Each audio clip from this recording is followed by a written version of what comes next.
Hello aspirants and welcome to Legacy IAS Academy. At Legacy IAS Academy, we bring to you the Maha Marathon series specifically designed for your upcoming UPSC Prelims 2026 examination. So what are we going to do here is we are going to have marathon lectures subject wise. I'm here to take care of the Indian economy subject, wherein we will be dealing with all the concepts that are required or important for your prelims 2026. Now the pattern that we will follow here is, so we need to understand that UPSC, when it asks even the static questions, it asks those concepts because they are in the news. So what we will do over here is we will look at the news articles wherein there would be various concepts that would be mentioned. So first we will look at the news article, what it was all about, and go into the details of all the concepts that we should be covering which are related to that news article, which will make us do what? Which will make us cover all the important concepts for prelims from economy for the past almost 1 year, leading to your examination in May. So without further ado, let's get started. One more thing that will be present in this session is, throughout the session, after every news article, when we discuss the concepts related to that, subsequent to that, we will be taking up few probable MCQ questions or practice MCQ questions as well, in order to develop your skill to translate the knowledge that is imparted into the answers. So let us get started with this marathon lecture for Indian economy. So the first things first, this a lot of the news are, the article is from the Hindu, but you may also get these articles elsewhere as well. Certain news are there so common, they are publicly available in the Indian Express, also in Business Standard, so on and so forth. So anyway, so however, I have not added all the sources, only one source is what we will refer to, but sometimes the source might be, instead of the Hindu, the Indian Express or any other newspaper, or even PIB for that matter. So the very first news is about India becoming the 4th largest economy, says the government.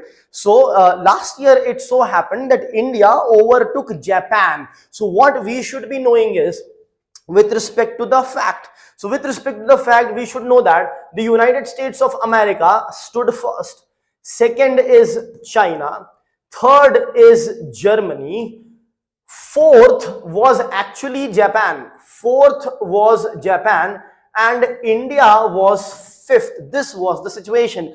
However, India has overtaken Japan and now has become the 4th largest economy in the world. So you may not be getting direct questions, but you can be asked the other rankings as well. So you should know, as of now, first is USA, second is China, third is Germany, and fourth is India now, whereas Japan has slided to the 5th position. So this is now what the news is all about. But a very interesting thing over here is, do not rush in to solve the question, because this 4th ranking of India is not as per GDP PPP. If you consider the purchasing power parity concept and you take GDP in terms of PPP, then you will realize that this ranking is not the same. In fact, according to GDP PPP, India has been 3rd since 2009. Then which are the top 2 countries? At top you will have China, and then you have USA, and then the third is India. So this is the ranking with respect to GDP PPP. So in your question, you should pay attention to whether they are asking nominal GDP or are they asking GDP purchasing power parity. So this is another fact that you should keep in mind. Now, because all of this was in news, that is why the concepts related to GDP, the concept related to GNP, purchasing power parity, and all those things become absolutely important for us. So what are we going to look at with respect to this news? We will look at the gross domestic product, the gross national product, the nominal GDP, real GDP, and GDP in terms of purchasing power parity. So first, let's talk about gross domestic product. Now, what is this concept? Gross, as we all know, means total. So gross is the total. Product is basically the value. What kind of value? The final value, or the value of the final goods and services. So product here means the goods and services. Now you will not take the number of products, you will be taking the value of the product. So it becomes value of final goods and services. And what is D? D stands for domestic here. You might have gone in a domestic flight. What is a domestic flight? Which flies within the boundary of India, as a result of which here domestic means the products that will be produced within the boundary of India. So GDP becomes the total value of final goods and services produced within India. Now, if it is another country's GDP, it will be that country's name. Here it's our GDP, so it is India over here. So this is your GDP. Now remember, the restricting component here is the fact that it needs to be produced within the boundary of India. So no matter who produces it, so you don't have to worry about who's producing it. You have to only focus on the fact that is it produced within the boundary of India or not? If it is produced within the boundary of India, then it will definitely be a GDP, whether an Indian produces it or a foreigner produces it. That means whether an Indian or an Indian company produces it, or a foreigner or a foreign company produces it. So this is what GDP is. Now, a similar yet different concept is that of gross national product. So gross here also means the total, product here means the same, the value of final goods and services. What does N stand for? Of course, it stands for national, gross national product. National here indicates the Indian nationals or the Indian citizens. So this is the total value of final goods and services produced by the Indian nationals or by the Indians. So in GDP, the limiting factor was it has to be produced within the boundary of India. In GNP, the limiting factor is the fact that it has to be produced by an Indian national. It does not matter where that Indian national is producing it. The Indian national may produce it within the boundary of India, or the Indian national may produce it outside the boundary of India, right? In both the cases, it will be GNP. Now, if I ask you a question that if an Indian produces within the boundary of India, then what is it? Is it a GDP or a GNP? It is both. Why it is both? Because it is being produced in India, so it is a GDP. It is being produced by an Indian national, so it is a GNP as well. So this is the concept of GDP and GNP. UPSC has previously also asked question directly on GDP, asking you to identify which of the following statements best describes the gross domestic product. So similar questions can be asked now as well. Now, before we move ahead to nominal GDP, it's important for us to know the relationship between GDP and GNP. So to find out the relationship, basically, you should know both the components in detail. So GDP, as we are saying, is the total value of the final goods and services produced within the boundary of India, whether by an Indian national or by a foreigner. So it is produced, it has to be produced in India, right? It has to be produced in India, but in India it can be produced by Indian, or it can be produced by a foreigner as well. So GDP can be divided into these two components. Whereas if you talk about GNP, the main thing about GNP is that it needs to be produced by an Indian national. So it needs to be produced by Indian national, right? That will remain constant, but it can be produced by an Indian national in India or in foreign. So by Indian in India or by an Indian in foreign. Now, if you look closely, you will realize that the first component is common in both GDP and GNP. Produced in India by Indian, produced by Indian in India, it is one and the same thing. So what differentiates the two is this particular component. So produced by Indian in foreign is the GNP component, and produced in India by foreigner is the GDP component. So this is the second GNP component, and this is the second GDP component. Now there is a concept of net factor income from abroad, which is nothing but this GNP component minus the GDP component. So it is the second GNP component minus the second GDP component. That means if GNP component is higher, then what will happen? This will be positive. So when GNP component is higher, NFIA, net factor income from abroad, is positive, and you can say that GNP is greater than GDP. So when second, because which is greater, GNP or GDP, depends upon the second component. So if this second component of GNP is greater, then GNP will be greater than GDP.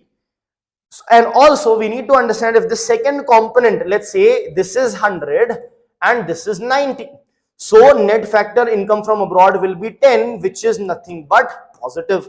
If second component is 90 and this is 110, this becomes minus 20, which is negative. If second component is 100, this is also 100, this becomes 0, right? So if second component of GNP is greater than second component of GDP, the net factor income from abroad becomes positive. And if the net factor income from abroad is positive, you can say GNP greater than GDP. When the net factor income from abroad is negative, you can say that GNP will be less than GDP. A similar relation follows. So as we were discussing that, if the second component of GNP is greater than the second component of GDP, then net factor income from abroad will be positive, and you can say GNP greater than GDP. If the same net factor income from abroad is negative, then you can say that the GNP is less than GDP. Now at the same time, if both are equal, if second component of GNP equals to second component of GDP, so net factor income from abroad is 0, that means your GNP is equal to GDP. Now using this relationship, you can, so you just should remember that if net factor income from abroad is positive, this GNP becomes more than GDP. So if it is negative, GNP will be less. Now using that, you will come up with an equation which says that GNP equals GDP plus net factor income from abroad. This is what you should remember. Now here it's very simple. When NFIA is positive, GNP will be GDP plus something positive, so it will be more. If NFIA, net factor income from abroad, is negative, then GNP equals GDP plus something negative, so it will become less or lesser than GDP. If it is 0, then GNP becomes equal to GDP. So this is the relationship that you should be remembering for your examination. Now let's move on to nominal GDP and the real GDP. So if you talk about nominal GDP, right, in fact in economy, whenever you hear the term nominal and real together, you should know it has something to do with inflation. And what is inflation? Inflation is the increase or the general increase in the price level of a basket of goods and services for a sustained period of time. Now let's talk about the nominal GDP first. So nominal GDP is basically a GDP of a particular year, which is calculated based on the prices of the same particular year. Or let's say if you are calculating the GDP of this year based on the current market prices, that means this year's market prices itself, then you will be calculating the nominal GDP. Then what's a real GDP? When it comes to the real GDP, you account for inflation. So how do you account for inflation? If you are calculating GDP, let's say for 2025-26, but you are not using the current year, that is 25-26, rather you are using a fixed base year. You are using a fixed base year. Then in that case, the GDP that you will be calculating is the real GDP. So what happens here?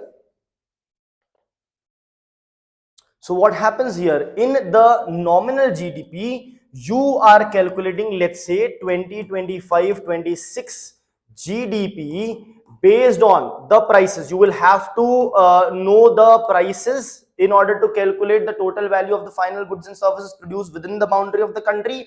So you will take the prices also of the same current year, that is 25-26.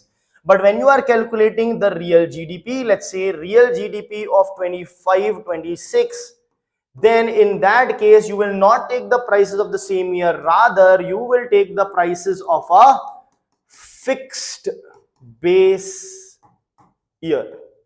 Fixed base year, a base year which is fixed. Why it is fixed?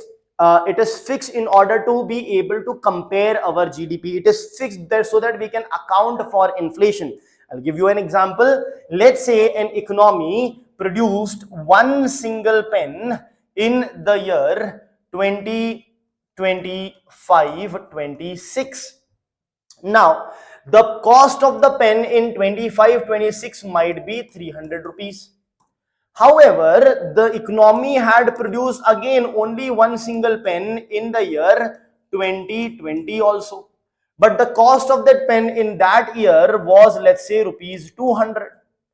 So if I calculate GDP of 2020 based on price of 2020, and here I calculate GDP of 25 based on price of 2025, what happens is, I will see that GDP has increased from 200 to 300.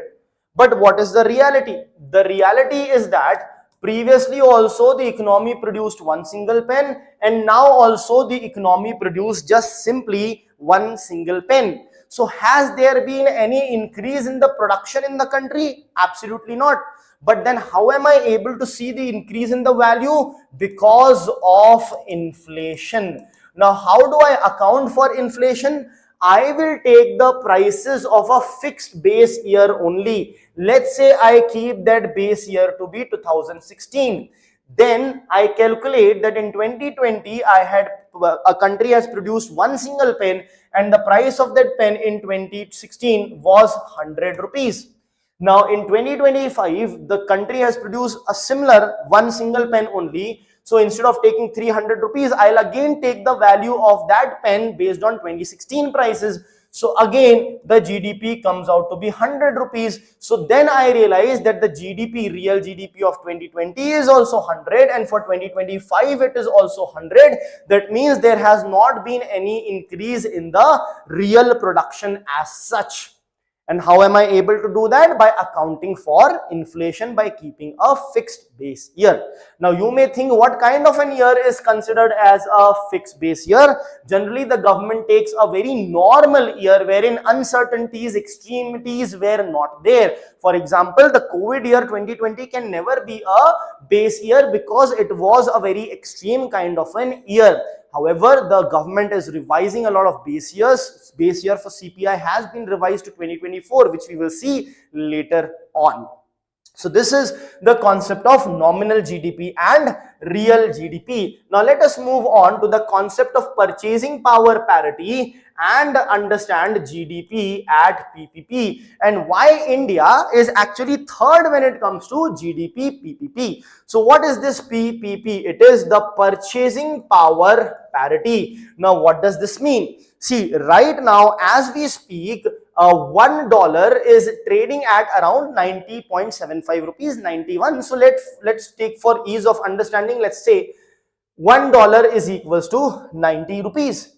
However, if you take this $1 to the market to buy something, and you take the 90 rupees also in Indian market, let's say you take 90 rupees in an Indian market and you are able to buy one scoop of Baskin Robbins ice cream, and you want to buy the exact same ice cream in USA as well. So since $1 is at 90 rupees in the exchange market, then you take $1 to buy the same Baskin Robbins ice creams in USA, but the Baskin Robbins shop representative there will ask you to give them more dollars. In fact, they will ask you to give somewhere around $3 to $3.5 to buy the same Baskin Robbins ice cream, which an Indian in India was able to buy just with 90 rupees.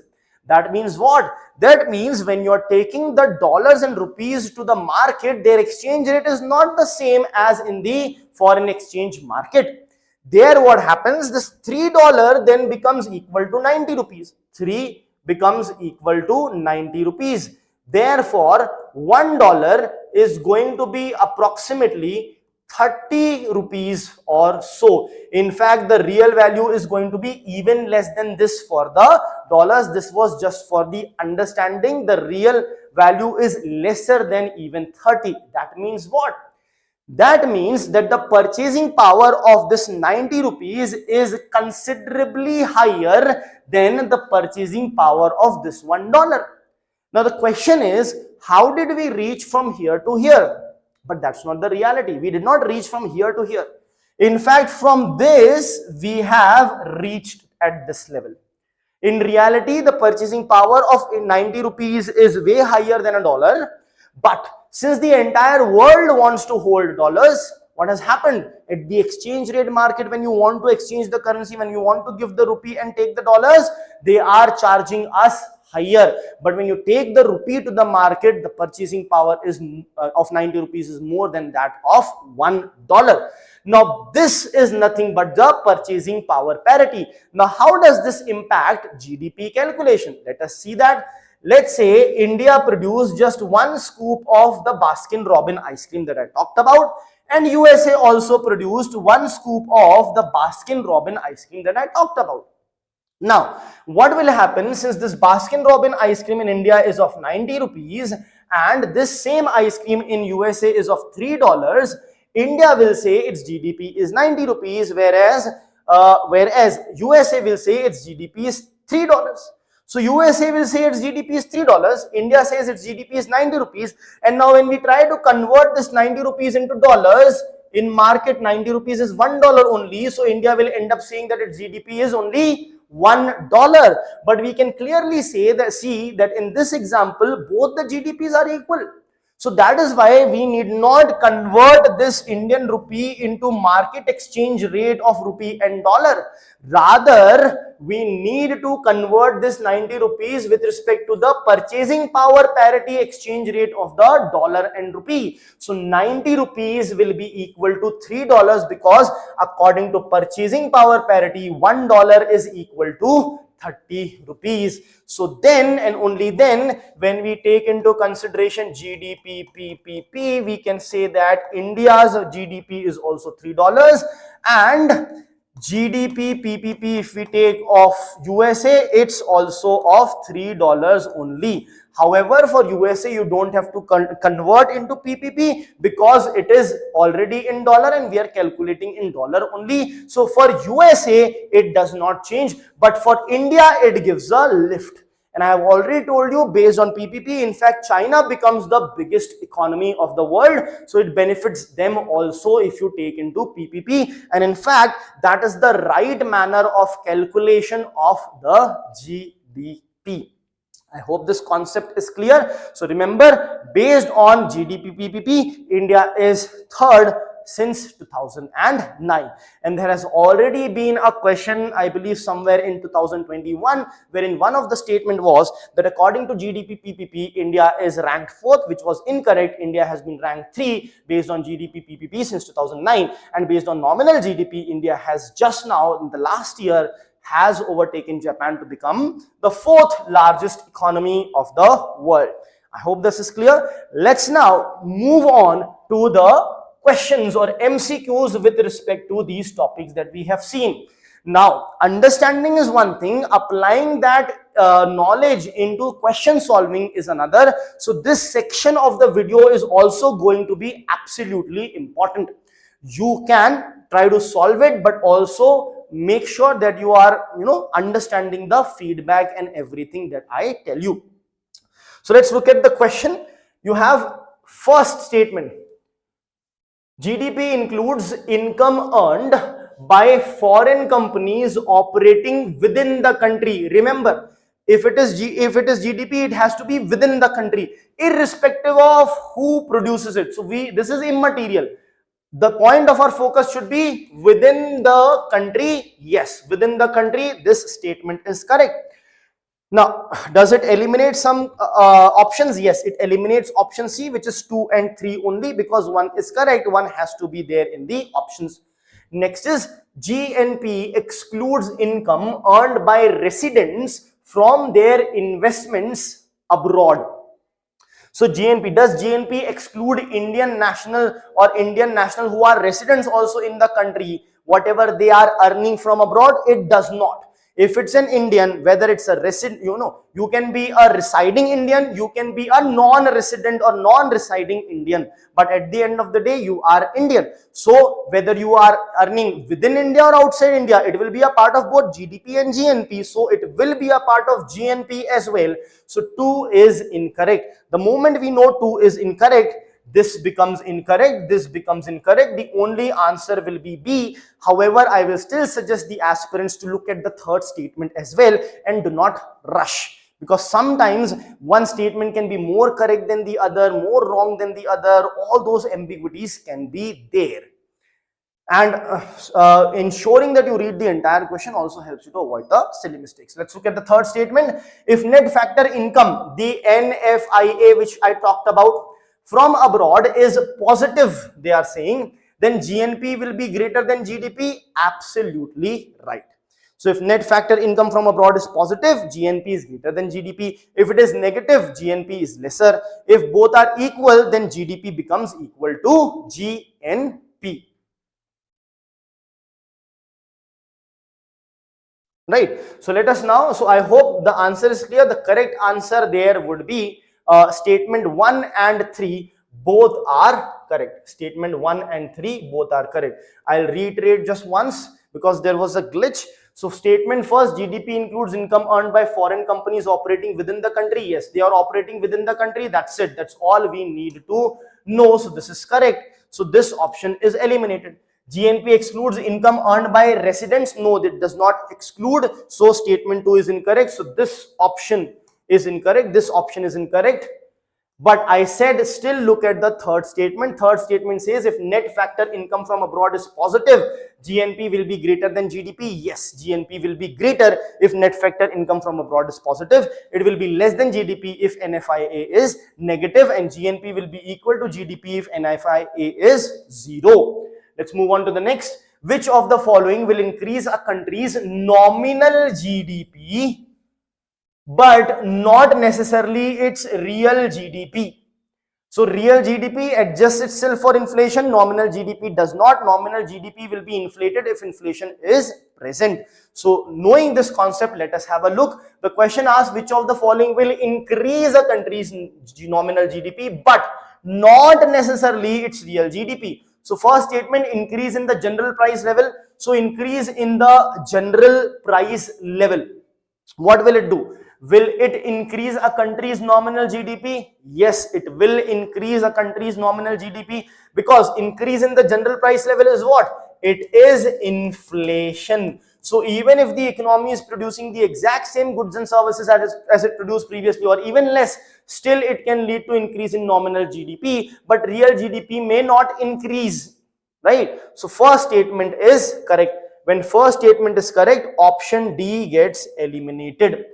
Next, increase in production of goods and services. Now, when there is increase in production of goods and services, then real GDP has to increase, because more and more goods and services. So if you are producing 10 different types of and 10 units of each of these 10 different types of goods and services, now you're producing more, so real GDP will also increase. So this was correct, this is incorrect. When this is incorrect, this option also goes away. Base year revision. So anyhow, these two options do not have the third statement, so we don't have to worry, but still have a look at it. Base year revision. When you revise the base year, it may not necessarily lead to increase in the real GDP. It will have literally no impact as such. So this is also incorrect. Now the question is the last statement, currency depreciation. So currency depreciation and inflation are linked. When currency depreciation is there, inflation is there. In fact, inflation can lead to currency depreciation as well. So if currency depreciation is there, nominal GDP will increase, but what about real GDP? Will real GDP will necessarily increase? Absolutely not. So this will be correct. So this will be your answer. Let's move ahead. With reference to real GDP, consider the following statements. It measures the value of output using constant base year prices. Real GDP we are talking about. Constant base year prices. Constant means fixed base year prices. Correct. It eliminates the effect of inflation. That is correct. It can decrease even when nominal GDP increases. That is also correct. So 1, 2 and 3 all statements are correct over here. Let's move ahead. In the context of international comparison of economies, GDP PPP, or let's say GDP at purchasing power parity, is preferred over nominal GDP, as we have seen clearly, because it eliminates the impact of exchange rate fluctuations. Yes, it does that. We have seen that. It reflects differences in domestic price levels across the countries, probably. Third, it is calculated using current market exchange rates. No, it is not. So third, we know for sure is incorrect. This is rather defining the nominal GDP. So this is also incorrect. Now we are left with 2 only and 1 and 2 only. So 1 we know is definitely correct. So this will be correct. And then the second statement, it reflects differences in domestic price levels across the countries. Yes, it definitely does. So the correct answer here is A, 1 and 2 only. Let's move ahead. Consider the following countries: United States of America, China and India. Which of the above countries, it's asking, which of the above countries ranks higher in GDP PPP terms than in the nominal GDP ranking? So we know India ranks higher. If you take GDP PPP, instead of fourth it becomes third. Even China, instead of second it becomes first, whereas USA from first it comes down to second. So it's China and India that gets helped. So it is B, 2 and 3 only. So this was all about. So this is how much you have to study coming out from one single news article, that is India becoming the 4th largest economy of the world. It is a big news and it is quite important. Let us now move on to the other concept. So the next news that we will be covering is a quite a recent one, wherein the government has unveiled the new CPI series. CPI is what? CPI is basically the consumer price index. Okay? It will now cover more items and services. The revised weights will also be there, and the inflation based on that is 2.75. This as such percentage exactly you don't have to remember, but what is important is a new CPI series has come. Now with respect to that, let us see what all the topics or the static topics are related. So of course you have first inflation, then deflation, disinflation can be quite confusing. Then we'll look at skewflation, shrinkflation, skimflation, stagflation. Then how to measure the inflation using CPI and WPI. Then WPI basically will be covered in comparison to CPI only. Then we'll look at what is a base year and what is base effect. Base year we have also talked about in GDP itself. So let's see each one by one. So first is the concept of inflation. Concept of inflation has 3 important things in it. So what is inflation? If I have to define, I will say inflation is the increase in the general level of prices of a basket of goods and services for a sustained period of time. Or I can rather say is the sustained increase in the general price level of basket of goods and services. So what are those 3 things? Inflation is a sustained increase. Sustained means it should not happen the prices are high today and tomorrow again they decline. It should sustain for a quarter, for example. It's a sustained what? Increase in the general level of prices. Increase in general price level. In what? In a single commodity? No, of a basket of goods and services. Of a basket of goods and services. So these 3 things should actually be met. A sustained increase in the general price level of a basket of goods and services. Now remember, this is inflation. Prices is increasing. A directly opposite term for of inflation is what? It is deflation. Deflation is the exact opposite. So if it is the exact opposite, what will happen? Everything will not become opposite. It will still be, you don't have to worry about everything becoming opposite. What will become opposite is this. So inflation was what? Increase in the general level of prices. Deflation will be decrease in the general level of prices. In inflation, what happens? A commodity of 100 rupees becomes of 110. In deflation, what will happen? A commodity of 100 rupees will become, let's say, that of 95 rupees. So what has happened? The prices have fallen down. This is deflation. Then what is disinflation? Remember, in disinflation, inflation will still be there. In disinflation, in fact, in your spelling also, the exact entire inflation is present. You can remember it like that. So in disinflation, inflation will definitely be there. It is just that the rate of inflation will be lower. It will still be positive, but it will be lower. Let us see an example for that. So if there is a commodity of 100 rupees, it increased in price and became 110. How much is the increase? 10% is the increase over here. From 110, let's say it becomes 115. Now, how much is the increase? Approximately 5% increase. So, what has happened? From 10% inflation rate, the inflation rate has come down. That is why inflation is there in the economy, but the rate of it has gone down. This situation is known as disinflation. I hope that's clear. Let's move ahead to the next concept, that is skewflation. Now, in inflation, we were saying there is a sustained increase in the general level of prices of the basket of goods and services. So it's a basket of goods and services, right? Hundreds of goods and services are included. Now, it can so happen that there are fluctuations in majority or all of this goods and services of the basket. But if I tell you that the prices of only onions have increased, does that mean there is inflation in the economy? The answer is, you cannot say for sure, because if only the prices of onions has increased, then the price of the basket of goods and services need not increase, because the other things might have fallen down. Correct? So you need to know about all the other goods and services. Now, if I tell you that the prices of onions and tomatoes and tur dal, for example, these three prices have increased, rest have remained same, then what happens? Just with the increase in the price of these three commodities alone, what will happen to the prices of the basket? It will still increase. Correct? Now, this situation wherein just one or a handful of few commodities leads to an increase in the price level of the basket of goods and services, then that situation is known as skewflation. Skewflation, because skew means this is skewed in favor of few commodities. That means it is increasing just because of few commodities alone. That is why it is also an inflation, but a skewflation. Then the next term that we have here is the shrinkflation. Now, you might have eaten Parle-G biscuits or Maggi, for example.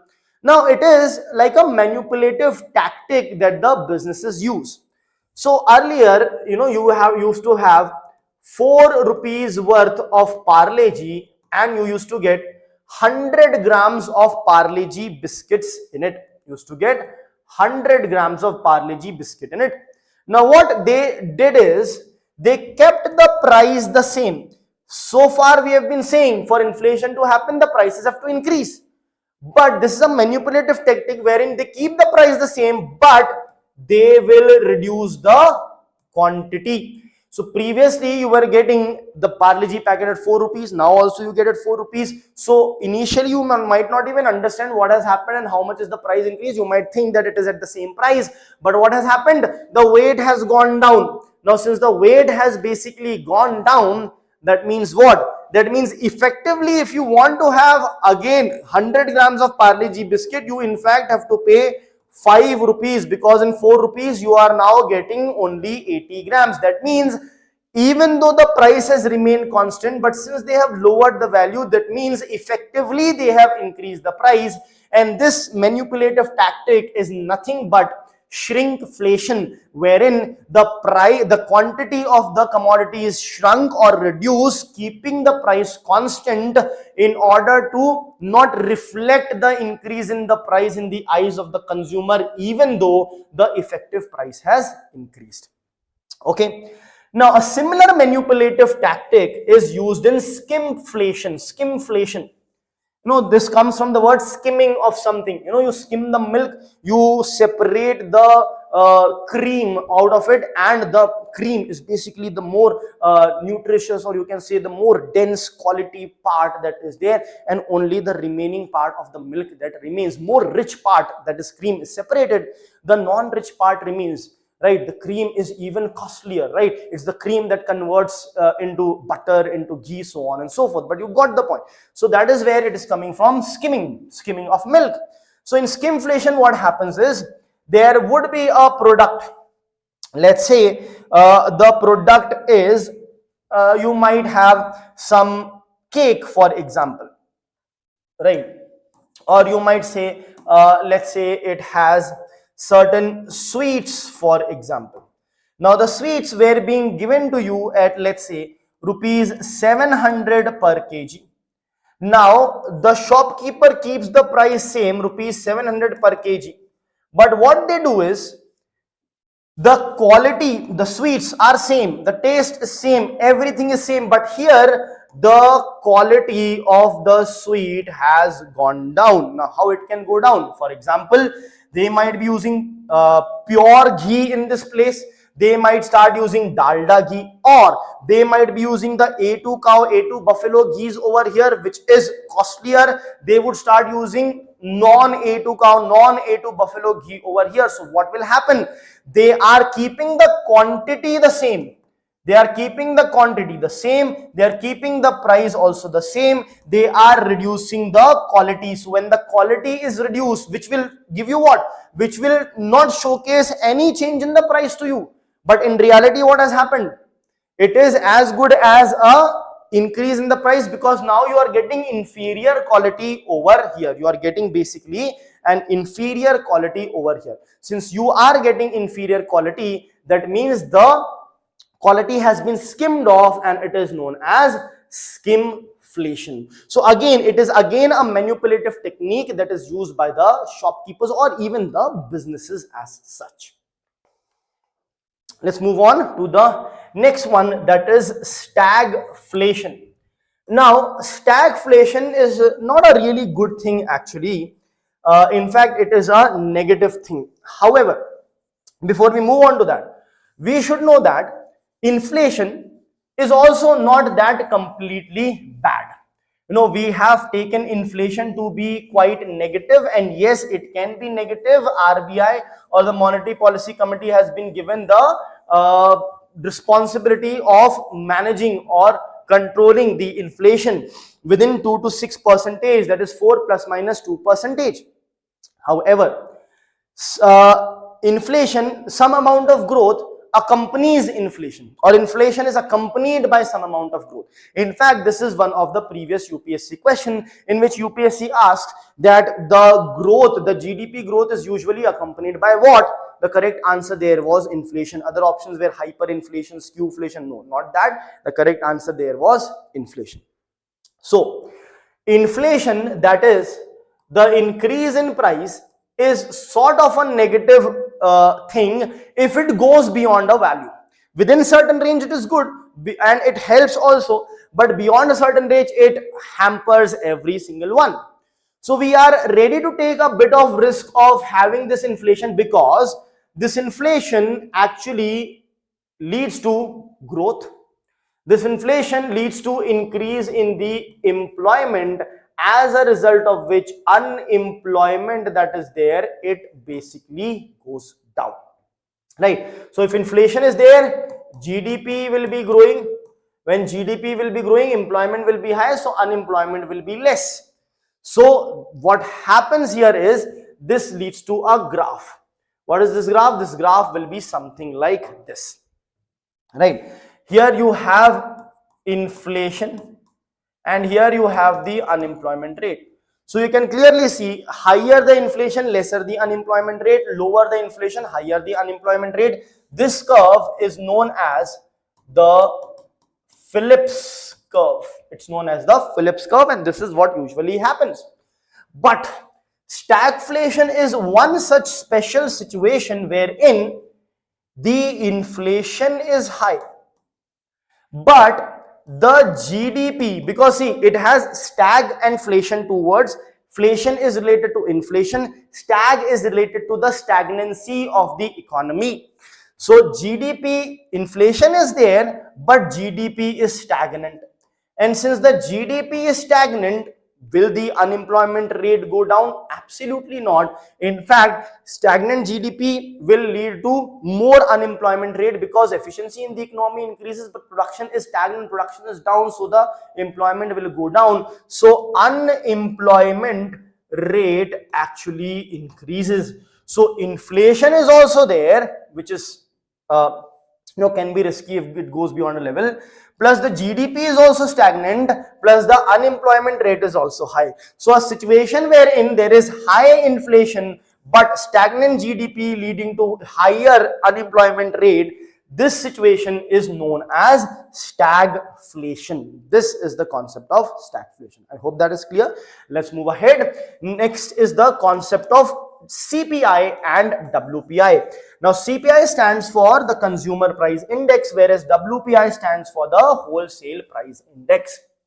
Now this CPI and WPI, they are both used to measure the inflation.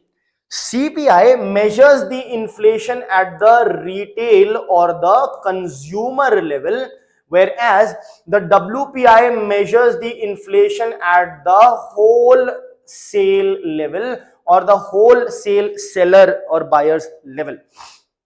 Now this CPI that is there, so CPI, as we have seen, measures inflation at the consumer level. WPI measures inflation at the wholesale level. CPI, if you talk about, it includes both goods and services, whereas WPI includes only goods. Weightage of food in CPI is high, weightage of food in CPI is low. Highest amount here is given to the manufacturing products.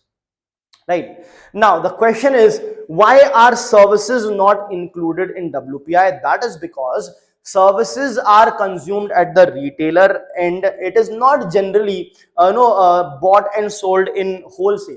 For example, salon services. Do we buy the services wholesale and then at wholesale level get the haircuts and all done? Absolutely not. It's the end consumer that directly uses the services, right? So the idea is, because the services cannot be there in the wholesale, as a result of which you are not having the services in the wholesale, you have it in the CPI. Question based on that has already been asked previously. Now what has happened is, as we can see from here, the base year of CPI has been changed to 2024. So you should remember that, because of it the weightages have also been changed.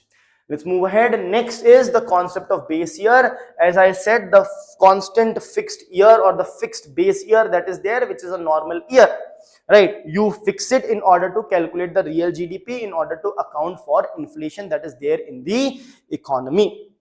Now, what is the base effect?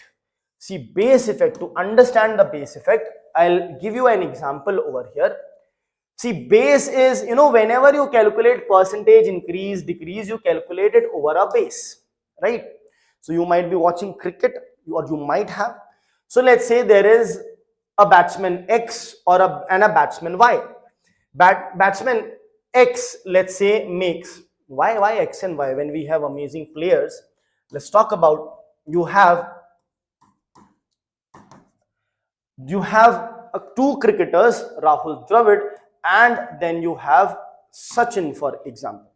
Now what happens? See, what has happened is that in his first innings, right? Just a hypothetical situation. In first innings, Rahul Dravid scores 100 runs, whereas Sachin scores 10 runs. This is in the first, and both of them got out. Now they are going to play their second innings. So now since both of them are out, Dravid's average is 100, Sachin's average is 10. Right. Now they are going to play the second innings, and both will be getting out, for sure. You ask Dravid to increase his batting average by 10%. And you ask Sachin also to increase his batting average by 10%. Now, for whom will it be easier? Of course, for Sachin. Why? Because his average is 10 only. He need to play another inning and ensure that his average increases by 10%. That means it becomes 11%. Not 11%, 11. It becomes 11. It basically becomes 11. The average becomes 11. Right? Average should become 11. Now, for the average to become 11 over 2 innings, he simply has to score a total of 22 because already he has scored 10 and already has an average of 10. So he has to score simply 22 runs over 2 innings for the average to be 11. So if he simply scores 12 runs, so 10 plus 12 is 22. 22 divided by 2 will give you 11 as average.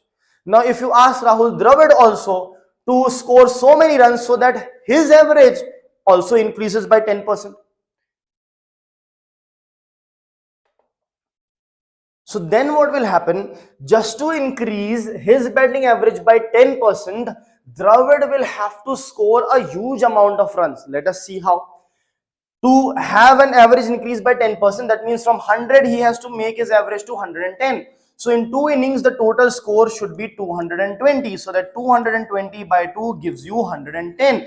He has scored 100 runs already. So he will have to score 120 runs in order to increase his batting average by 10%. So this gives you a total of 220. 220 divided by 2 will give you 110. Now, Sachin was also required to increase the average by 10%. Dravid was also required to increase the average by 10%. But to increase the average by 10%, Sachin had to score only 12 runs, but Dravid has to score 120 runs. Why is that the case? Because their base was different. The base for Sachin was very small. Since the base was small, a small increase from a very small base will give you a very high percentage increase. But since the base of Dravid was quite big, that is why to have even a small increase on a higher base, you need to increase by a lot, and this is known as the base effect. I hope that's clear. So now with this understanding, let's try to solve questions, the practice questions with respect to these particular concepts. Now remember, over this our marathon series, we'll be covering hundreds of different concepts. If in fact right now we have already covered more than 10 different concepts, we'll be covering over hundreds of concepts, so as to ensure that a lot of questions are asked from what we are studying right now. Let us solve the questions. With reference to the price movements in an economy, consider the following statements. First, disinflation refers to decline in the general price level. No, this is not disinflation. This is basically deflation. This is basically deflation. Next, so first statement is incorrect. When first statement is incorrect, this is gone. This is also gone. Right? 1, 2. All right, let's move ahead. Anyway, second, deflation refers to a sustained fall in the general price level. So here disinflation was referring to a decline in the general price level. This was deflation. But deflation refers to a sustained fall in the general price level. Yes, this is actually correct. Why? Because they have given almost the same definition, and in one case they are saying it's disinflation, the other they are saying deflation, so it is actually deflation. Next, during disinflation, inflation remains positive but at a decreasing rate. That is correct. So this is correct and this is correct. So the correct answer here will be B, that is 2 and 3. Let's move ahead. Which of the following best describes stagflation? So in stagflation, the GDP will be stagnant, inflation will be high, and unemployment rate will also be high. Knowing this, let's try to solve it. Simultaneous occurrence of high inflation and high economic growth. No, economic growth is not high. First part is correct, second part is incorrect. Simultaneous occurrence of high inflation and high employment. Yes, that is correct. This is correct, B option, but let's still read the other options as well. Persistent fall in the output with falling prices. No, prices will not fall, so this is incorrect.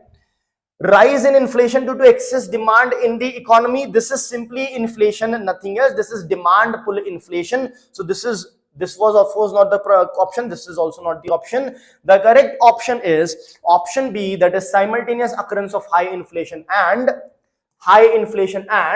high unemployment. Let's move ahead. With reference to the price index measures in India, consider the following statements. CPI that we have seen, consumer price index and wholesale price index, include services in its basket. No. WPI does not include the services. So first statement becomes incorrect. The Monetary Policy Committee of the Reserve Bank of India uses CPI as the nominal anchor for inflation targeting. Yes, that is correct. So up till 2014, RBI used to use WPI as the anchor. However, it has since 2015 started using CPI as the anchor. So the second statement is correct. So the correct answer will be option B, 2 only. Let's move ahead. With reference to the wholesale price index in India, consider the following statements. Number 1, it measures price changes at the wholesale level. That is correct. It is released by the Office of Economic Advisor. No, that is incorrect. It is released by the National Statistics Office under the Ministry of Statistics and Program Implementation. I hope that's clear. Then, so 2 is first is correct, 2 is incorrect. Third, it assigns the highest weight to services. Services are not even included. So 3 is also incorrect. So the correct answer is A, 1 only. Let's move ahead. With reference to the base year and base effect in inflation measurement, consider the following statements. Base year is the reference year against which price changes are measured. Absolutely right. Revision of base year can change the weight structure of items in an index. Yes, it can, because different things will have different amount of inflation, so the weightages will change even though the expenditure is the same. That is correct. A high inflation rate in the previous year can mechanically reduce the current year's inflation rate due to the base effect. Yes. Remember the innings of Rahul Dravid? That is exactly the case over here. So the correct answer is D, 1, 2 and 3. Right, surely. Let's move on to the next series of topics with the next news headlines. So we have RBI MPC keeps repo rate unchanged. Now the very recent MPC of RBI the Monetary Policy Committee has kept the repo rate unchanged, but there has been a lot of movement in the repo rate in the last 1 year. In fact, what has happened is, I'll give you a history of the few years. Since 2.5 years, repo rate was unchanged, right? But then what happened is repo rate started reducing. Monetary Policy Committee started reducing the repo rate. It reduced it by 0.25% first. Then reduced it by another 0.25%. Then reduced it by 0.5%. Then kept it constant. Then reduced it by another 0.25%. So basically in the last 5 meetings, and this was the 6th one, in the last less than 1.5 years, because they are meeting more frequently. The previous meeting took place in December and now in February. So a Monetary Policy Committee has to meet a minimum of 4 times in a year, but that's a minimum. They can meet more than that as well, and that is what is happening right now. So they reduced the repo rate by 1.25% over a period of less than 1.5 years, and that means from 6.5% the repo rate has reduced to 5.2%. This is the news. Right, so every 2-3 months you will see this headline, but this becomes important because after a stagnancy in reduction in the or changes in the repo rate, the Monetary Policy Committee has actually reduced it by 1.25% over the last 1.5 years or so. So that is why we will be discussing it. I could have given you tens of references. Every time the Monetary Policy Committee meets, there is a headline, right? So there has been a discussion many times. If throughout it would have kept it constant, maybe we may not have focused that much, or maybe still we would have focused, but definitely now we have to focus on this. So first things first, what is this Monetary Policy Committee? Now previously it was the RBI that alone used to decide. Now it's the Monetary Policy Committee that decides. Monetary Policy Committee has a total of 6 members, right? 3 members are from the RBI. Out of these 3 members, one is the governor of the RBI, the other is the deputy governor of the RBI, and the third is the representative of the RBI. The governor of the RBI also acts as the chairperson of Monetary Policy Committee. Who are the remaining 3 people? The remaining 3 people are representative of the government of India or nominated by the government of India.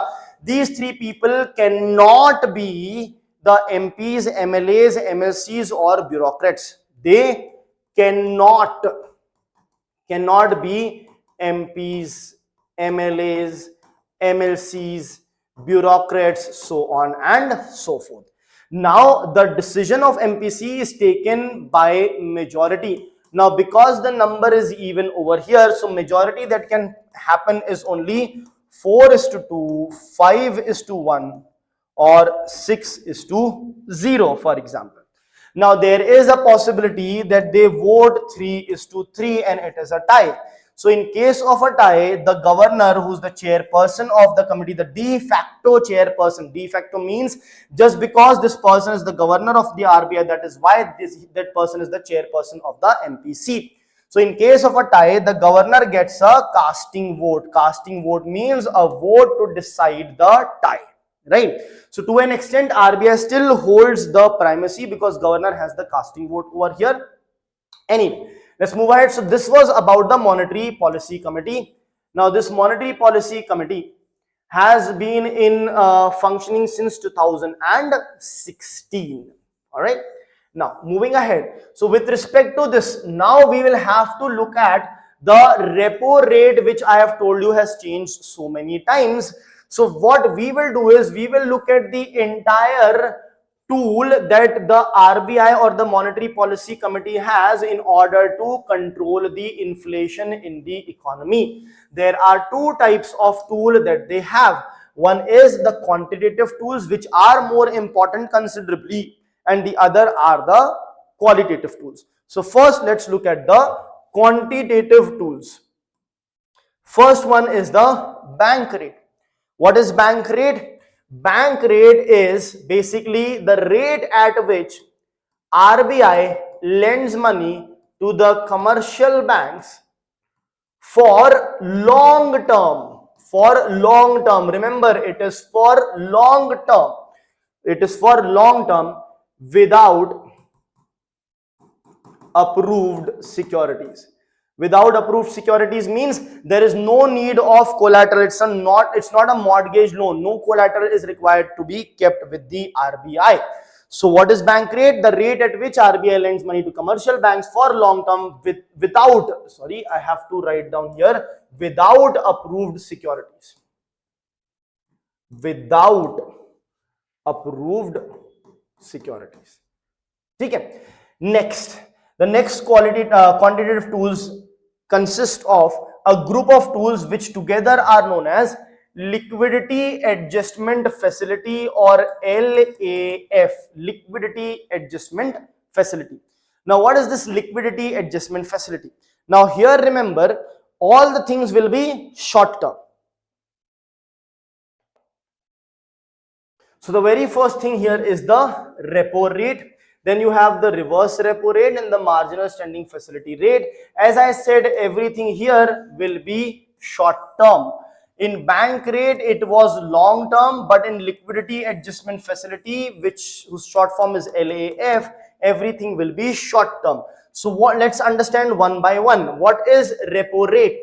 Repo rate is basically the rate at which the RBI lends money to the scheduled commercial banks for short term against approved security. That means approved security is required over here. That approved security will act as a collateral, will act as a mortgage. So it will be like a mortgage loan, and it can be given to scheduled commercial banks. What are scheduled commercial banks? See, the commercial banks can be divided into scheduled commercial banks and non-scheduled commercial banks. Scheduled commercial banks are those banks which are mentioned in the schedule of the RBI Act of 1934, specifically the second schedule of the RBI Act of 1934. Whereas non-scheduled commercial banks will be not mentioned in the schedule of the RBI Act of 1934. Now, why the difference? See, it's the same case as gazetted officers. You know, when you become civil servants, you will be the gazetted officers because your name will be mentioned in the Gazette of India. Right? Now, why that is the case? Because you will be important officers. There will be other government employees also, but they will be non-gazetted. You are important. That is why you are gazetted. In the same manner, these banks are important. That is why they are mentioned in the schedule. Important because their market capitalization is bigger. They serve the bigger region, or you can say the bigger amount of the economic system. That is why they are scheduled commercial bank. Now, what is reverse repo rate? Now, there can be, see, when you talk about repo rate, the scheduled commercial banks may need money to give loans to the people. If it may not have money, but people may be asking for loans, so the scheduled commercial bank can ask the RBI to give short-term loans to it. In that case, the rate that RBI charges the scheduled commercial bank for short-term loan against approved security is nothing but the repo rate. Now, there can be a situation wherein the banks have certain additional funds with them and no one to take loans, so they cannot keep that. If they keep that fund with themselves, who will give them the interest? The inflation will erode the value. So the scheduled commercial banks can also park their additional funds with the RBI. When they park their additional funds with the RBI, they will get an interest rate on that, and the interest rate that they get on that is nothing but the reverse repo rate. So reverse repo rate is basically the interest rate that the scheduled commercial banks get when they park their additional money with the RBI for short term. Now, will you need any collateral over here? Absolutely not. There is no need for collateral because you are parking the additional fund to the central bank. Next is marginal standing facility. It is nothing but the interest rate that the scheduled commercial banks are charged by the RBI for taking emergency loan from the RBI, overnight loan. They are known as overnight loans. So whenever the scheduled commercial banks take overnight urgent loans from the RBI is going to charge them an interest rate. That interest rate will be known as marginal standing facility. This also will be for short term, but what differentiates it from the repo rate? Here the asking or the borrowing is overnight, whereas repo rate, borrowing through repo rate, is basically planned. Now, since this is overnight and emergency fund, shows the lack of planning by the bank, or maybe certain things went down. So the RBI is going to charge a rate which is 0.25% higher than the repo rate to act as a penalizing rate. So basically, your marginal standing facility rate is higher than the repo rate. I hope that is clear. So this is the concept of marginal standing facility. Then you have the different reserve ratios that are present. One is the cash reserve ratio and the other is the statutory liquidity ratio. See, the Reserve Bank of India is basically the central bank. It acts as the regulator of the banking system in India. So because it's a regulator, it needs to ensure that the banking system functions properly and come up with rules, regulations and guidelines. So it has come up with the concept of reserve ratios, in which you have the cash reserve ratio and the statutory liquidity ratio. These ratios are nothing but the buffer which the RBI wants the scheduled commercial banks to keep aside in the need of, or for the need during emergency. So let's see what they are. Cash reserve ratio is basically the minimum amount of money that you need to keep with the RBI in the form of cash. Cash reserve ratio is the minimum amount of money that the scheduled commercial banks are required to keep with the RBI in the form of cash. What is statutory liquidity ratio? Again, this is also a minimum amount of money, but this is the minimum amount of money that the scheduled commercial banks are required to keep with themselves. And in what form? In the form of either cash or monetary gold or approved securities or a combination of these three. This is the statutory liquidity ratio, right? So these were the quantitative tools. Let's now move on to the qualitative tool. First is moral persuasion. Moral persuasion means, see, the RBI or the Monetary Policy Committee changes these things in order to control the inflation. But it may so happen that the repo rate is reduced, but the banks are not reducing their rates of interest to the customers. So the RBI may persuade these banks to reduce it, right? Second, it may basically penalize also them in order to ensure that they actually reduce it, transfer the policy changes to the customers as well. If they don't do it, it can be penalized also, it can be persuaded to do that as well. That is moral persuasion. Next is the concept of margin requirement. Now, what is margin requirement? See, for example, you are buying a house of 1 crore rupees. Now you have a very amazing handsome salary that you earn. You have a very high credit score and you can get loan up to 2-3 crore rupees also, for example. But if you are buying a house of 1 crore rupees and if you want to buy the house on loan, you will be given a loan of only up to 80% of the value of the house.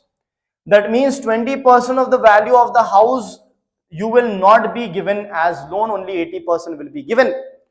This amount which is not given as loan to you is known as the margin requirement, right? It is known as the margin requirement. Now, the idea is only 80% means you will get only 80 lakh rupees. Now, why is that the case? That is the case because, see, bank is not in the business of buying and selling of property, right? So, if you take a loan of 1 crore, there needs to be some, if the bank gives you 1 crore worth of loan on a property worth 1 crore, what is the motive to pay it back? You might as well not pay it back and consider as good as selling the property to the bank. There needs to be a motive for you to return. For example, gold loan. You keep a gold chain worth 1.5 lakh rupees. The goldsmith is going to give you 70, 80, 90,000. Why? Because the difference of 60,000 will act as a motive for you to pay back the money that you have taken from the pawn shop that is there, which is giving you the gold loan. So that amount which was not given to you as a loan is nothing but the margin requirement. I hope that's clear. Then you have direct action. The RBI can take direct action, penalize the banks if they have not transferred the policy changes to the customers. And then you have credit rationing. Credit rationing basically means deciding the highest amount of loan that can be given in a particular sector to particular people, so on and so forth. Right. Now here, one thing about this is, so we have basically seen the quantitative and the qualitative tools also. Now we will quickly make a table in order to understand what needs to be done to these instruments in order to control inflation, right? So let us have a look. Let's say you want to control inflation. So let's see, for controlling the inflation, what you will do for different tools that you have seen. So you have different tools over here. The first tool that we saw here was the bank rate. We saw the bank rate. Then we saw the repo rate. Then we saw the reverse repo rate. Then we saw the marginal standing facility. Then we saw cash reserve ratio. And then finally we saw the statutory liquidity ratio. And we will also take, because this is also objective, we will take the margin requirement also. So 1, 2, 3, 4, 5, 6, 7 things we have seen in this table. Now the question is, if you want to control inflation, or you can say reduce inflation, in fact is what I'm saying. So what do you do with the bank rate? You increase the bank rate. Clear? What do you do with the repo rate? You increase it. In fact, You increase everything that you basically see over here. You increase the reverse repo rate, the marginal standing facility rate, the CRR, the SLR, the margin requirement as well. Now, how is that possible? Let us have a look. Increasing the bank rate. Now, what is bank rate? Bank rate is the rate at which the RBI gives long-term loans to the commercial banks without any security. So what will happen? Previously, if the RBI was giving loan at 5.5%, now RBI will give at 6%. So the loans for the commercial banks would be costlier. So the bank will also give us loan at a higher interest rate. So if when the interest rate will go down, will you be wanting to take more loans or less? You would be wanting to take less loans. So when you will take less loans, basically it will mean less money in your hand. Less money in the hand means the inflation will come down. Exactly same logic applies for the repo rate as well, marginal standing facility rate as well.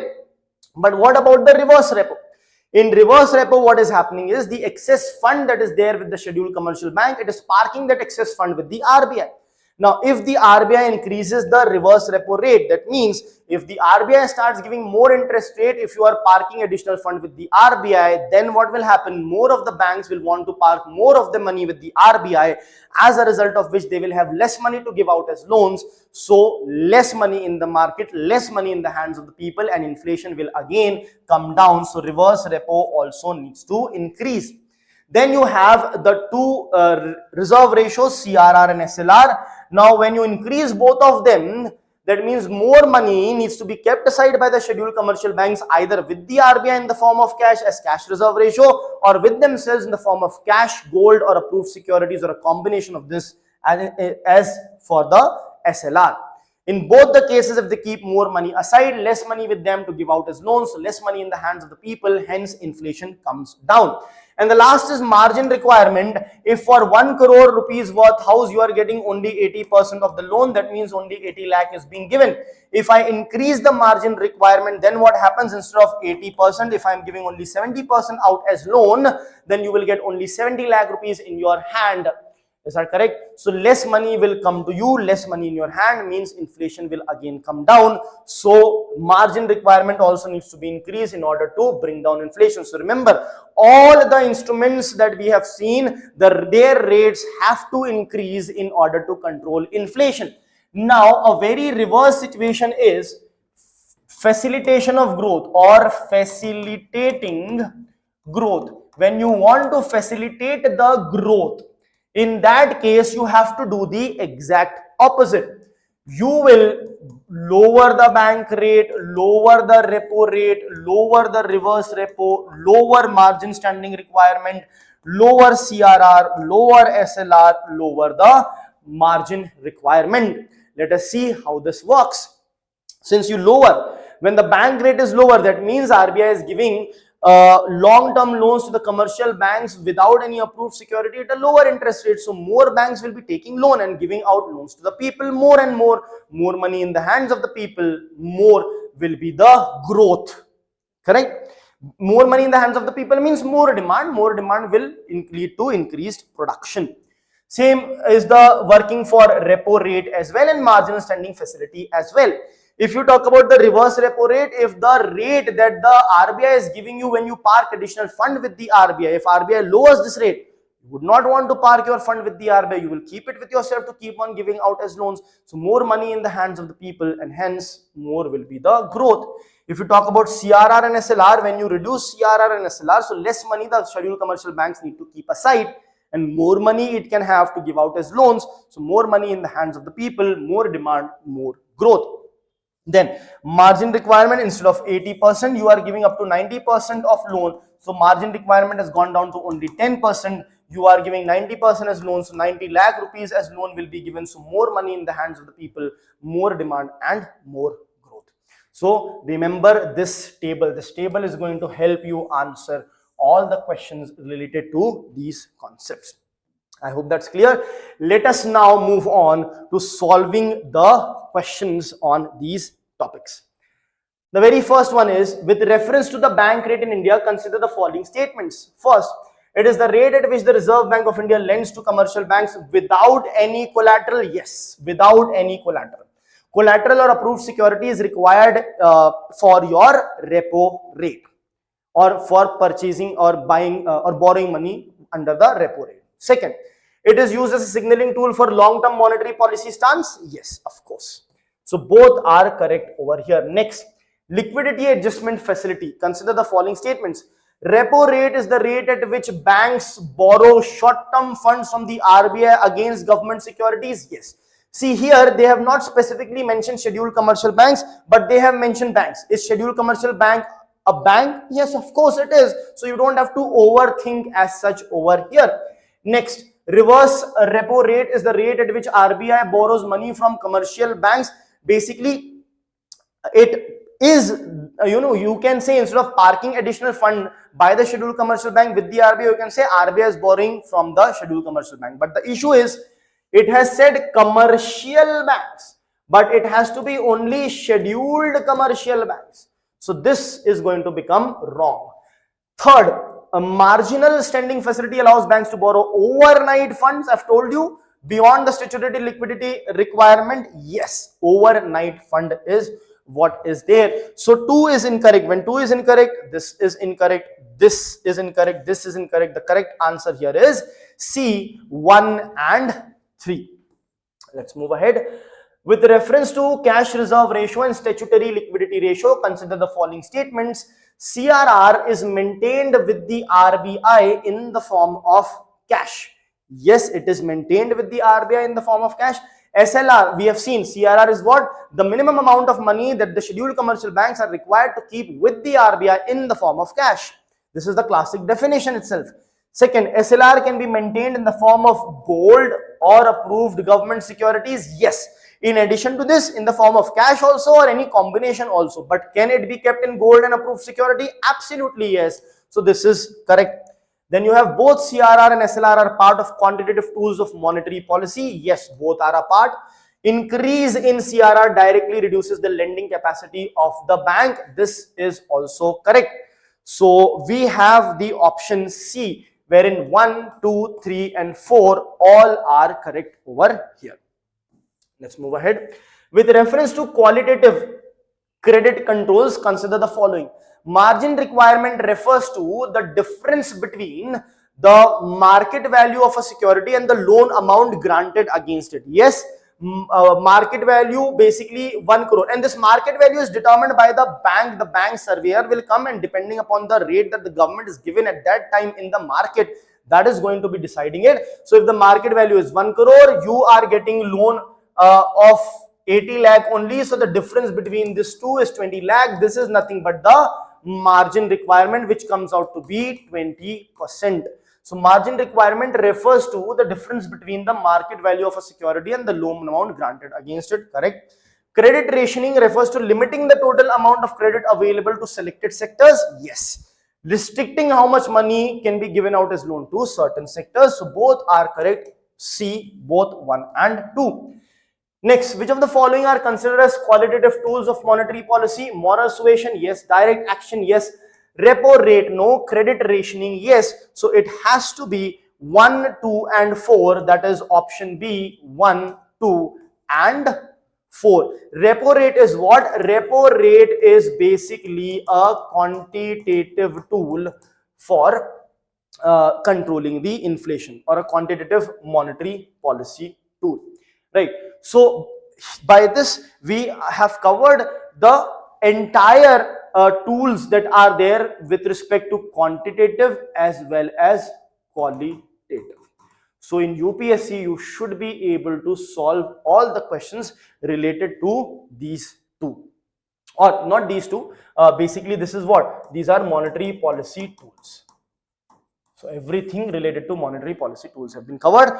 You don't have to as such remember the exact percentages. But we also saw that was the actual headlines, that it has been, repo rate has been kept unchanged to 5.2%. But anyhow, you don't have to remember this as such. Let's move on to the next. So this is, of course, this was also doing rounds in a lot of papers, and this is the PIB release of what? Of GST 2.0. That means the major comprehensive reforms that took place in GST, named as GST 2.0. This is the PIB release. So here first we will look at what is this goods and services tax. It was brought in as the special amendment under it was brought in through 122nd Constitutional Amendment Bill. Right, it was brought in as the 122nd Constitutional Amendment Bill, and when it got passed as the 101st Constitutional Amendment Act. Now, why the difference between the numbers 122nd and 101st? 122nd means the total number of bills, but a lot of bills also fail. And since a lot of bill fails, as a result of which all of them do not become an act. So it was brought in as the 102nd Constitutional Amendment Bill, and when passed, it became the 101st Constitutional Amendment Act. Constitutional Amendment Act. And it was passed by a special majority. In special majority, the absolute majority has to be there. It has to have 2/3 of the people present, members present and voting, and also half of the states should agree to it as well. Now, when this constitution was amended, it added 3 articles into the constitution: Article 246A, 269A, and 279A. This is 79. Article 279A. Now, under GST, so we'll go through what these articles also talk about, what approach does GST have, what principle GST follows, what are these articles all about. Plus, we will also look at the concepts like the compensation cess, which is now getting, is getting winded up. Then the e-way bill, the input tax credit, the inverted duty structure, the reverse charge mechanism, so on and so forth. So first, let us understand the concept of GST or the approach of GST. So the idea of bringing in GST was to have one nation, one tax. So this was the idea to have GST. Now the issue is, when GST was brought in, it had, even now, it had multiple rates. So when it had multiple rates, a lot of questions, people started asking questions that if it was supposed to be one nation, one tax, why are there so many tax rates? But the idea is, this one nation, one tax concept was not to have only one single tax rate. One nation, one tax means that throughout the nation, throughout the country, the tax rate for a particular commodity will be the same. That means the tax rate on, let's say, mobile phones, if it is X percentage in Maharashtra, it has to be X percentage in Karnataka also. There cannot be different tax rates for same commodity throughout the country. That was the idea. So one nation, one tax means same tax rate for the same commodity throughout the country. Now, this tax is based on, follows the principle of destination, or is known as a destination-based tax. Destination-based tax. Destination-based tax means a commodity originates in Maharashtra and is sold in, let's say, Rajasthan. So the source is Maharashtra, but the destination is what? It is consumed in Rajasthan. So who pays the tax? Ultimately, the company in Maharashtra files for the taxation, but the money is given by the people in Rajasthan. So it becomes a destination-based tax, is what it is. Plus, it works on the principle of VAT, that is value-added taxation. Value-added taxation means what? When a raw material is converted into a finished goods, let's say, for example, let's take for example that there is wheat gets converted into flour, gets converted into let's say bread, which gets converted into sandwiches. So you have wheat converts into flour, converts into bread, which converts into sandwiches. The cost of wheat was 50 rupees, cost of flour 60, cost of flour is going to be 60, for example. Cost of bread is 150 and cost of sandwiches, let's say, is 1000. Now, if you are taxing all the commodities, let's say, are taxed at a uniform tax rate of 10%, without VAT, what happens?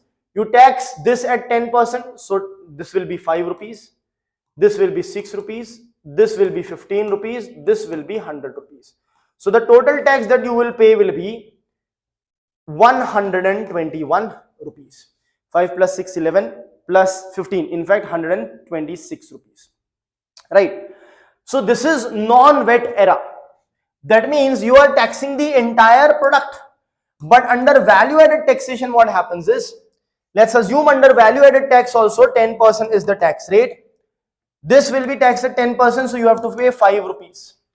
But this 60 rupees of flour consists the value of 50 rupees of wheat already in it. And this 50 rupees of wheat was already taxed. So you have to tax only the value that has been added. So the tax will apply only on 10 rupees. 5% on 10 rupees is simply 0.5 rupees. Then 150 rupees of bread already includes 60 rupees of flour. So only 90 rupees have been added. So 5% on 90 rupees is basically 4.5 rupees. 1000 rupees of sandwich already has 150 rupees of bread in it. So only 850 rupees have been added. So here it is going to be again 5%. No, sorry, we are going 10%. The rates are 10%. So we have to take 10% tax rates. So on 10 rupees, 10% tax rate means 1 rupee will be the tax amount. On 90 rupees, 10% means 9 rupees will be the amount. Here 8,000 rupees of sandwich already includes 150 rupee of bread. So value added is just 850. So 10% on 850 is only 85 rupees. So the total amount of tax that you will be paying here is 10 plus 5. So 90, and this total 100. Only 100 rupees of tax you will be paying, even though the tax rate is the same. Why? Because in this case we are following the value added tax approach. That means we are taxing only the value that is being added. From here to here 10 rupees got added, here to here 90, here to here only 850, and of course in the first stage entire 50 was added. So first stage you tax only 50 rupees, then only 10, then only 90, then only 850, right? Whereas here without VAT you were taxing the entire amount. So there will be there was cascading effect, there was domino effect, there was multiplication of taxation, which is avoided in here. So GST follows the VAT approach. Now let us look at the amendments that have been brought in through the Constitutional Amendment Act, through which GST came into existence. So the very first article is or that was added to the Constitution is Article 246A. Now what is this article all about is what you should be knowing. So Article 246A basically gives concurrent rights to both the Parliament and the state legislature to make rules with respect to the GST. However, whenever it is about the interstate trade, then the Parliament will hold the sole power to make the laws for that. That is exactly what this particular article says. Next is Article 269A. According to this, it says that whenever there is an interstate trade, right, the tax is applied by the central government, collected or appropriated by the central government, and now it has to be distributed between the central government and the state governments. Now the proportion in which it has to be distributed will be determined by the Parliament through a law which the Parliament will make on the recommendation of the GST Council. That means the proceeds of the interstate trade, which needs to be distributed among the center and the state, will be distributed in a proportion which is going to be done by the Parliament through a law on the recommendation of the GST Council. Then you have Article 279A. It basically authorizes the President to establish GST Council. Authorizes the President to establish GST Council. Now, what is a GST Council? GST Council consists of the Union Finance Minister as the chairperson. So we have our Honorable Union Finance Minister Nirmala Sitharaman, who acts as the chairperson of the GST Council.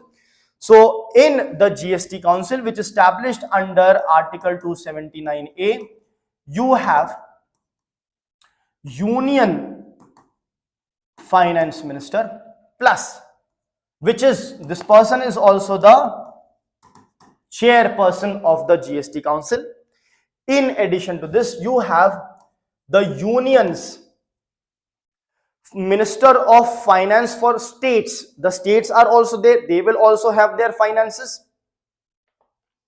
So there is a need to basically coordinate and manage the individual states' finances also, and for that you have the Finance of States Minister or the Union Minister for maintaining the finances of the states. So both of them are union ministers only, these are there. In addition to this, there will be the finance ministers of all the states that are there, plus finance minister of the union territories that are there with legislature. So there are 28 states plus 3 union territories with legislature plus 2 from the central government. So a total of 33 members will be present in the GST Council. Now the quorum for GST Council, quorum basically means the minimum number of people required for the proceedings to carry on. For Parliament, for Lok Sabha, it is 10%. That means 1/10 of the total number of members. If present, the proceedings will go ahead. Quorum for GST Council is 50%. Since total are 33, so at least 17 people have to be present. The resolution are decided by 75%. Basically 75% of weightage of vote should agree for a resolution to be passed. The central government, or the government of India's share in the vote is 33%, whereas the share of vote for all the states combined together is 66.66%, and here it is basically for government of India it is 33.33%. So you can simply say that the government of India's vote percentage is 1/3, and that of the states is basically 2/3. But each resolution requires 75% vote to pass.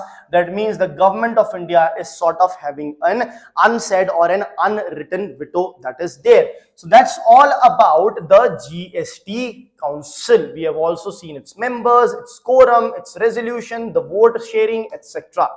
Now let us look at the different concepts that are there. The very first being the compensation cess. Now, since this particular bill required a special majority, that means half of the states should also agree to it.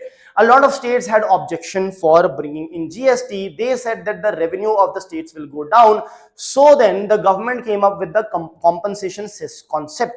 What is this concept?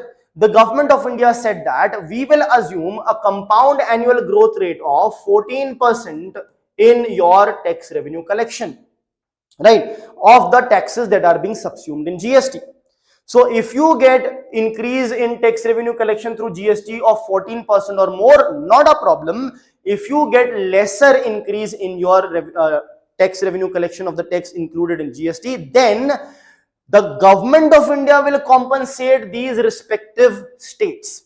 And how did the government of India plan to compensate them for this shortfall? They said that we will bring a compensation cess. What is a cess? A cess is a tax on the tax. This compensation cess will be imposed on certain sin goods that are there, and whatever the proceeds come out of it will be utilized to give it to the states which are having any shortfall in their tax collection under the GST for a period of 5 years. That is why this compensation cess was also supposed to be for a period of 5 years. But then what happened? GST came in 2017, but just 3 years later came COVID. Because of COVID, the production went down, the tax collection went down, the compensation tax assess. So the tax collection of the states went down and the compensation cess collection also went down. So the government of India was not able to provide the compensation through the compensation cess. So the government of India borrowed money to pay to the states as the compensation. Now the government of India needs to pay it back. So the government of India continues to take money under the compensation cess in order to pay the loans that it took to pay the compensation to the states. Now this compensation cess is about to get over on 1st of April 2026. But if there is still a shortfall, it may increase or extend, but it doesn't feel like it is going to further extend. That is your compensation cess. Next is the concept of e-way bill. Now, previously there were multiple tax rates, there were different taxes, different fees, etc., octroi, all those things that are being charged, especially when you're transferring goods from one state to another, then again changes of taxes, so on and so forth. Now, if you want to transfer goods from one place to another throughout the country, all you need is the e-way bill. E-way bill is required if you are transferring goods worth more than 50,000 of rupees of value and you are transferring it to a distance of more than 10 kilometers. So the requirement is and this and this. So that means if you are transferring goods worth more than 50,000 rupees of value but only 2 kilometers, you don't need an e-way bill. If you are transferring goods worth only 10,000 rupees of value for 100 kilometers, again you don't need e-way bill. Then when do you need e-way bill? You need it only when you are transferring goods worth more than 50,000 rupees for a distance of over 10 kilometers is when you will need it. So that gives you the right to transfer the goods and it is applicable throughout India. You can cross the state also, not a problem as such. Next is the input tax credit. See, the idea is, see, you will make finished goods from raw material. So let us say that you have taken cotton as the raw material. So you would have paid, let's say man-made fiber is your raw material. So you would have paid GST on that as well. Then you convert this raw material into finished goods, that is garments. Then you will have to pay GST here also. Now, whatever the GST is applicable on the finished goods is the total GST. But since you have paid already some GST during purchase of raw material, you can deduct that. So this is GST1, this is GST2. So the actual GST now that you are required to pay will be GST2 minus GST1, which you have already paid. So this GST which was already paid acts as an input tax credit, which you can subtract from here and pay only the remaining amount. So the tax that has already been paid by a manufacturer is taken into account under GST through the input tax credit concept. I hope that's clear. Let's move ahead to the next concept, that is inverted duty structure. So what is this inverted duty structure? You have, let's say for example, again take the example of raw material and the finished good. So let's take the man-made fiber. This is the actual example that we are taking, exact figures we will take here. You have the man-made fiber. Even after the revisions under GST 2.0, man-made fiber is taxed at a higher percentage. This acts as a raw material which is taxed at a higher percentage than the garments made out of it. So what is inverted duty structure? Whenever the raw material is taxed at a higher rate than the finished goods made out of it, then that situation is known as the inverted duty structure. So the man-made fiber is taxed at 18% and the garments made out of it. So the government is having two different tax rates on the garments. If the garments is costing, if a garment is costing less than 2,500 rupees, then it will be taxed at 5%. If it is costing 2,500 or more, it will be taxed at 18%. So there will come a situation wherein you use man-made fiber and produce garments worth less than 2,500 rupees. This has to be 2,500. Costing less than 2,500 rupees. So your man-made fiber, when you purchase, the tax is 18%. The garments you manufacture is taxed at only 5%. So since your raw material was taxed at 18%, let's say you purchase raw material worth 1,000 rupees in order to manufacture the garment worth 2000 rupees. So here the tax due for you will be 180 rupees, whereas here on 2000 rupees with the interest with the tax rate of 5%, the tax due here will be only 100 rupees. Now the issue here that this causes is I remember I told you you have to subtract the money that you have already paid. So when you subtract 180 from 100, you get minus 80. Minus 80 means what? Minus 80 means now the government has to return you the money. Correct? That means you will file for a refund. That means your money is stuck with the government. That means that your working capital is going to get stuck with the government, which can be a hindrance for the business. Why? Because your money is stuck with the government. Now you have to file for a refund. The refund may be rejected, it may be delayed, you might have to refile it, and only then you will get the money back. Plus, from the government's perspective also, government thought it has got the money, it planned accordingly, but suddenly there will be huge amount of refund requests which the government has to address and pay back the money which it received. So this can cause an issue of the working capital getting stuck because of this inverted duty structure. This kind of inverted duty structure was quite prevalent previously. However, under GST 2.0, it has been reduced considerably, but still in certain sectors like that of man-made, the textile sector, man-made fiber and the garments, and the steel industry, wherein steel is taxed at 18%, but the bicycle made out of it is taxed at 5%. So in these sectors, the inverted duty structure still remains. Next is the concept of reverse charge mechanism. Now, what is this reverse charge mechanism? See, what happens is when it comes to GST, it is, let's say you have purchased certain goods from a particular shop or a particular supplier. Now you pay the entire amount of price, which includes GST, and the supplier who gave you or sold you the goods is going to file for GST. But to file for GST, you need GST number. So if that supplier is a registered supplier, that supplier can file for GST. But there can be a situation wherein the supplier of the good is not registered.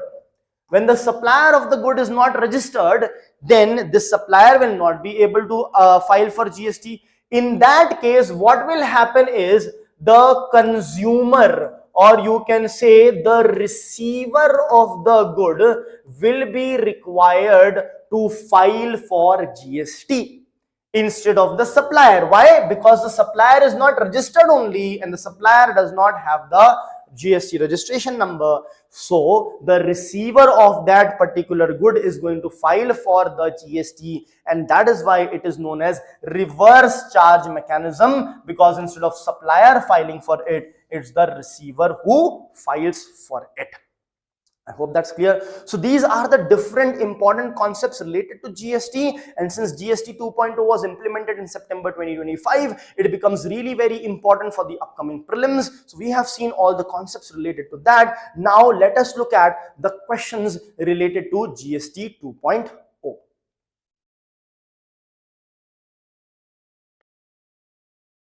So now let us look at the questions related to GST and its relevant topics. So this is the very first question. So there they have given the assertion and reasoning, wherein you have to first look at the assertion, understand whether it is correct or not, and then understand the reason. Reason might also be correct or incorrect, and that reason may justify this assertion or may not justify this assertion. Based on that, you will have the options. So assertion says that under Article 246A of the Indian Constitution, both Parliament and the state legislature have the power to make laws with respect to goods and services tax. That is absolutely right. In fact, that is exactly what it says. However, remember, with respect to interstate transactions, etc., that will be there, Parliament will hold exclusive power. But for GST, when it comes to the making of or having the legislative power, both the government of India and the state government will have that. So we know that the assertion is actually correct. Now A is incorrect. This option actually goes out because we know assertion is correct. but we are still left with 3 options. Let us look at the reason. Article 246 creates a special constitutional provision overriding the distribution of legislative powers under the 7th schedule. So now that is correct. The Constitutional Amendment Act has brought in GST, and under that constitutional amendment, Article 246A, whenever you see this capital alphabets A, B, C, 246A, 269A, 279A, you should know that these articles have been brought in via amendment, because when the constitution was first formed, articles were what, 1, 2, 3, 4, 5, 6, like that, 20, 21, 22, so on and so forth. But when amendment takes place, you want to insert an article. How do you insert?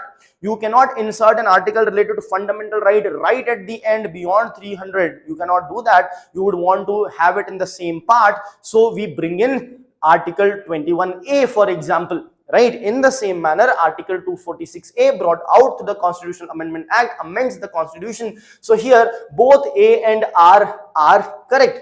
So here R is incorrect also goes out, A and R are correct, and in fact the reasoning correctly explains the assertion. Hence option A will be the right answer over here. Let's move ahead to the next question. So this is a match the following question, wherein the list have been given on 2 sides. On one side there are articles and the relevant provisions, we have to match it correctly. So Article 246A, what does it do? It basically gives the power to the center in the state that we have seen.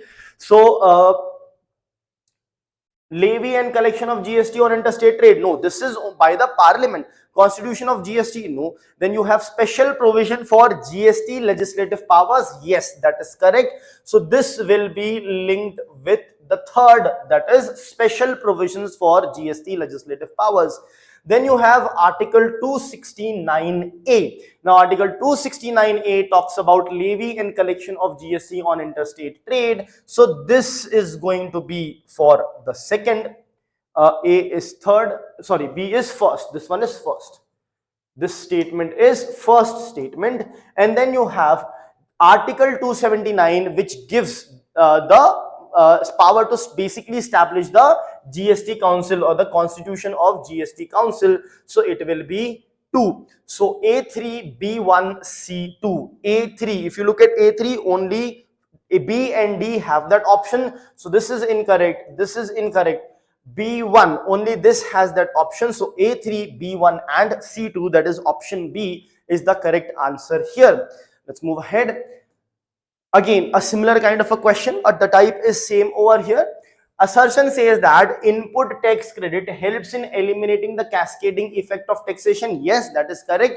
If you have already paid certain amount of tax on the raw material and then you process it into a finished good, so once you are selling that finished good, again there will be indirect taxes on that, for which you have to file for the GST, but the amount you have already paid as GST on raw material can be deducted, that is input tax credit. So this assertion actually eliminates the cascading effect that is there. Reasoning: under GST, tax paid on inputs can be set off against tax liability on output supplies. This is also correct, and this clearly explains the assertion. Correct. Let's move on. Next, you have the compensation cess. So all these compensation cess, reverse charge mechanism, e-way bill, inverted duty structure, we have seen all these concepts. Let us see what they are. Compensation cess. Tax liability shift from supplier to recipient, no, that will be reverse charge mechanism. So B will be linked with this reverse charge mechanism. Tax on sin and luxury goods to compensate the states, yes, that is the compensation cess. Then tax rate on inputs higher than on outputs, that is inverted duty structure. And electronic document for movement of goods, that is an e-way bill. So you have A2, that is here and here. So these options are out, but then B is linked to 1. So B1 is present only in this. A2, B1, C3 and D4 is the correct answer here. Let's move ahead to the next one. Again, an assertion reasoning question. GST on interstate trade is levied and collected by the union government. Absolutely right. See, whenever there is the issue or the tax collection or anything with respect to interstate, the central government will be involved. Interstate river water dispute, the central government will be involved, because the union, there is a union bias, and the union is going to resolve the problem between the two states. The two states cannot do that. So yes, GST also we factually know, but even if you don't know factually, you come across any interstate thing, the union government has to be involved. So GST on interstate trade is levied and collected by the union government. That is absolutely right. Let us look at the reason. Article 269A provides that GST on supplies in the course of interstate trade shall be appropriated between the union and the states. Yes, it does say that. It is Article 269 which says that. So again, assertion is correct, reasoning is correct, and reasoning actually explains the assertion which is there. Let's move ahead to the next topic or the next news. So this news is about the slump of the Indian rupee to an all-time low of 90.25 rupees against dollar. That means $1 crossed 90 rupee barrier and became 90.25 rupees against dollar in intraday trade. Now, so what has happened is, see, the year 2025 has been a year wherein the Indian rupee has depreciated considerably. So what had happened is, Indian rupee started at around about 85 rupees. $1 is equal to 85 rupees is how it started. And throughout the year, it depreciated by another 5 rupees and it crossed 90 rupees. As we speak, Indian rupee is around $1 is around 90.75 rupees. So it is further depreciating. Hopefully it may sort of not increase to that extent as we have seen previously. See, the depreciation of rupee is not completely bad. Appreciation of rupee also is not completely good. There needs to be a proper transition, proper balance, proper consistency or robustness with respect to the exchange rate that should be there. However, the rupee had slipped and reached an all-time low. So that is actually quite important, as a result of which we will look at all the terms and definitions that are related to this particular news. So let's get started with the very first thing, that is the exchange rate. The exchange rate. Now, what is the exchange rate? See, we exchange goods and services for money. So you get 1 kg of rice in exchange of 60 rupees. So the exchange rate of 60 rupees is what? 1 kg of rice, or 1 kg of rice can be exchanged in 60 rupees. In the same manner, you can. So here, but remember, previously in the barter system, we used to exchange goods for other goods or goods for services. So 1 kg of rice worth 1.5 kg of wheat, for example. So again, that is the exchange rate. Now the same exchange rate can happen in currencies as well. So let's say I give you rupees and you give me dollar. Now, what will be the rate at which you give me?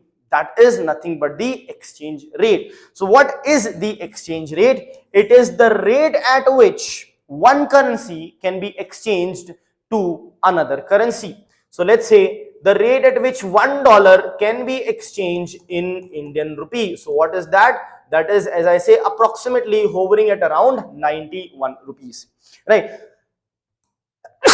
So this is basically the exchange rate that we are talking about. Now, this exchange rate, any country needs to maintain a stable exchange rate.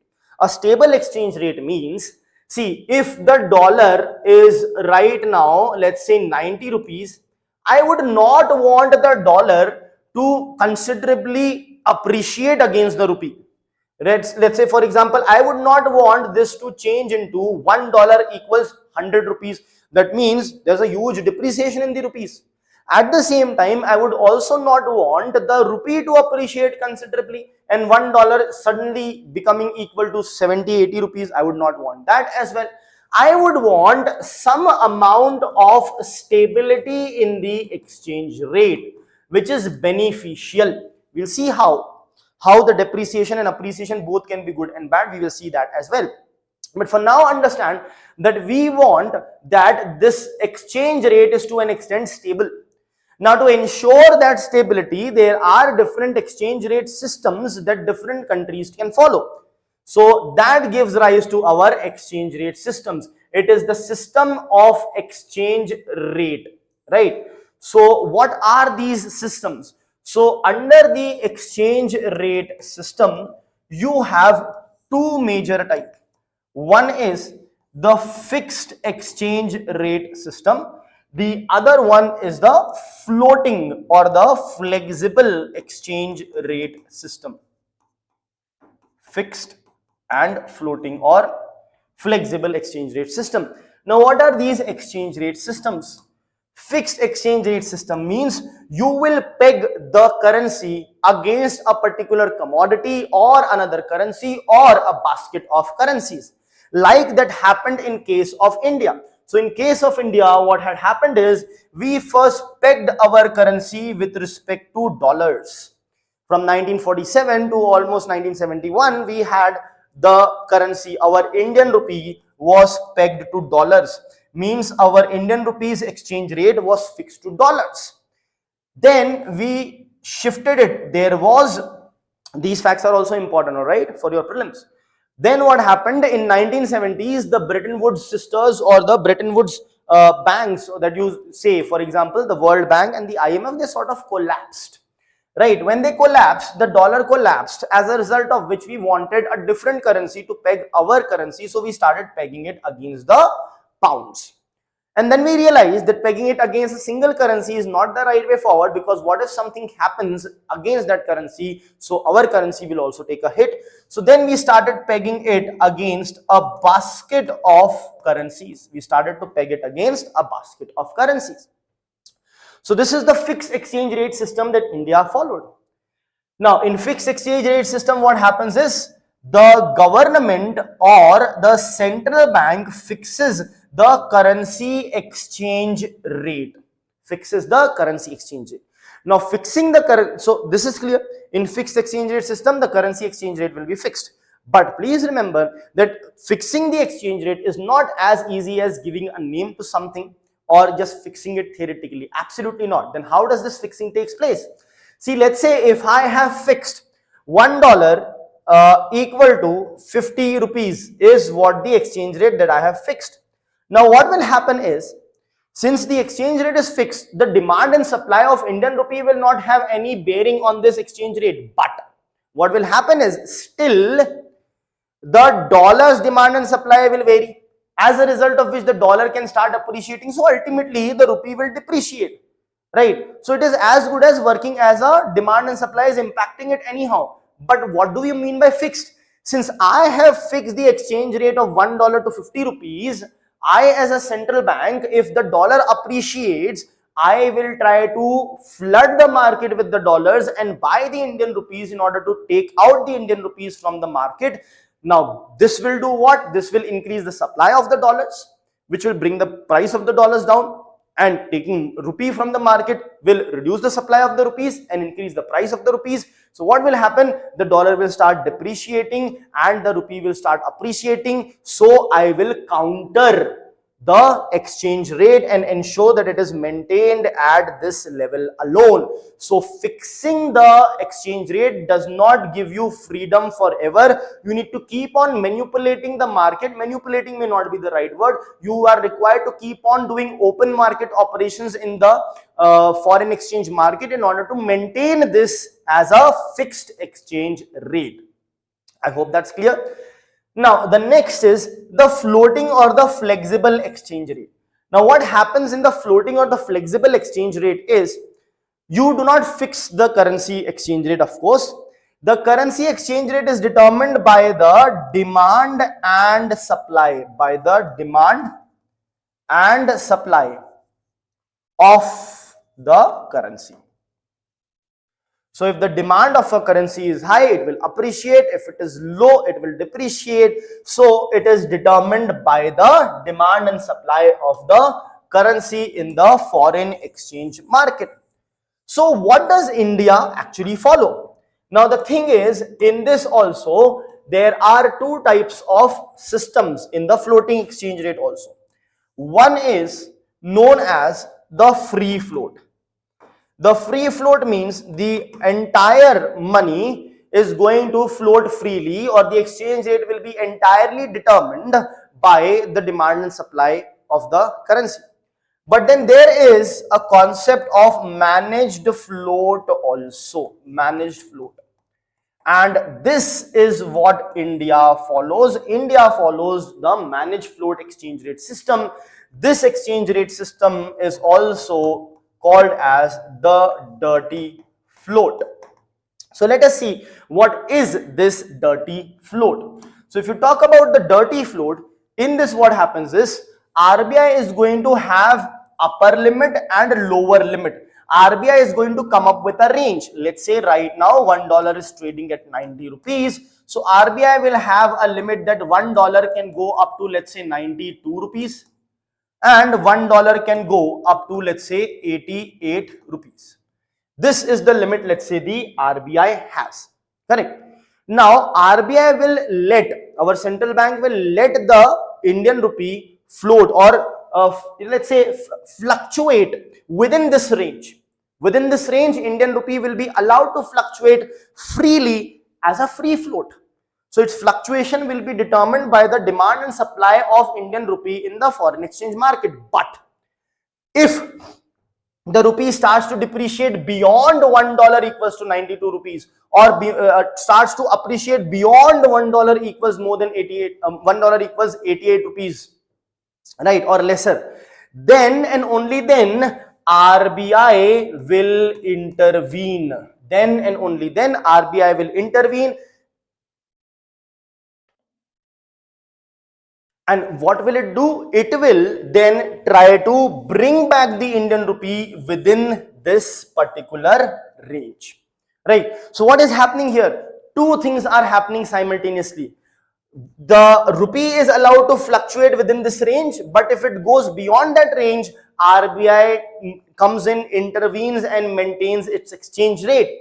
So maintaining of the exchange rate was a feature of the fixed exchange rate system, and allowing the exchange rate to float freely according to the demand and supply of the currency is the feature of the floating exchange rate system. So here in managed float, you have the feature of the fixed exchange rate system plus the floating exchange rate system, that is known as managed float. And this is what India follows, which is the managed float, or the dirty float as well. In the exams, it's better to write in your mains paper managed float rather than writing dirty float as such. But in prelims, if asked, you should know that both the concepts mean the same. Dirty float as such is a Western slang used for economies that are trying to manage their exchange rates. I hope that's clear. Now, before we conclude this concept, I'll tell you what later on happened. How did India from fixed exchange rate system moved on to this floating exchange rate system, which I have just explained. So as I have told you, first India's rupee was pegged with dollars, and then there the Bretton Woods sisters or the Bretton Woods institutions collapsed. So what we did is we pegged it with the pounds, but then we realized we need to peg it with a basket of currencies. So that is exactly what we did. And after that, what we did is we came up with liberalized exchange rate management system. Under liberalized exchange rate management system, part of our Indian rupees exchange rate was determined by the market and part was determined by the RBI. So here we followed the dual exchange rate system, partly determined by the market and partly determined by the RBI. Then later on we shifted to the unified exchange rate management system, in which we are linking it to the market only. However, we allow the rupee to fluctuate within a particular range beyond which the RBI is going to intervene and ensuring that the rupee comes back within the range. So this is the managed float that we follows. So this is the historical data with respect to the exchange rate systems India has followed. Very, very important for our prelims exam. Let's move on to next. The next concept is depreciation and devaluation. Now these are exactly the same in the sense that they have the exact same impact. It's just that the mannerism of it is absolutely different. So what is depreciation? When the value of the domestic currency reduces against a foreign currency, it is depreciation. When the value of the current domestic currency reduces or lowers against the foreign currency, it is devaluation. So the definition looks the same. Then what's the difference? See, in both the cases, the value of the currency or the domestic currency is reducing against the foreign currency. But why is this happening? The reason makes it different. If it is happening due to the market forces of demand and supply, then it is known as depreciation. However, if the government or the central bank does it deliberately, then it is known as devaluation. That is why every now and then you can read on in the newspaper that China has devalued its currency. That means its government and the central bank has deliberately lowered the value of its currency against the foreign exchange. So you should always remember, depreciation is lowering of the value of the domestic currency because of the market forces, and devaluation is also the lowering of the value of the currency, but because of the deliberate stance, or it is done deliberately by the government or the central bank. That is what these two things mean. It's these kind of confusing things you should remember. We have already seen previously in our previous article with respect to inflation, inflation, deflation, disinflation. This is also confusing on the similar lines. Next is the concept of currency convertibility. So what is convertibility? Convertibility is basically converting one thing into another, right? So here we are talking about currency convertibility. That means we are saying the ability or the process of converting one country's currency into another country's currency. That is what currency convertibility is, right? It's the ease with which a particular currency can be converted into another country's currency. Now when you talk about this currency, now in India, the current account that is there. So in India, the current account that is there, it is fully convertible. Fully convertible means the entire money gets converted into a different exchange or a different currency at the market determined price. So current account is fully convertible.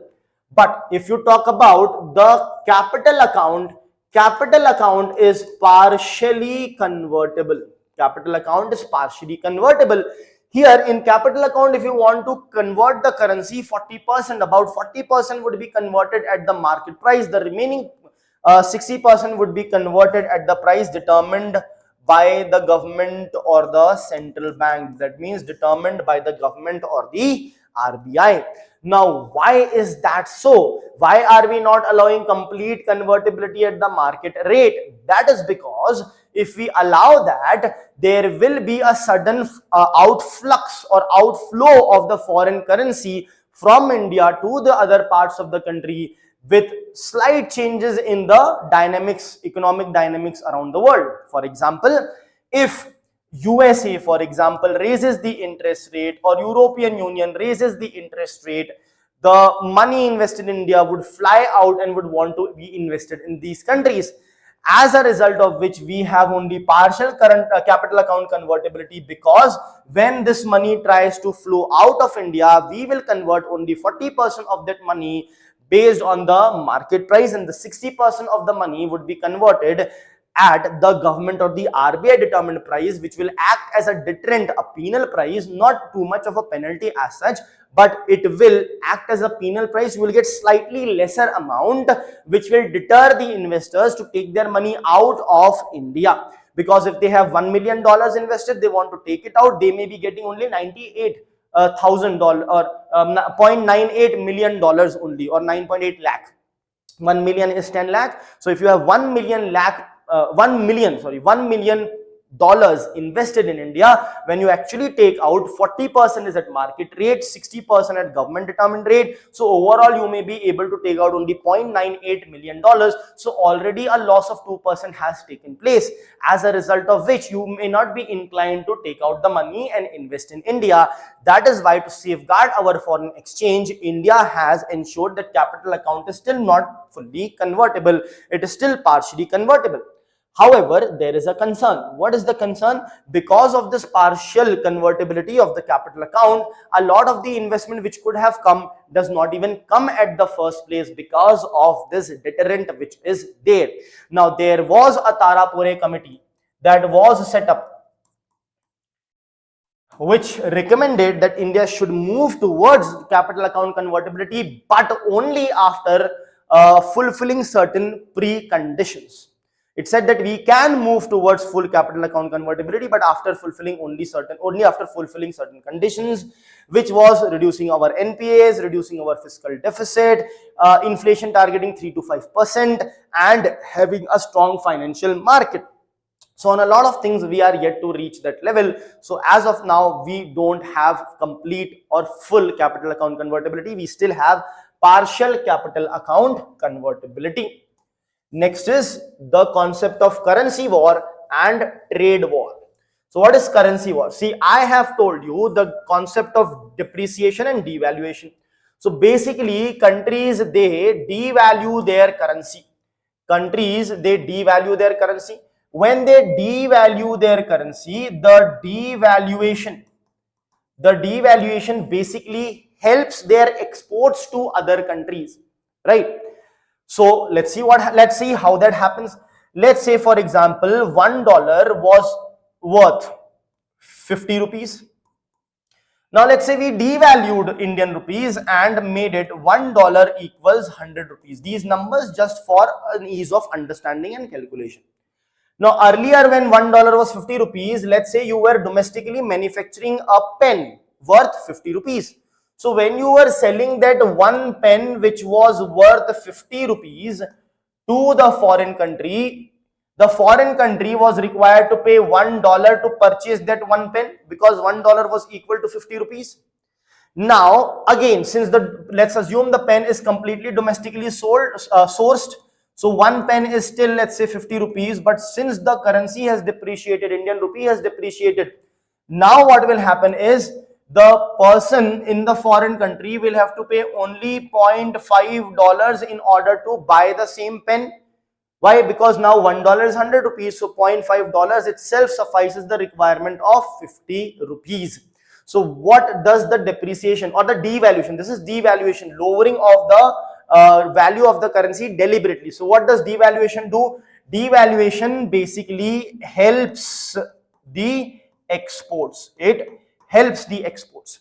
How does it help the export? By making the exports cheaper, right? And when the exports are cheaper, more and more people would want to buy your exports. And when more and more people would want to buy your exports, what will happen? The volume of exports will increase. The volume of exports will increase, right? So basically, we should know that devaluation helps the exports.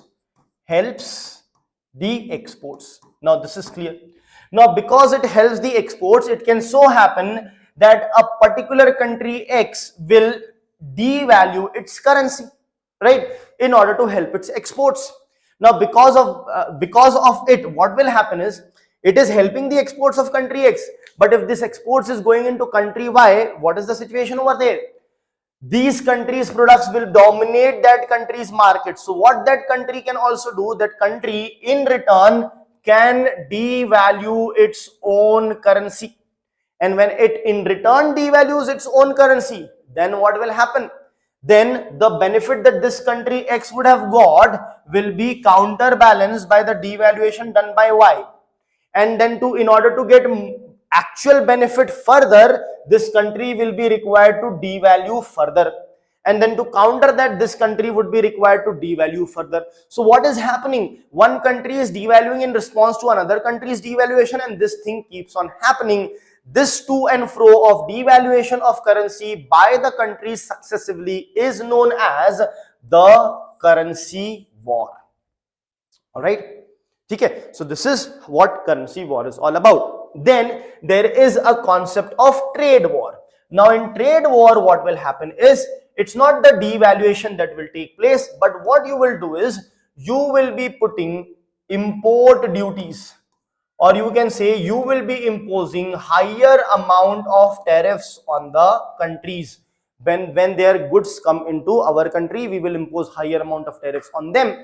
Now, in order to counter that, the other country will put reciprocal tariff on this country, right? So with reciprocal tariff, as in country X increase its tariff on another country, so whenever their goods are coming to us, it is going to be imposed with a higher tariff. It will make it costly, so we would not want to have them. So what the other country why will then do is, when our exports go to their country, they will also increase the tariffs on our exports to their country. And then to counter this, again country X can increase. So this to and fro or successive increase in the tariffs to counter or to stop or to create a barrier for the goods to come in a country, that is known as the trade war. Now, the trade war ultimately may not be beneficial for both the countries, but it depends on the might of the country as well. Recently, we have seen a trade war like situation or tariff war like situation between the United States of America and China. So, United States of America increased its tariff to 145%. Yes, 145% means if the good is worth $100, $145 will be the tariff, so it will now cost $245. In response, China increased its tariff to $125. Now, what did actually happen after this is, China's exports to USA actually declined, but then it started finding out other sources of exports, and the overall exports of China still saw a major amount of growth. And when USA realized it's not helping anyone, then both countries came together and had a peace clause for 90 days, deciding to stop this trade war or tariff war, you can call it, right? And then afterwards, the tariffs had come down. Next is, again, related to the foreign exchange, is the Vostro and Nostro accounts. Now, both the accounts, interestingly, are talking about the same bank account. These are not two different bank accounts. In fact, it is just the perspective which makes it different. So let us see Vostro and Nostro. So you have Vostro account and Nostro account. Now, to understand that, let's first assume that there is a person in India, for example. So a person in India wants to transact abroad, right? They want to transact abroad. They want to send money abroad. They might have a company over here. That company would need money over here. So from India, of course, an Indian from India opens a bank account. Opens a bank account in another country, let's say in the United States of America, right? Now, let us look at this bank account from the perspective of United States of America. So what will United States of America say to this Indian? United States of America will say that your money is in our account.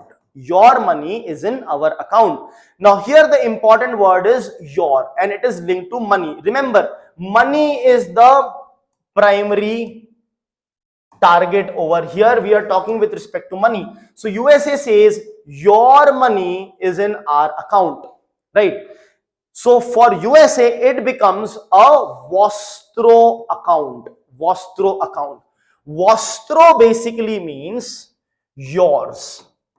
Vostro means yours, right? But let's look at from the perspective of the Indian. The Indian says, my money is in your account, or says that our money. So Indian, what Indian will say with respect to this bank account, this Indian, let's say we are those Indians, so we will say our, let's say we have that account over there, right? So our money is in your account. Remember, money is the main thing over here. So with money, what is the word related? Our money. Our is the word related over here. So nostro in Latin basically means ours. So for USA, it's a Vostro account. From the Indian perspective, it is a Nostro account. The bank account as such is the same. So this is the concept of vostro and nostro account. A vostro account is an account which says that your money is in our account, and a nostro account is an account which says that our money is in your account. So this is the concept of vostro and nostro account. How can you remember? Is vostro is related to you, right? U, V, W, X, Y, Z. So U, V. So from vostro, this V you can remember, it talks about your money in my account. So if you just remember that, nostro account will be remembered automatically by you. Okay, I hope that's clear. Now let's move on to a last concept related to this news.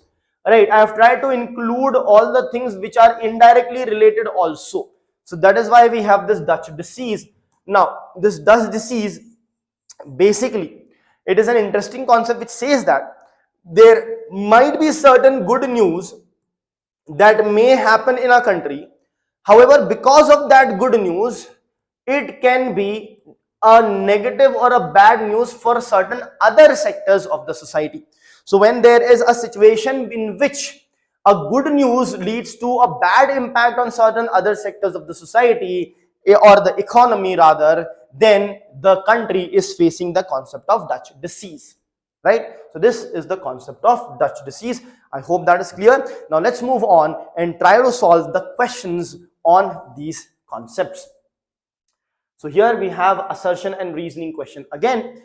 Now, many people do get confused in assertion and reasoning questions. They are not able to identify whether the reason justifies or not. So remember one thing, if the reason is justifying to a generic extent also, that reasoning is actually the correct reasoning. Do not think, no, this is not the only reason, there can be other reasons as well. Absolutely yes, there can be other reasons as well. But can this be a reason or not? If yes, then that reasoning is correct. Keep this in mind. This will help you solve these kind of questions. Let's move ahead. Assertion says that under a fixed exchange rate system, currency depreciation cannot occur. Currency depreciation cannot occur, they are saying. It is impossible. Can it be impossible? Because see, when it's a fixed exchange rate system, it's not that you have fixed it and it will remain fixed. There will be the impacts, but the central bank actually keeps on intervening as and when required to whatever frequency required in order to maintain it at that fixed level. But can it not fluctuate at all? Of course it can, because to intervene also the central bank would require huge amount of foreign exchange. This is one drawback of fixed exchange rate system, that you need a huge amount of foreign exchange to intervene in the market continuously. So if they don't have it, or even after doing that, there can still be depreciation. So statement 1 is going to be incorrect over here. Now both A and R are correct, so this will not be right. Both A and R are correct, but R does not explain. This cannot be right. A is incorrect. D says A is correct, but R is incorrect. This cannot also be right. This will be the correct option. But so sometimes you can get direct answers as well, but still let's look at the reasoning. In a fixed exchange rate system, the central bank maintains the exchange rate at a predetermined level. That is absolutely correct. It's the central bank that maintains, and to maintain that, central bank has to keep on doing the open market operations. I hope that is clear. So A is incorrect, assertion is incorrect, but reasoning is correct in the sense that the statement given under the reasoning is correct. But of course, it is not going to explain assertion, because assertion itself is incorrect altogether. So the correct answer here is C. A is incorrect, but R is correct. Okay? Yes, let's move ahead. Next, with reference to currency convertibility, consider the following statements. First, full capital account convertibility allows residents to freely convert domestic currency into foreign currency for capital transactions. Yes. India currently has full capital account convertibility. Incorrect. So the correct option here will be A1 only. Next. So now we can see here nostro account, vostro, Dutch disease and trade war. So nostro account, foreign bank account maintained in a domestic bank. Domestic bank account maintained in a foreign bank. Now the wordings are now different, so we need to focus here.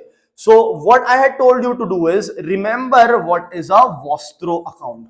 Vostro account is an account wherein the country is saying that your money is in my account. Your money is in my account. So in out of this, which will suit better over here? Your money, domestic account maintained in a foreign bank. No, foreign bank account maintained in a domestic bank. Yes. So when the bank is domestic, remember that example that I gave you. So when the bank is domestic, let's say the USA domestic bank, right? And the person is from India who maintains the account. So that Indian is going to maintain a foreign bank account in in USA, and for USA it's basically a domestic bank. So USA is going to say your money in my account. So this becomes Vostro account. Vostro account is nothing but first. So you will link it with first. And as a result of which nostro will be the second one, but still have a read domestic bank account maintained in the foreign bank. So domestic bank account maintained in the foreign bank. So you are maintaining an account in the foreign bank as such. Now next is Dutch disease. These concepts are completely different, so there should not be much problem over here. Dutch disease, decline in manufacturing due to resource boom. Yes, that is correct. So for example, there is a boom in the resource sector, because of which there is a decline in the manufacturing sector. So one thing booms, the other thing declines. That's the concept of Dutch disease. And the fourth, trade war, mutual imposition of tariffs is nothing but the trade war. So this is the answer. A2B1. Now A2B1 here and here also is there. This is gone. A2B1, C3 and D4. So option A here will be the correct answer. Let's move ahead. With reference to currency war, consider the following statements. It involves deliberate competitive devaluation by countries. That is correct. It is generally aimed at boosting exports. That is also correct. I have told you it helps in exports. It is identical to a trade war. No, it is not identical to a trade war. So 3 is incorrect. 3 was here also. The correct answer is A, 1 and 2 only. Let's move ahead to the next one. Dutch disease occurs only in countries that follow a fixed exchange rate system. Only if the country that follows, no, absolutely not. In fact, more prevalent in the country which is having a floating exchange rate. So this will become incorrect. And anyhow, the word only, these are extreme words. So whenever you come across such words, be very careful before marking them correct. More often than not, these statements would be incorrect. Reason: large foreign exchange inflows from natural resource exports can lead to appreciation of the domestic currency. Yes, it can. This is correct, but assertion was incorrect. So you have C as the correct option. A is incorrect, but R is correct over here, right? And remember, as I said, if you see statements like only, these are extreme statements. So more often than not, they will be wrong. That does not mean it will always be wrong. There can be certain exceptions when the statement can have only, but still might be correct. But majorly, it is wrong. So if you are so easily marking this as right, just think again in order to be extra sure over there. Let's now continue with the next set of concepts related to the budget. So the budget is released, of course, every single year. Now it's a very important document, not just the factual things, but the conceptual things of the budget are also quite important. So let us have a detailed look of budget 2026-27. So first we will look at the budget basics. After that, there's a list of the concepts that you should be knowing. In fact, so this budget is nothing but in your standard books, it's a part which is mentioned in the public finance.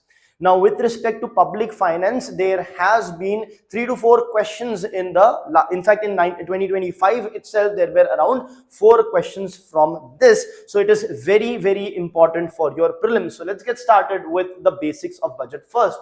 So what is the union budget? See, first thing you should know that the word budget is not even used in the Indian Constitution. So How did we, where is it mentioned? It is of course mentioned in Article 112, but the wording is not budget, rather it is called as the annual financial statement.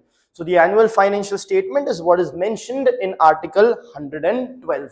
Now this is prepared by the budget division, which is under the Department of Economic Affairs, and this Department of Economic Affairs is under the Ministry of Finance. So in the option, if they are asking you budget is prepared by whom, one of the options can be the budget division of the Department of Economic Affairs, or they can simply ask you the ministry also. So this is there. Next, now a very interesting thing I would tell over here. Now in 2024, UPSC, out of 100 questions, they omitted 3 questions because they considered that they had certain ambiguities, and they corrected and formulated the cutoff and the people who would be selected for mains based on just 97 questions, as 3 questions were omitted.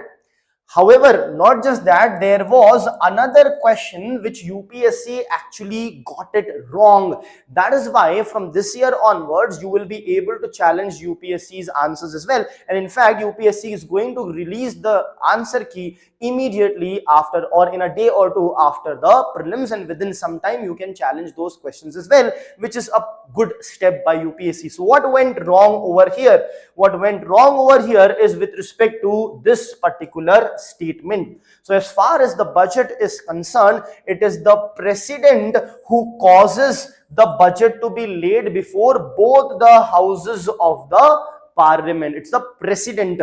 In one of the statement, UPSC statement, it mentioned it's the prime minister who causes the budget to be laid in front of both the houses, and UPSC has considered that to be correct, which is absolutely incorrect. Remember, it's the president who causes the budget to be laid in front of both the houses of the Parliament, and who presents the budget? It's the Union Finance Minister who presents it. So causing it to be laid is someone else, that's the president who is doing it, and presentation of the budget is done by the Union Finance Minister.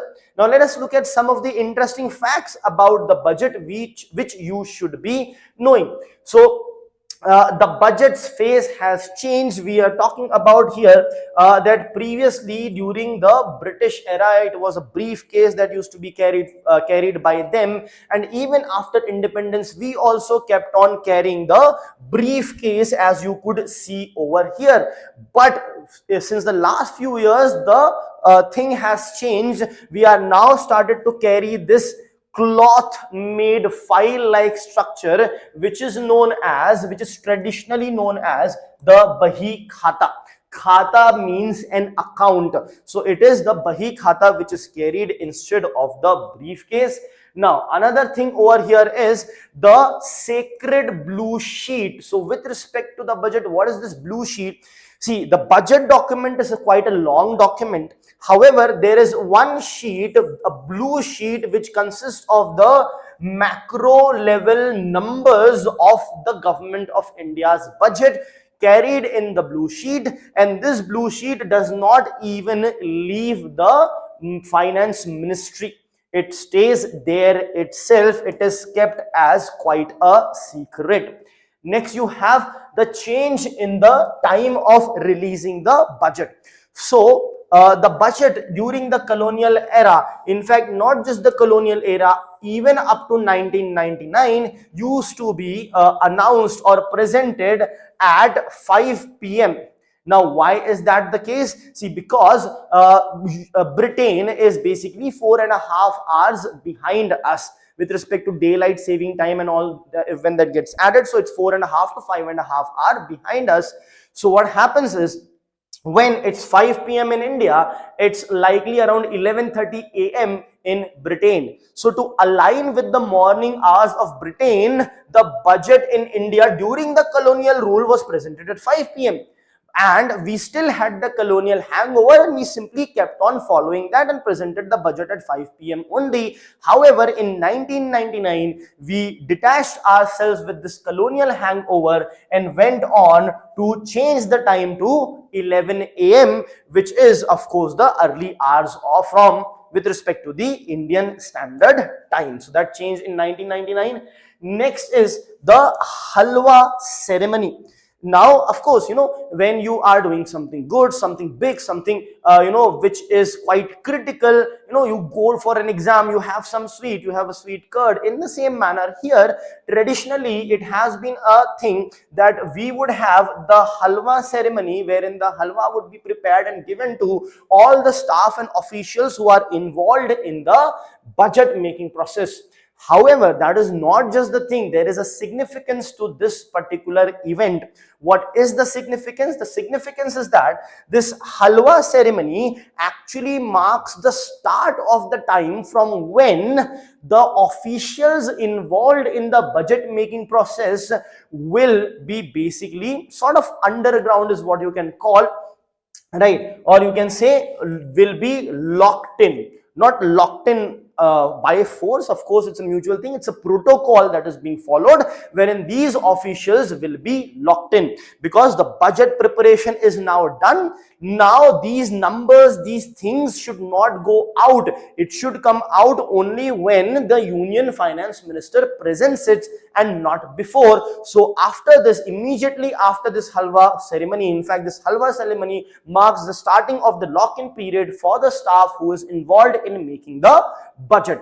So much so that, of course, they are kept there. They are, of course, provided with the basic amenities, but their mobile phones, etc., is also taken away, and their family and relatives are given a number on which they can call in case of any emergency situation. And then also they can speak only on that call, on that phone, and not their personal phone. So this is the significance of this halwa ceremony as well. These are some important facts with respect to the speeches. Quite factual, may be asked, may not be, but you should know that the longest speech duration was by our present finance minister only, but that in 2020, lasting around 2 hours 42 minutes. Most words in a speech was by Dr. Manmohan Singh in 1991. Right, during the LPG reforms were there at that time. The shortest speech on record by Hero Bhai M Patel in 1977, just 800 words, shorter than the UPSC essay that you would be writing. And here Manmohan Singh, it's basically 16 to 17 times the length of your UPSC essay. UPSC essay is around 1000 to 1200 words. Right, so these are some of the basics of the budget. Now let us move towards certain facts of the budget, and then we will look at the concepts present in the budget. So every year, why is this important? Because every single year the union budget will come up with two pictures, both of the Indian coin, and they will tell us where does the rupee come from and where does the rupee go. Is that clear? So let us see where the rupee comes from. So if you talk about rupee coming from, you can see that borrowings and liabilities are topping the chart with 24%. Then you have the income tax at 21%. So first is borrowing and the liabilities, that is the highest. This is borrowing and liabilities, this is the loan that is being taken. But if you talk about the non-debt creating receipts, then in that the highest is the income tax. Then you have the corporation tax, corporate tax, and then you have the GST and other taxes. So income tax is a direct tax, corporation tax is a direct tax, GST and other taxes are indirect. GST is an indirect tax, correct? So GST, this is your non-tax revenues. Then you have the union excise duties, custom duties, and non-debt creating capital receipts. Where do the non-debt creating capital receipts come from? They come from either selling of the PSUs, disinvestment in the PSUs, or even the capital receipts are going to come when the asset is lowered. If you take a loan, that is not a non-debt creating, that's a debt creating. We will see that. So here, disinvestment in the PSUs or selling of the entire PSUs or part of it is going to give you the non-debt capital receipts. So important thing to remember is this is first, but apart from the borrowing, then comes your income tax and then comes your corporate tax, and only then comes your GST and other taxes. So this amount of sequence is what you should be remembering. Let's move ahead. Now let us see, as I mentioned, they also tell us where the rupee goes, right? So let us see what's the sector which takes the major of the rupee. So here you have the state's share of the taxes, the state's share of the taxes. Now, in addition to this, the next biggest part, very you may say sadly or not such a good part, is the interest payment. Of course, it's good in the sense that we are getting the loan to develop a country faster, but at the same time it is a huge burden on the exchequer, on the taxpayers, on the country, on the government of India, that is interest payment. So first is the devolution, state's share of taxes is what I would say. Then you have the interest payment which then comes. Then you have the defense, which is, I believe, the third one is defense, which is 11%. In fact, this year the highest budget allocation has been to the defense sector. Then you have the centrally sponsored scheme. Then, in fact, central sector scheme, sorry, before even defense. So what is our sequence? First is this, second is this, third is the central sector scheme. What is a central sector scheme? A scheme wherein the entire money comes from the government of India alone, whereas in a centrally sponsored scheme, it is shared by the government of India and the states. And then fourth here is the defense. Then comes our centrally sponsored scheme, and then is the finance commission and other transfers. So finance commission also transfers or talks about transferring or devolving the taxes to the state. So all that is also present over here. We'll also look at the finance commission in terms and concepts related to that. Then you have the civil pension and other expenditures, plus before that you have the major subsidies also. So you at least have to remember that the highest is the state share of taxes, then you have the interest payment, and then you have the central sector scheme. If UPSC gives a question wherein they add central sector and centrally sponsored scheme, they both together would be 25% and would then become the highest. So keep that in mind as well. Now let us come to the major conceptual things that are present in the budget. So we will here look at the fiscal policy, the types of fiscal policies, types of budgets, types of budgeting processes, receipts and expenditures, types of deficits, deficit financing, crowding out and crowding in effect, fiscal consolidation, so on and so forth. So let us get started first with the fiscal policy. Now, what is fiscal policy? See, the word fiscal here basically means the treasure. The treasure, it's a word which means treasure. So the policy, fiscal policy would mean what? The policy with respect to the treasure of the government. Now, what is this treasure? The entire money that the government gets. So it will have to first identify from where that treasure will come. That is one thing. And the second thing is where to spend that particular treasure. So identifying where the money will come from and where will it be spent, this identification, planning or policy making is nothing but the fiscal policy. Now, there are certain objectives of the fiscal policy. Now, see, for example, the government, of course, it's important to see where the money is coming from. But just like that, randomly, you're not going to spend money on XYZ thing and then simply get done away with. No, there will be certain objectives that you will have for the fiscal policy. So what are these objectives? To have a steady growth rate for the country, to ensure that the inflation is within control, is under check, is under optimum level, to ensure that we reduce or lower the inequality that is there. So growth rate needs to be maintained, inflation needs to be kept under check, inequality should be reduced. All these are the things that are taken into consideration while formulating the fiscal policy. Now, what are the types of fiscal policies that the government can come up with? The government can come up with three different types of fiscal policy. The first one is the expansionary fiscal policy. First one is the expansionary fiscal policy. It is also known as the loose fiscal policy. Now, why it is called as loose, and what is this expansionary fiscal policy? In expansionary fiscal policy, the government would want to spend more and more and more, right? When you want to spend more, see, you would have earned 100 rupees, right? And you have 100 rupees to spend. But for a developing country like India, of course, you will spend more because there are so many pressing needs that are there. So let's say you want to spend 110 rupees instead of 100 rupees alone. So now where does this 10 rupee come from? This 10 rupee would have to be borrowed because you don't have it.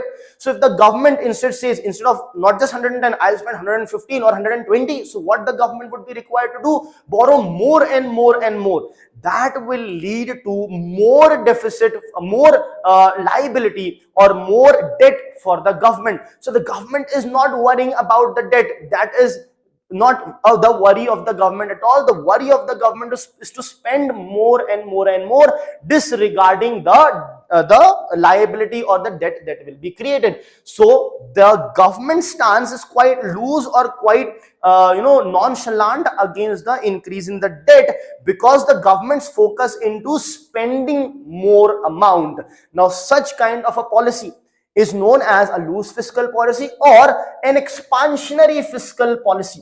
Why expansionary? Because when the government is going to spend more, it is going to create more demand in the economy. More demand will facilitate more production, which is nothing but more growth, which will provide nothing but more jobs. So it is going to push the economy, churn the economy, move the economy faster. Now, when will the government be required to do that? The government would be required to do in a situation wherein there is recession in the economy, there is slowdown in the economy or recession in the economy. For example, this is our business cycle. This is our business cycle. This is the peak over here. This is depression and this is another peak. Now, if you look at it, at this point, the economy is slowing down. At this point, recession is being reached. This is the depression. So when the economy is slowing down, the government does not want it to keep on slowing down. The government does not want it to go into recession and then depression. From here only, the government would want to resurrect and revive the economy. Now, the economy is going down. Why it would go down? Demand would be less. Less demand means less money chasing the goods, as a result of which production would go down, as a result of which less people are required to produce that amount, as a result of which jobs are lost. So when unemployment increases, people who previously had money are not going to have money now. So it will lead to further decline in the demand, which will lead to further slowdown in the economy. That is why the government will intervene over here and provide money which will create demand, which will help the economy to grow back. So this is expansionary policy, which is brought in when the economy is slowing down or is in recession. Now, the very next kind of policy is contractionary policy. Next is contractionary policy, or you can say a tight fiscal policy. It is completely opposite to the expansionary policy. In expansionary fiscal policy, the government is spending more. In contractionary fiscal policy, the government will spend less, lower its debt, lower its liabilities, spend less. Why will it do that? Because see, the economy would already be having a huge amount of demand and the economy would already have had high amount of inflation. Now, if the government also starts spending more and more, anyhow its liability increases on one side and on the other side further inflation will also increase, which is again a not good scenario for the economy. That is why the government will try to control its expenditure and spend less, known as contractionary or tight fiscal policy. Then there is a third type of fiscal policy, that is neutral fiscal policy. Neutral fiscal policy. Now, what is this neutral fiscal policy? See, in expansionary fiscal policy, the slowdown in the economy is there or recession is there. To revert that or to remove that slowdown and recession and bring the economy back to the growth, you do expansionary policy. So your criteria is what? To counter the slowdown. Here your criteria is what? To counter the high demand, high inflation. In neutral fiscal stance, the government will not have any particular leaning towards either increasing the demand or lowering the inflation, either increasing the production or lowering the inflation. When you bring in a policy which is not linked, related to or considers the growth or the inflation scenario, is known as neutral fiscal policy. Now, when will you so neutral does not mean zero expenditure. It simply means that your budgeting process or your fiscal policy is not, considering any of the parameter as such, trying to increase the growth considerably or reduce the inflation considerably. Now, why is that the case? That is because the government or the policy formulators, they are happy with the present situation. They simply want the economy to move ahead as is. So as it is, it should move ahead exactly like that. There is no special emphasis to be given for facilitating the growth or bringing down the inflation. Let the economy move ahead as it is moving as of now. That is the neutral fiscal policy. I hope that's clear. Now, next is the concept of types of budgets.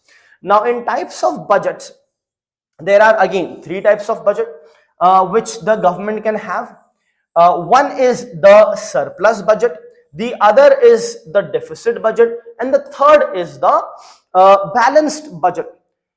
So, in types of budgeting, surplus budget. Surplus budget means what? When your expenditure is less than your receipt. Expenditure is the money that you spend, receipt is the money that you get. Receipt here means all kinds of receipt. Revenue receipt, capital receipt. In revenue receipt, tax receipt, everything, every money that the government gets, right? That is basically the receipt. So if the government's expenditure is less than the receipt, then you can say that the budget is a surplus budget. Whereas if the expenditure is greater than the receipt, then the budget is a deficit budget. Why is that so? See, when the expenditure is less than the receipt, you will have some money left with you, so you will have the surplus money. When the expenditure is greater than the receipt, then you would spend more than what you have received, so there will be a deficit. If there is a situation wherein the expenditure is equal to receipt, then you will have a balanced budget, right? Practically quite difficult to have exactly same amount of rupee received and spent. However, theoretically that is possible. A balanced budget means expenditure equal to revenue. Now the question is, what do you think was the best possible budget for India? Balanced, deficit, or surplus? Think and respond. See, the idea here is, of course, we may feel that surplus budget is going to be good because we are going to have money left. But presently, India is a developing country with a lot of concerns that we need to address. We need to still get a lot of people out of extreme poverty, hunger.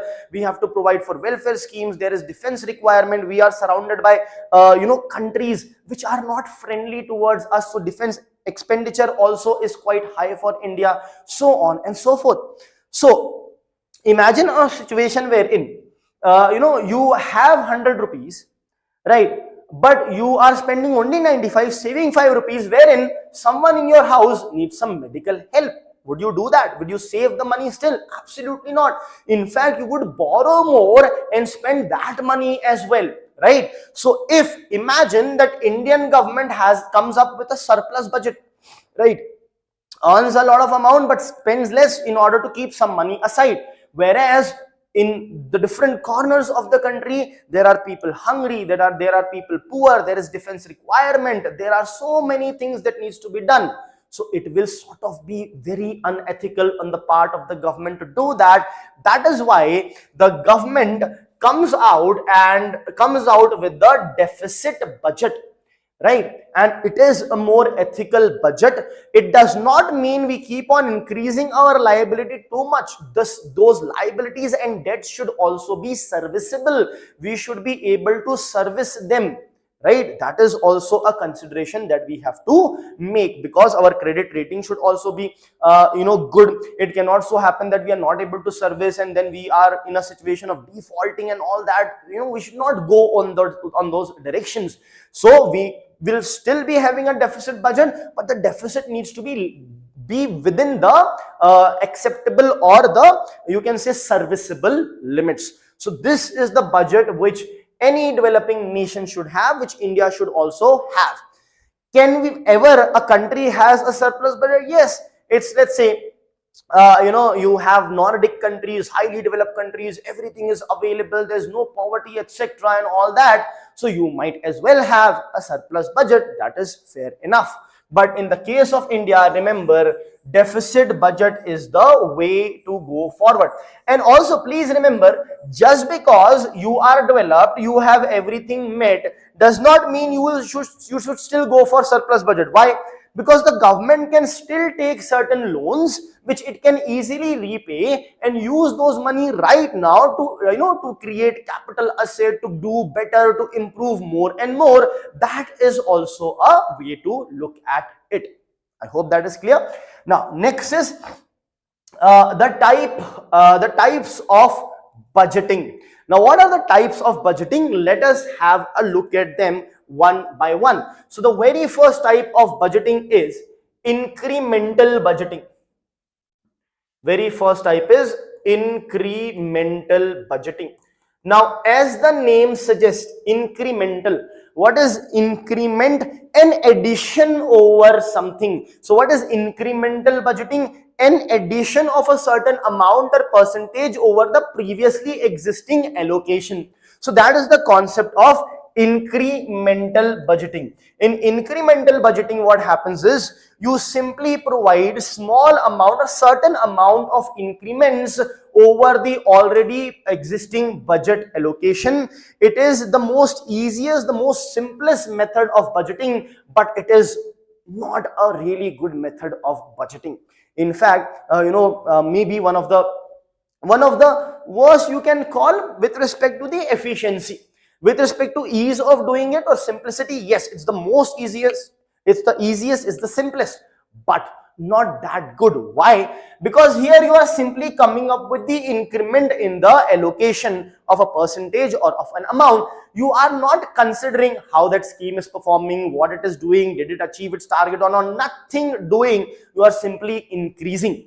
Now, also, not just that, you might, let's say, consider the performance based on that increase different percentages. But the thing is, you are not considering from the scratch whether this thing is even required or not, or can I bring it something which is better than that. All that is not considered in incremental budgeting. There is a simple increment that you provide in the budget allocation. So then comes the next one, which is zero-based budgeting.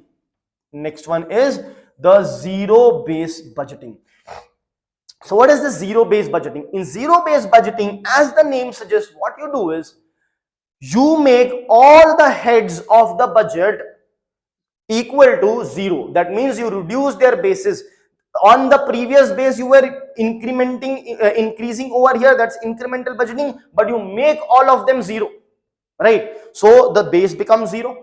Now from scratch, you decide whether that particular thing is required or not.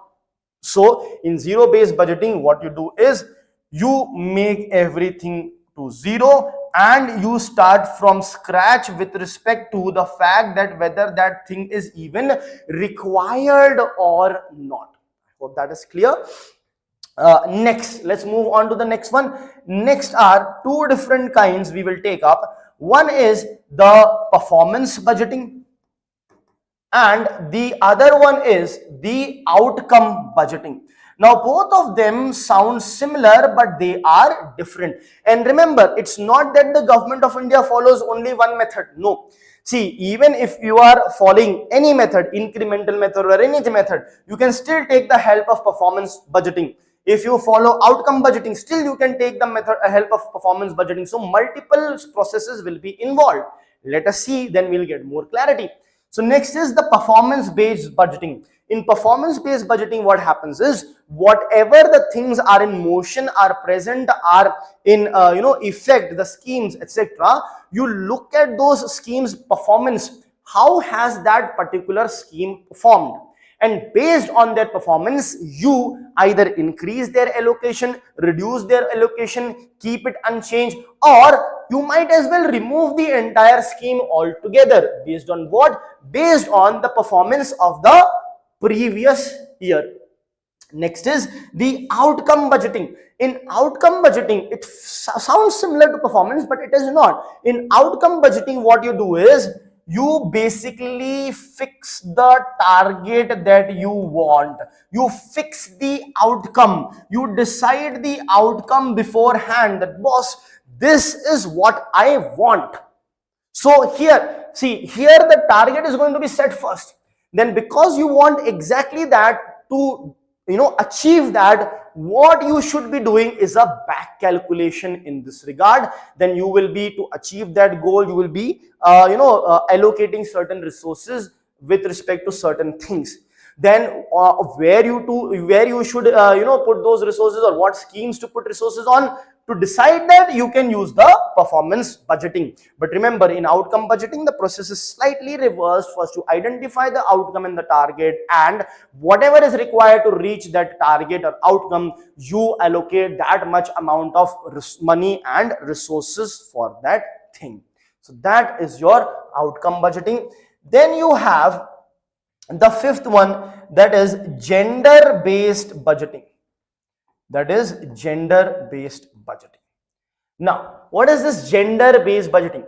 See, the government comes up with a lot of schemes. Sometimes it so happens that majority of the benefits of the scheme are taken, let's say, by the males alone, and not the females as such.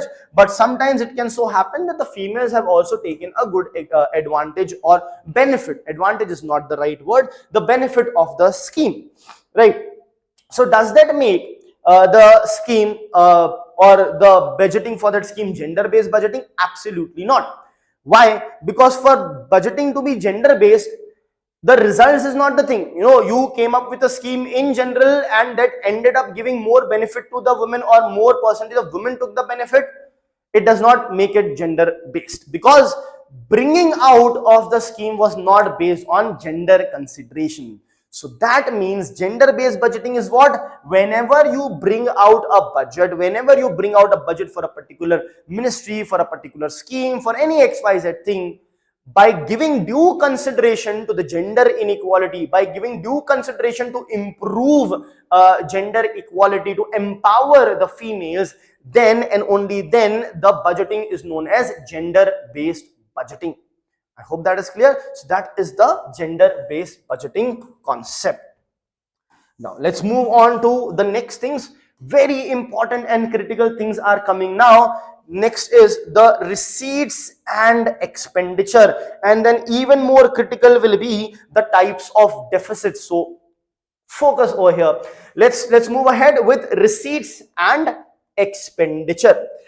So what is this receipts and expenditure? So you have the budget over here. That's clear. Now in budget, there can be two components.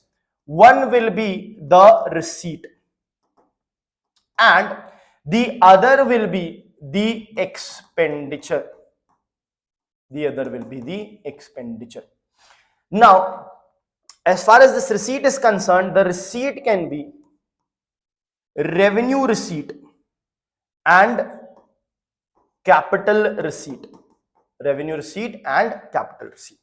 The revenue receipt can be tax receipt and the non-tax receipt. Tax receipt as well as the non-tax receipt. Clear? Now,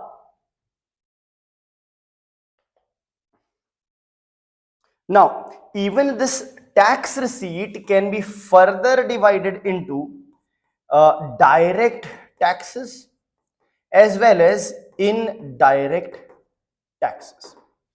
Right? So you have here budget divided into receipt and expenditure. Receipt, the major focus here is on the receipt. So receipt can be revenue and capital. When you talk about capital, when you talk about revenue, you have tax and non-tax. In tax, you have direct and indirect. So if you talk about the direct taxes, you have, let's say, for example, the income tax, the corporate tax, so on and so forth, even the service tax that is charged to the working professionals. Then in the indirect taxes, you have, for example, the GST. In non-tax revenue, you have, for example, the fees, the penalties and fines that we pay, right? Then you have the capital receipt. This capital receipt can actually also be divided. In certain books they have not divided it further, but yes, this can also be further divided into, first is the debt creating capital receipt. The capital receipt which creates debt for the government, means liability for the government. And you also have the non-debt creating capital receipt. The non-debt creating capital receipt, the one that does not create any debt for the government. So now we need to understand these receipts: revenue, first revenue and capital, and then under capital, debt creating and non-debt creating.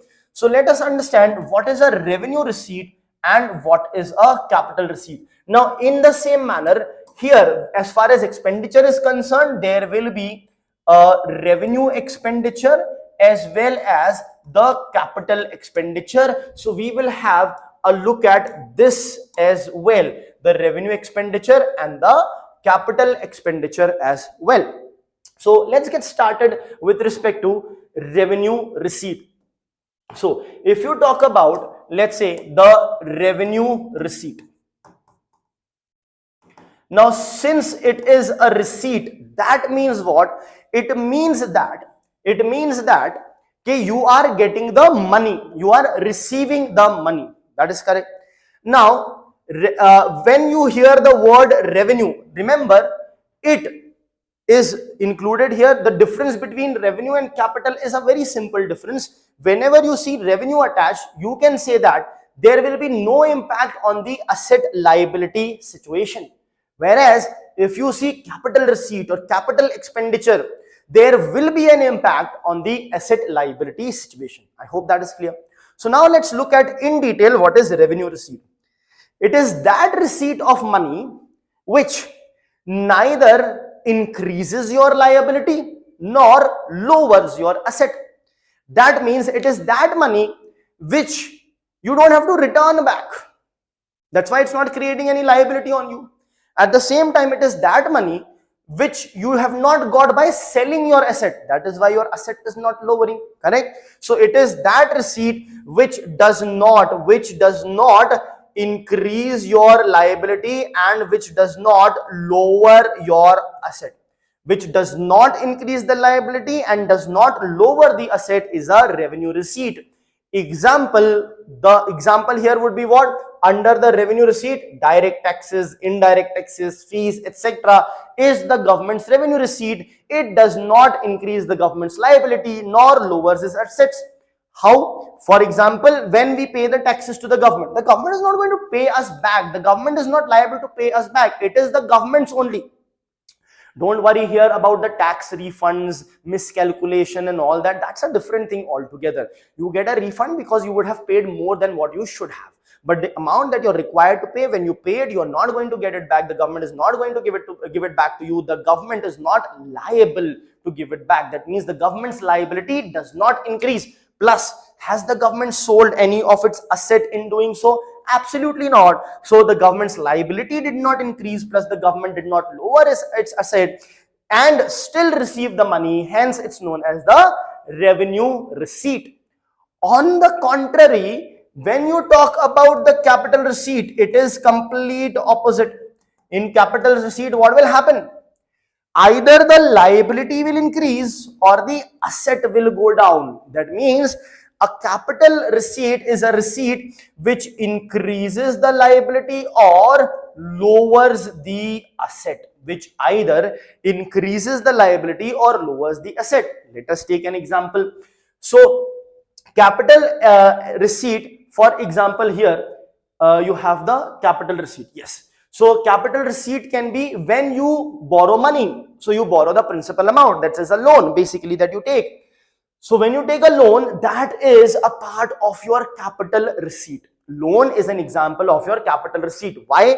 Because you are receiving the money, but what is happening? Your liability or the debt is increasing. That means loan becomes the debt creating capital receipt. It is a capital receipt, but a debt creating capital receipt. Then when you disinvest or sell a PSU, then also you get the money. Here your liability is not increasing, but your asset is going down. So you have basically disinvestment as a capital receipt. And what kind of a capital receipt? A non-debt creating capital receipt. So both of them are examples of capital receipt, but specific example. When the liability increases, it's known as debt creating capital receipt. When the asset increases, it is known as non-debt creating capital receipt. So this is what is the revenue receipt and the capital receipt. Now let us look at the revenue expenditure and the capital expenditure. So if you talk about the revenue expenditure, now here what will happen? Since again you can see the word revenue is there, since the word revenue is here, it is not going to have any impact on asset liability situation, right? But what kind of impact? Let us have a look. Expenditure means you are spending money. Now when you spend money and your liability does not reduce or your asset does not increase, then that kind of expenditure is known as revenue expenditure. So here your liability does not reduce, your liability, let me just rewrite it, your liability does not reduce and your asset does not increase. In that, but you have spent the money, so that kind of expenditure is the revenue expenditure. For example, the government spending on the welfare schemes, the government providing free electricity, free food, cheap food, for example, subsidies, etc. Is that leading to the formation of asset to the government? Absolutely not. Is that leading to paying off the loan of the government? Absolutely not. So that is a revenue expenditure of the government of India. I hope that is clear. Now here you will have again the capital receipt, the capital expenditure. Now since here the word capital is there, that means it will have an impact on the asset liability situation. What kind of an impact? It's an expenditure, so you are spending money. So whenever you spend the money and that expenditure of money either lowers your liability, that means you might be paying the principal on the loan, or lowers the liability or increases the asset. You might be buying a company, you might be buying land, you might be buying an asset, right? So an expenditure that either lowers the liability or increases the asset quantity, then that expenditure is known as capital expenditure. For example, the government can pay off their loan, that's a capital expenditure. The government can purchase certain assets, it's a capital expenditure. And remember, only the principal amount which the government pays is the capital expenditure, not the interest part. Why? Because when you pay the principal, only then your liability reduces. If you keep on paying the interest, liability does not reduce as such. Only when you pay the principal, the liability reduces. So it's the principal amount. The interest amount will still come under the revenue expenditure. Imagine if you are paying every month 10 lakh rupees, 1 lakh is the interest.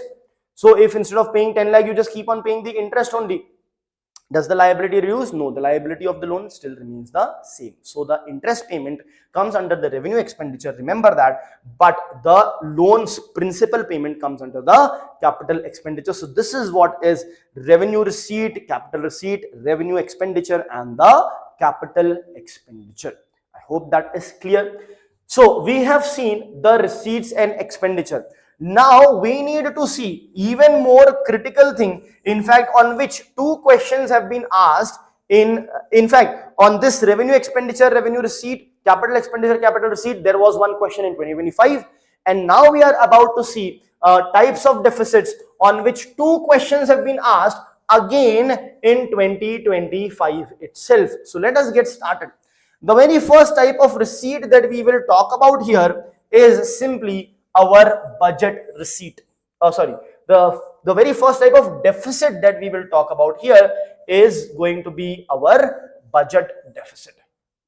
So let us see what is that, and then we will move on to revenue deficit, effective revenue deficit, fiscal deficit, then primary deficit, then we will look at monetary deficit, monetized deficit, so on and so forth. So let's start with the types of deficit. So the very first deficit that I am saying that we have here is the budget deficit. The budget deficit. So budget deficit is very straightforward. What is this? This is nothing but the total expenditure minus the total receipts. This is total expenditure minus the total receipts. Okay, I hope that is clear. Then next you have, so it's very straightforward, total expenditure of the government. What is total expenditure? Revenue expenditure plus capital expenditure. What is total receipt? Revenue receipt plus capital receipt. Clear? Now next is the revenue deficit. Now revenue deficit is basically related to the revenue side of the budget. So here instead of total expenditure and total receipts, it will be what? Revenue expenditure minus the revenue receipts. It will be revenue expenditure minus the revenue receipts. Clear? Now here what happens is we are saying revenue expenditure minus revenue receipts. Actually this revenue expenditure also includes the amount that the union government gives to the state for as grants, and part of that amount received by the state is used for capital formation. Now since ultimately it is, or asset formation, since ultimately it's being used for asset formation, such kind of an expenditure should not be a part of it, right? So that's when we come up with a concept of effective revenue deficit. What is this effective revenue deficit? This effective revenue deficit will be lesser than revenue deficit because some part of the revenue expenditure is going to reduce. What is that part? The part that is given to the state as grant for asset formation, right? So effective revenue deficit will become revenue deficit minus the grants given to the states for the asset formation. The grants given to the state for the asset formation. So if this grants given, so because you are subtracting this, that means what? Effective revenue deficit would actually be lesser than revenue deficit. There will be only one case when both will be equal. When this grant in aid given to the grants given to the state for asset formation is 0. If it is not 0, then effective revenue deficit is going to be lesser than the revenue deficit. Let's move ahead then. So we have seen budget deficit, revenue deficit, and effective revenue deficit. The next is probably the most important deficit. In fact, the most important deficit that exists is nothing but the fiscal deficit. Now what is this? Why is this important? Why is budget deficit not enough? See, in budget deficit, what is happening is you have total expenditure minus total receipt. Total expenditure means capital revenue expenditure plus capital expenditure. That is fine, you will be spending. But look at this total receipt. This total receipt consists of revenue receipt plus capital receipt. Now The issue here is in capital receipt, you have debt creating capital receipt and the non-debt creating capital receipt as well. So what's the problem? The problem is, since you also have the debt creating capital receipt, that means the loan that you are taking is also being included as a receipt for you, but that is a liability which you have to pay back, right? So if I consider the loan also as only simply as a receipt, then what I will think, whatever is I'm spending, I am anyhow receiving that. But the fiscal deficit will not include the non-debt creating capital receipt, as a result of which it will give a clearer picture. It will. Now, why it will give a clearer picture? See, this capital receipt, as I said, includes debt creating as well as non-debt creating capital receipt. Now, debt creating means the loan. Take for example your household budget. You are, let's say, spending 1 lakh rupees. Your salary is 75,000, but you are taking every month 25,000 as loan. So what does it look like in your budget deficit? It looks like the total expenditure is 1 lakh and the total receipt is how much? 75 plus 25 means 1 lakh. So 1 lakh minus 1 lakh, 0. So your budget deficit may come out to be 0. And you might think everything is good, but it is not, because the 25,000 rupees that you have taken, you have to give it back. So in fiscal deficit, what you do is you do not consider the loan that you are taking. Understood? So here what will happen, this debt creating capital receipt will not be included there. So let us see what fiscal deficit will be. Fiscal deficit will be the total expenditure. This remains the same. Minus, instead of total receipt is what? Revenue plus capital, and capital includes what? Debt plus non-debt. So total receipt becomes what? Revenue receipt plus debt creating capital receipt plus non-debt creating capital receipt. So we will remove the debt creating capital receipt part and simply write over here minus the revenue receipt plus the non-debt creating capital receipt. The non-debt creating capital receipt. So revenue receipt, you are minusing what? Only revenue receipt and the non-debt creating capital receipt. So this debt creating capital receipt is gone, right? Now this is going to give you a better picture of the economy. This is the most important deficit to worry about. However, there is another deficit, which is the primary deficit. Now what is this primary deficit? See, in this expenditure, in fact we have seen where the rupee goes to. So we have seen there's a huge amount of interest payment that the government is doing for the loans that it has taken over the years, and that is just the interest payment, mind you, right? So because there is this expenditure has a huge amount of interest payment, this fiscal deficit gives a good situation with respect to our economy, but does not give us what is the present scenario of the economy, because there's a burden from the past that is also on us. So to remove that burden, in order to understand how is the health with respect to the recent scenario, excluding the past burden, you calculate the primary deficit, which is equal to fiscal deficit minus the interest payment on the loans. Now, primary deficit will be less than fiscal deficit because it is equal to fiscal deficit minus interest payment. But theoretically, it can be equal to fiscal deficit if this interest payment is 0. So if you get a question that primary deficit is always less than the fiscal deficit, no, it can be 0 when interest payment, it can be equal to fiscal deficit when interest payment is 0. But what's the situation for India? For India, yes, primary deficit is less than the fiscal deficit because we have a huge, and in fact by a considerable amount less, because we have huge amount of the interest payment that is there. I hope that is clear. And then we have the last type of, or the last kind of deficit, known as the monetized deficit. Monetized deficit. Now what is this monetized deficit? So you are having every time some amount of deficit is present. Let's say 10 rupees of deficit is present. Now how do you address that deficit? By borrowing money. But you can do another thing. You can also print the money. So the amount of deficit that you address by printing the money through the RBI is basically known as the monetized deficit. This is the concept of monetized deficit. Or what you could else have also done is you could have borrowed, and borrowing is nothing but deficit financing. Borrowing is nothing but deficit financing, which is our next concept. So what is deficit financing?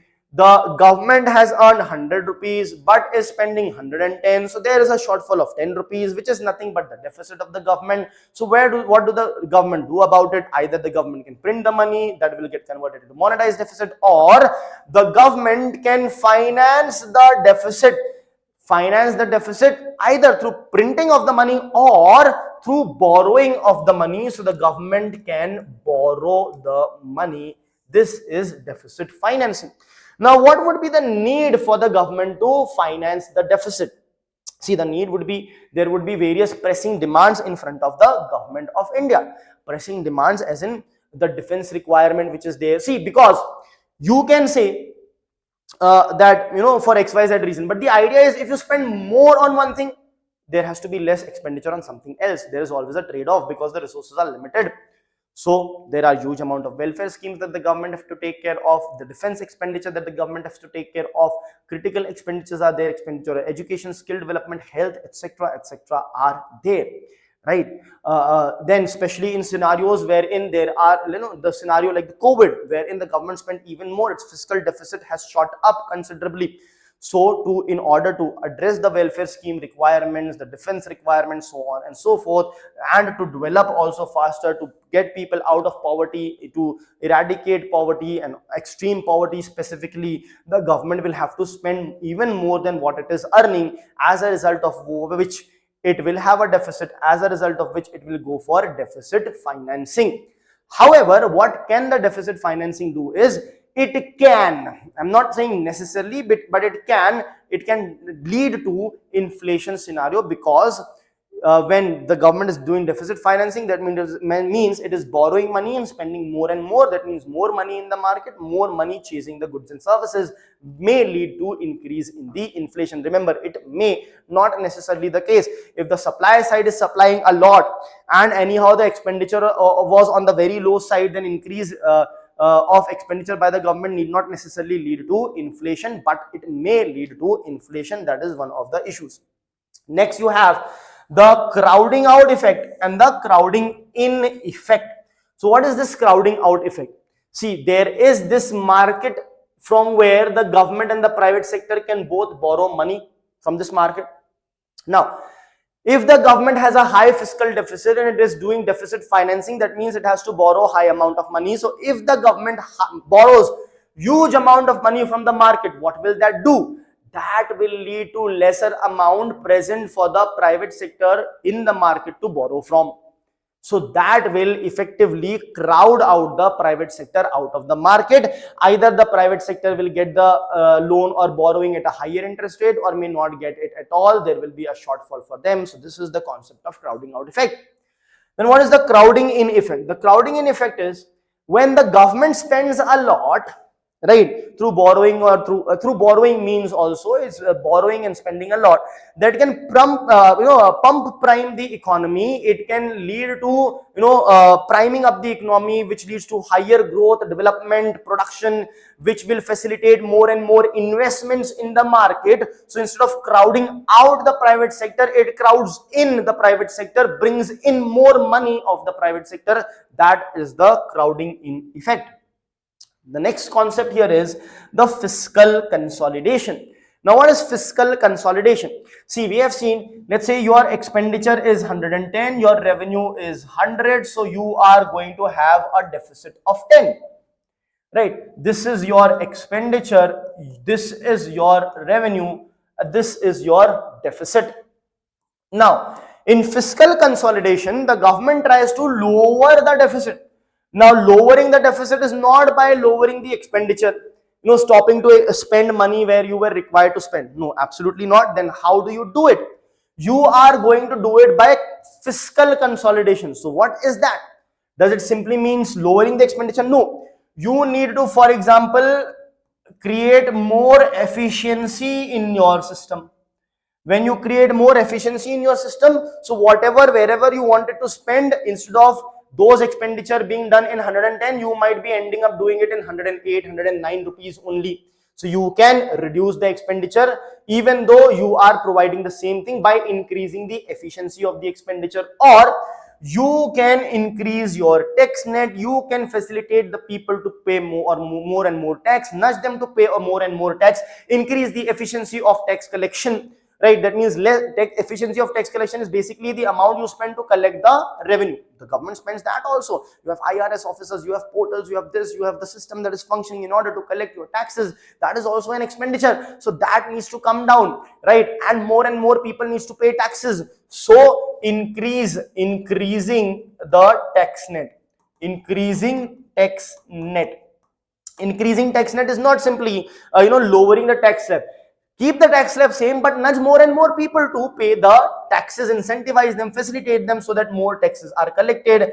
Then improve the efficiency in the tax collection as well. That means collect taxes at a lower cost, so that will also help you. So the expenditure will further go down, the revenue will further increase. So you will have a situation of 108 is the expenditure, 102 is the revenue, for example, as a result of which the deficit becomes only 6 in this case. So what this increased efficiency in expenditure, increasing the tax net and increase efficiency in tax collection do is, it is going to basically lower the expenditure. Let's say it becomes 108 and increase the revenue. Let's say it becomes 102. So the deficit is going to come down. So from 10 rupees of deficit, we have lowered it to 6 rupees of deficit. That means we have done fiscal consolidation. And remember, in fiscal consolidation, we did not directly stop spending in the sectors or reduce the schemes, nothing like that. We increased our efficiency, increased the tax net, increased the efficiency of tax collection, of our expenditure, so on and so forth. This is the concept of fiscal consolidation. I hope that's clear. So these are the terms, concepts, etc., that is very important for our prelims exam, which are mentioned in the budget. Now, based on all the concepts that we have done so far, let us move ahead and solve the MCQs based on that. So let's get started with the very first one. Which of the following best distinguishes fiscal policy from the monetary policy? So fiscal policy is what we have seen. Fiscal means treasure, fiscal policy means basically trying to find out where this treasure is going to come from and where this treasure needs to be spent with the objective of increase in the growth, addressing, or let's say regulation of the inflation and reducing the inequality. Whereas monetary policy, if you talk about, is with respect to, we have seen previously, the repo rate, reverse repo rate. Monetary policy committee comes up with the policy rate. That is basically the monetary policy. Keeping that concept in mind, let us try to solve. Which of the following best distinguishes fiscal policy from monetary policy? First, fiscal policy influences aggregate demand through interest rates? Absolutely not. This is done by the monetary policy. B, fiscal policy primarily operates through government budgetary instruments? Yes, it does. But still, let us look at the other options as well. First is incorrect. Third, option C, fiscal policy is formulated by the central bank? Absolutely not. It is formulated by the government, the Ministry of Finance. So this is also incorrect. The central bank basically formulates the monetary policy. Fiscal policy targets inflation alone? Absolutely not.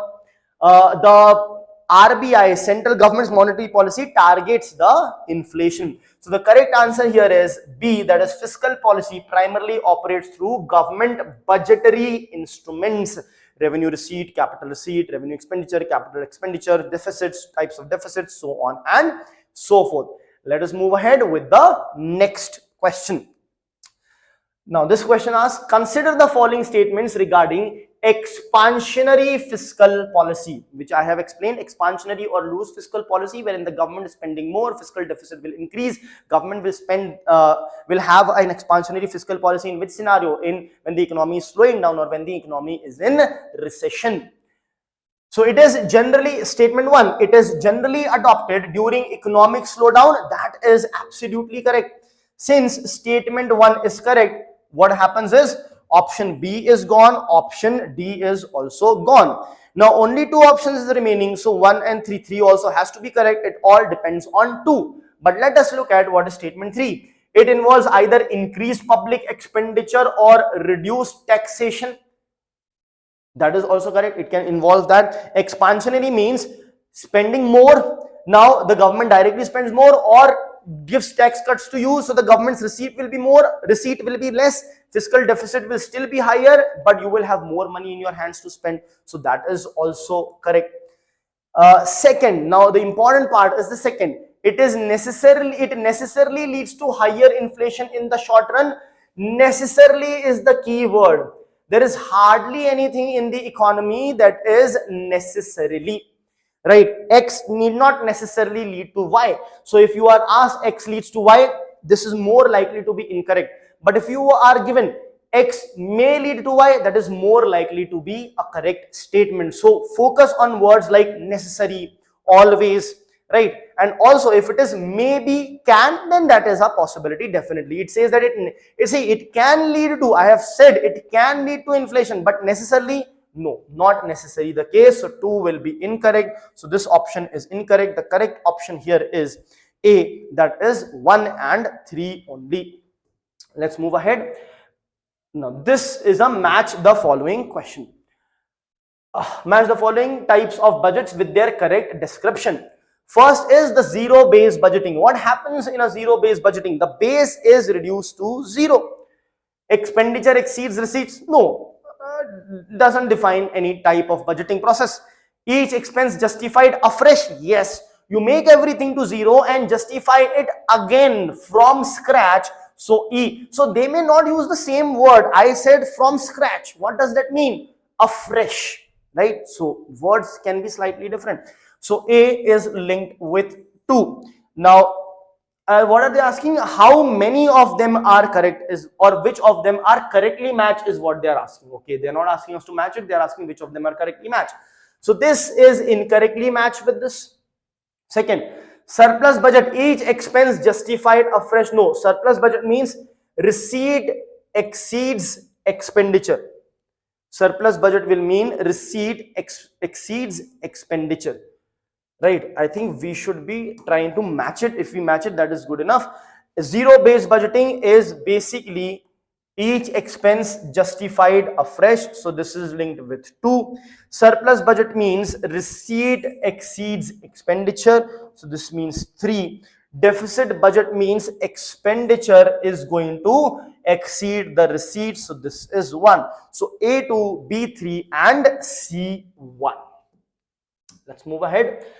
Assertion. A revenue deficit reflects the dissaving of the government.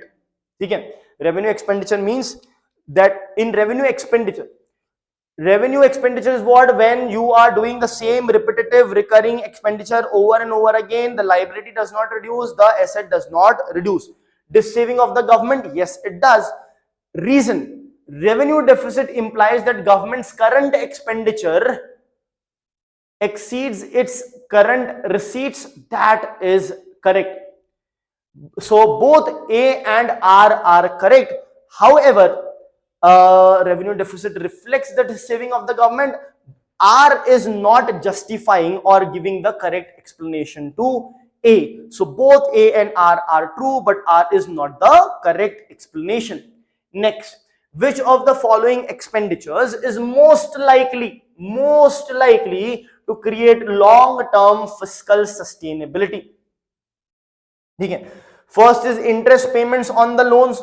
Absolutely not. This does not create any long-term sustainability, right? Rather, what it does is, it is a very burdensome expenditure which should be as less as possible. Food subsidy under price support schemes, no, it is a dole, it is a welfare scheme. So again, it's not going to be sustainable. In fact, we as a country should be moving towards rationalizing the subsidy. That does not mean immediately remove, because people may still need it, but we need to empower the people so that they can get their things on their own, rather than depending more and more on the subsidies. Subsidies is a correction which may be needed in the short term. In the long term, we should empower the people so that the subsidies can be removed or reduced at least.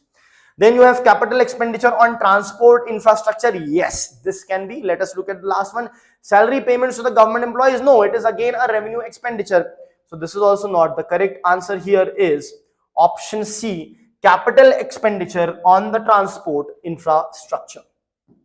Next, which of the following is not a component of capital receipt? Recovery of loan. Right, in this recovery of loan, principal amount is included. They are not saying only the interest, they are saying recovery of loan. So loan is recovering when you are getting the principal, so principal is there. Yes, it is a capital receipt. Second, disinvest, so this is a capital receipt. Second, disinvestment proceeds, it is a capital receipt, right? In fact, both of them are non-debt creating capital receipts, correct?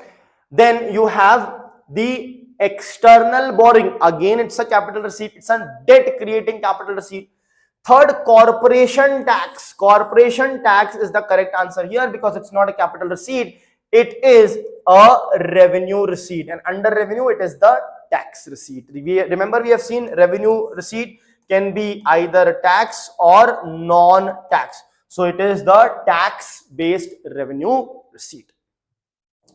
Let's move ahead. Next, an increase in fiscal deficit financed through market borrowing may lead to crowding out effect. Yes, it can lead to crowding out effect, because less money will be left for the private sector, because government borrowing raises interest rates. Yes, it does. When the government keeps on borrowing, it raises the interest rate for others, because the government is increasing the demand. If there is more demand for the loan, I will give you money at a higher rate. This is correct. Banks prefer lending to government over private sector. Yes, they do. Even though the returns might be slightly lesser, the surety of the return is almost as good as 100%. Private investment becomes relatively less attractive. Yes, it does. So basically, all of the above will be correct over here. Let's move ahead. Which of the following deficits best captures the overall borrowing requirement of the government of India? Revenue expenditure does not, because revenue deficit does not, because here the capital part will not be covered. Budget deficit does not, it does not capture that, the requirement, right? Because loans are anyhow included in that already.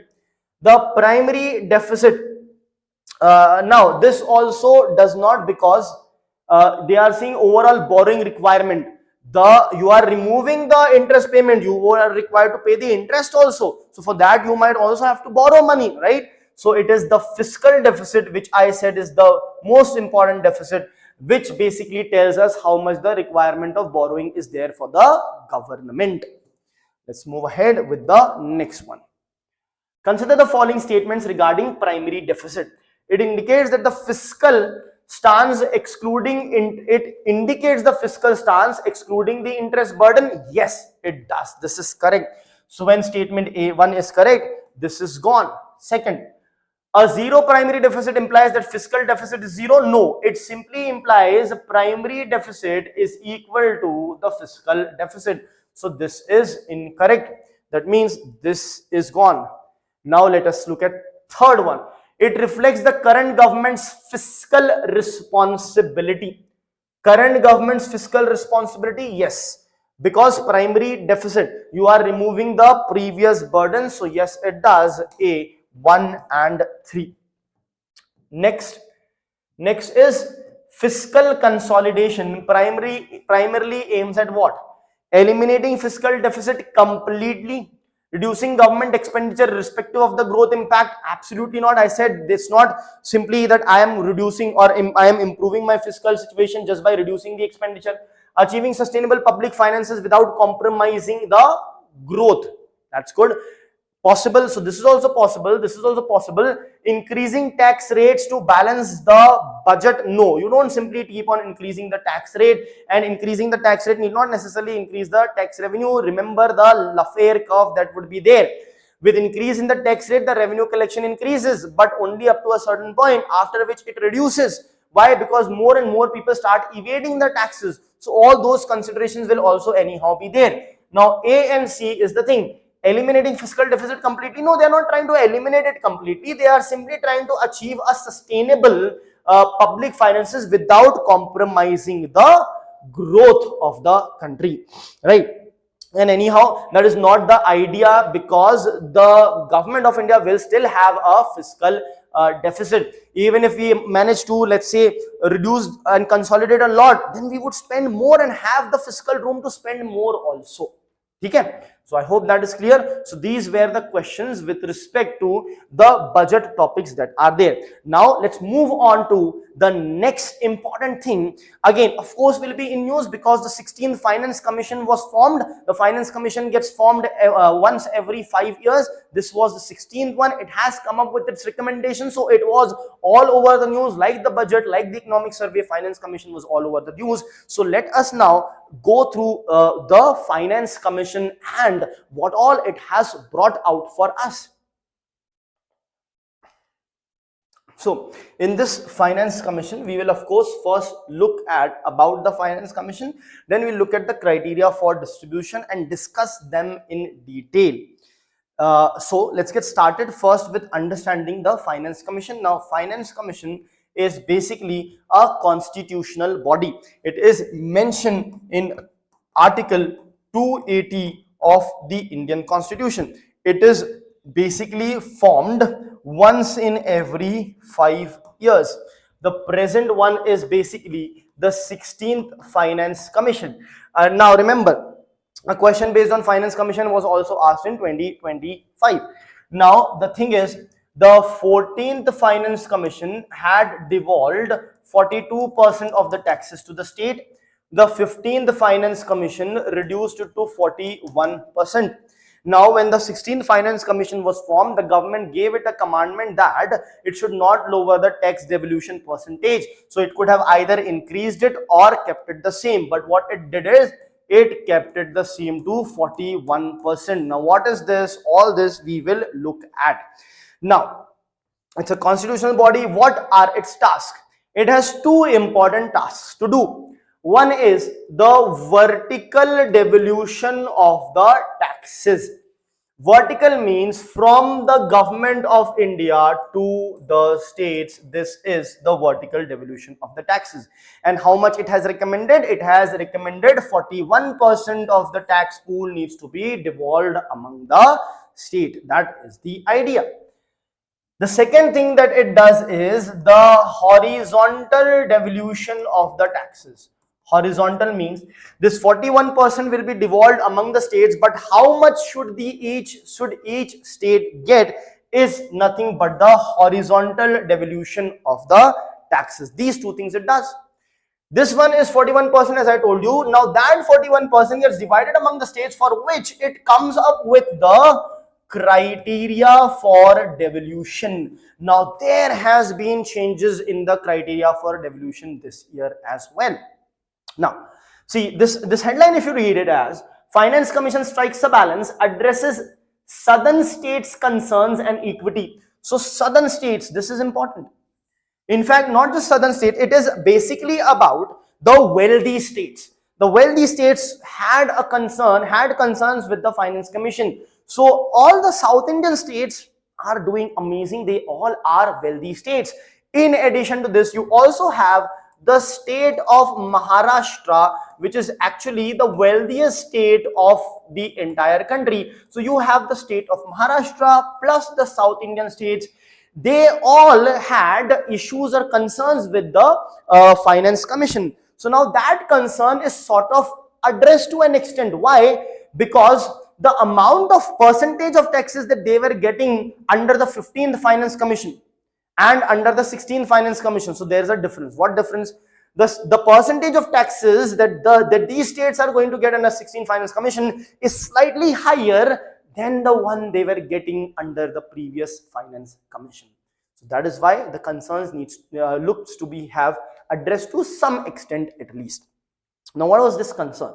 See, the concern was these states, they do really well with respect to the GDP of the state, with respect to the per capita income of the state. They are wealthy states. They have amazing indicators with respect to, amazing in the sense that at least with respect to the rest of the states of the country, they have way better indicators with respect to mortality rates which are lower, literacy rates which are higher, poverty which is lower, right? All those things are better over here.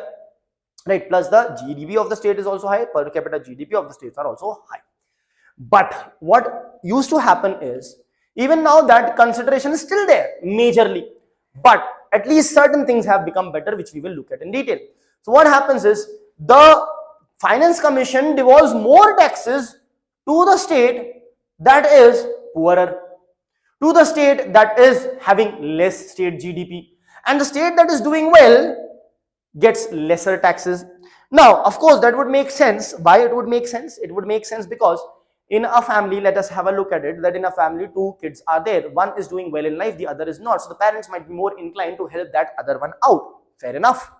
But the issue is, that has been happening since over 70 years, 75 years, right? And it doesn't seem to end. In the sense that, there needs to be some, visible improvement, right? There needs to be carrot and stick both. If you are being given those huge amount of taxes, you should also be utilizing it and showing the performance and the outcome.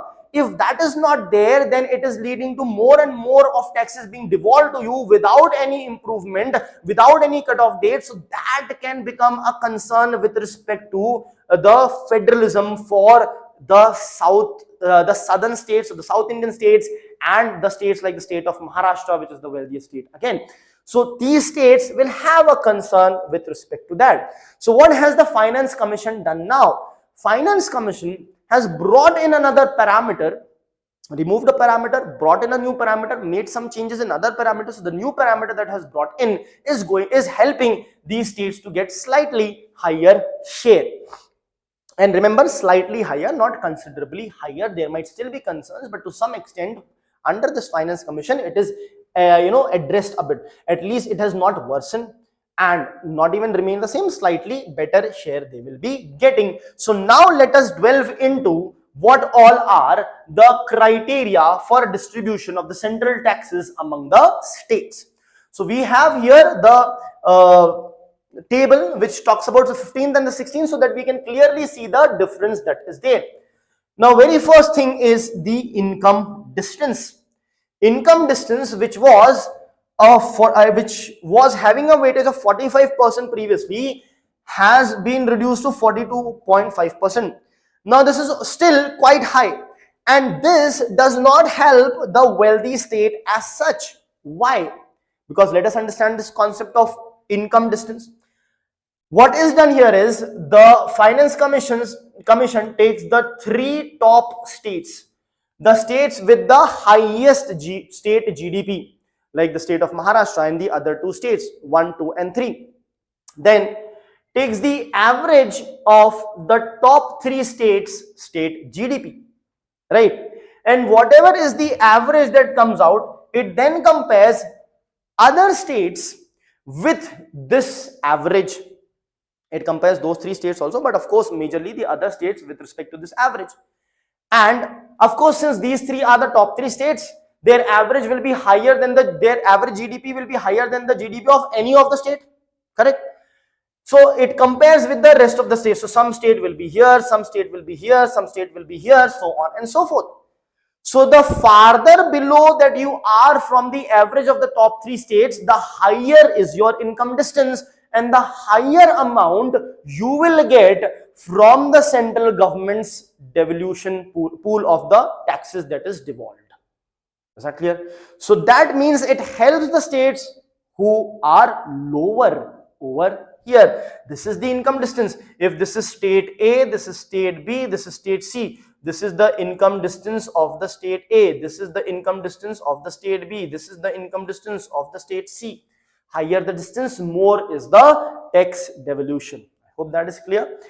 Now, so a slight good thing is, see, this was almost close to 50%. This has been slightly lower, but still it is quite considerable. So this can still be the cause of concern because still the weightage is quite high. Next, population. The criteria of population based on the population of 2011 census, right? Now this had a weightage of 15%, which has now increased to 17.5. So again, it does not help the wealthy states. This does not help the wealthy states as such. Why? Because higher the population, higher is the tax devolution for that state. So the states who have managed to control the population is not going to get as such benefit. In fact, the state there where fertility rate is still high, the population is still high, is going to get benefit again over here. But there is a consideration of demographic performance. Now that's the weightage of that has reduced, which is not a good thing, but not a good thing for the wealthy states, for the well-to-do state. Remember, we are looking at from one perspective only. Why? So that the other perspective you will automatically be able to guess or understand. Okay. So from the perspective of well-to-do states, what will happen is this demographic performance used to help, but its weightage has declined. Now what is this demographic performance? This demographic performance is basically has everything to do with the fertility rate. So now previously it was directly linked to the fertility rate, but now it is not just that, it also takes into consideration the decline or the population control that was done between 1971 to 2011. So the states who have done quite well is going to get good benefit over here. However, the percentage has gone down. So this parameter as such helps the well-to-do states, the states that are affluent, the states that are high on SDI, so on and so forth, that are not high on SDI is a generic thing that I'm saying, those who have specifically controlled the population. But these are these states only who have done that. So it takes into consideration the population control between 1971 to 2011. So parameter is good, but the weightage has gone down over here. Next is the area. Higher the area of the state, higher is the tax devolution that you will get, right? So that percentage has been brought down. The next is the forest cover. So forest cover has remained unchanged percentage wise, but the things that are, or the forest coverage that is included here has changed. Previously, under forest cover, you only had the very dense forest and the moderately dense forest, right? See, if you talk about the types of forest, here in Finance Commission, it used to take up moderately dense and very dense. See, moderately dense and very dense is there, dense is not there. So the sequence is not moderately dense, then dense and very dense. The sequence is simply moderately dense and direct very dense. Below moderately dense is what? Open forest. So the 15th Finance Commission took only two things into consideration. One is one is very dense forest, the other is moderately dense forest. But the 16th Finance Commission has added the third component, that is open forest as well. Open forest as well. Now what is the concept of this? Open forest means it is basically the criteria for defining whether the forest is open, moderately dense or dense is the coverage area covered through the canopy. Now what is this canopy? So you have this tree over here. Now this tree, it has the leaves on top. So this canopy of the tree is going to cover this much of ground surface area. So how much of the surface area is covered by the canopy of the tree decides what kind of forest that is. So an open forest is a forest which covers basically 10 to 40% of the area with its canopy, whereas the moderately dense forest is the forest which covers 40 to 70% of the area with its canopy. So the open forest basically covers 10 to 40% of the area is covered through the canopy of the tree. Whereas if you talk about moderately dense forest, it covers 40 to 70% with its canopy, and the very dense forest will cover more than 70% with its canopy. So the previous finance commission, that's the 15th finance commission, took into consideration only moderate and very dense forest. However, the 16th finance commission has also included the open forest in the calculation. That is very important to remember. Okay, let's move ahead. Now the tax and fiscal efforts.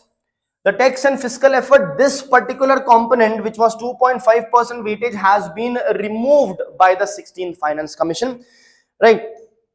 However, in place of this, they have added contribution to GDP as a component and has given 10% of the weightage, and this again helps the wealthy states.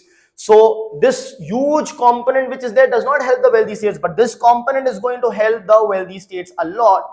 But the overall impact would still be quite less because of the all the parameters and their weightages that we have seen. Now, what is this contribution to GDP? What is the contribution of each state to the GDP of the entire country, the total combined GDP that is there? So now the state which is having a very high state GDP is going to have a higher contribution, and 10% is weightage given to that. So because of that, for this 10% weightage, higher amount will be going to that particular state, and the state which has lower contribution to the GDP, 10% weightage is given to give them lesser amount under that criteria. So this is the detailed understanding of the criteria used by the Finance Commission. Now let us try to solve practice questions based on this. So this is the very first question that is there. Which of the following falls within the mandate of the 16th Finance Commission? So we have seen that the 16th Finance Commission mandate would be to do vertical devolution of the taxes, horizontal devolution of the taxes.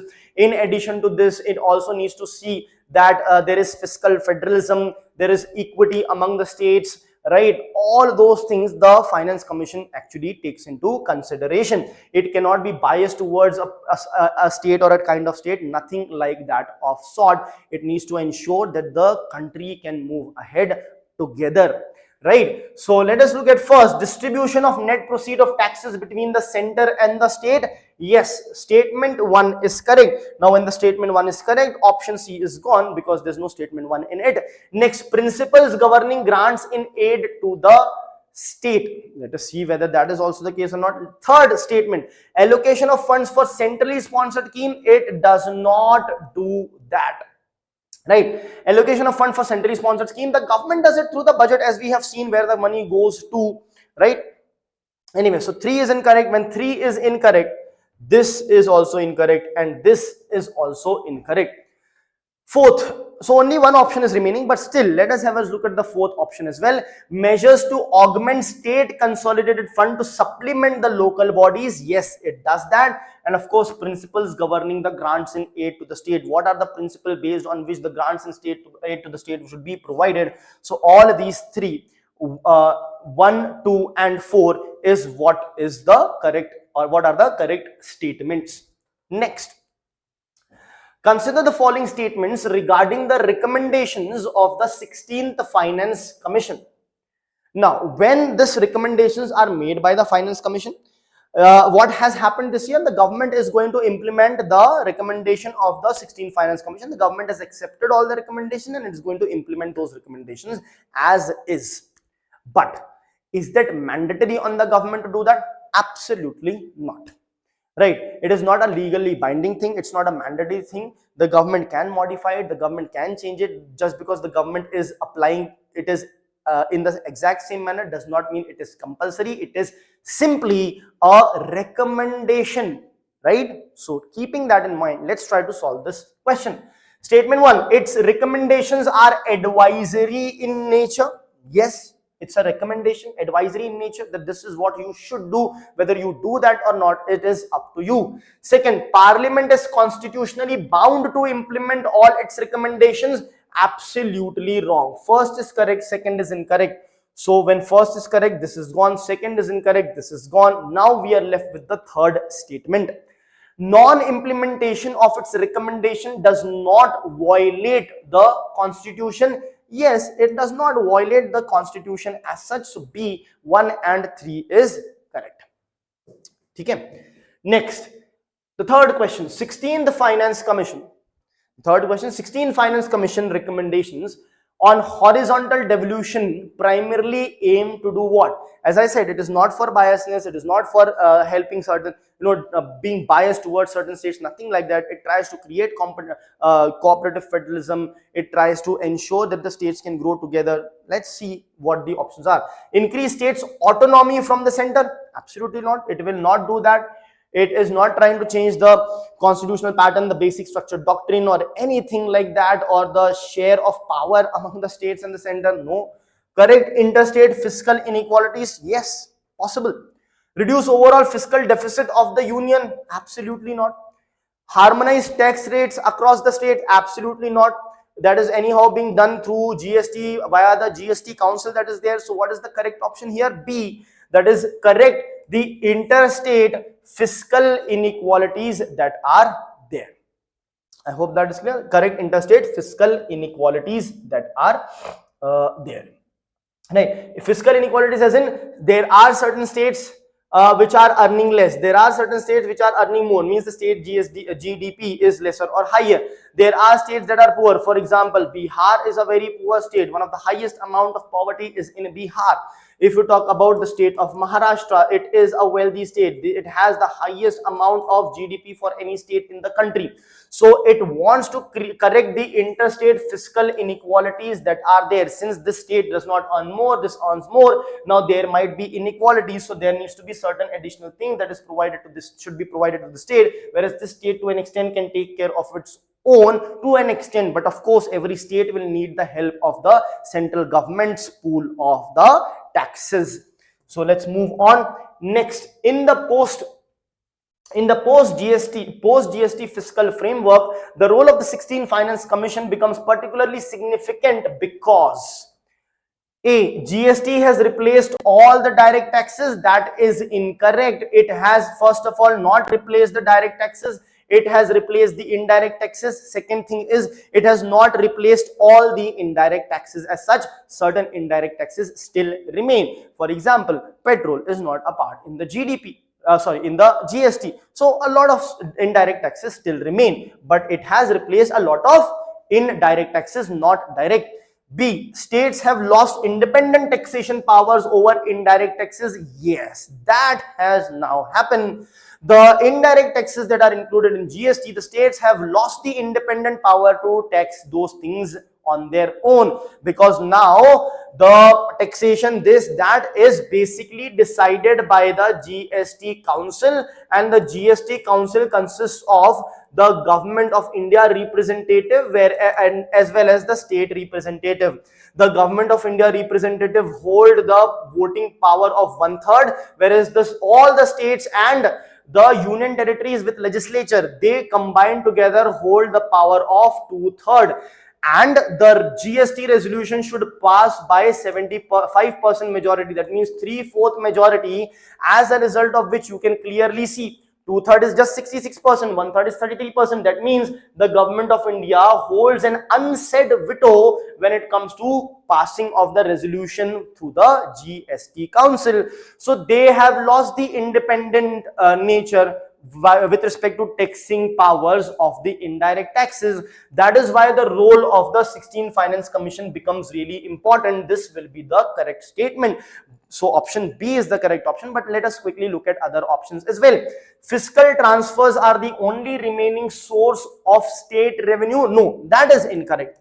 The state still do have certain powers. The state still do have certain, the service tax that I've talked about, which is imposed on the professionals, the lawyers, doctors, teachers, engineers, etc.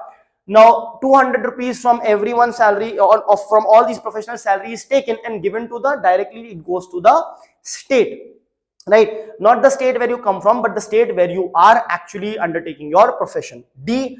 Finance Commission determines GST rates. Absolutely incorrect. It is the GST Council, which is consisting of the Government of India representatives and the state representatives. Who are the Government of India representatives? The Union Finance Minister and the Minister of Finance for states from the union side. These are the two people.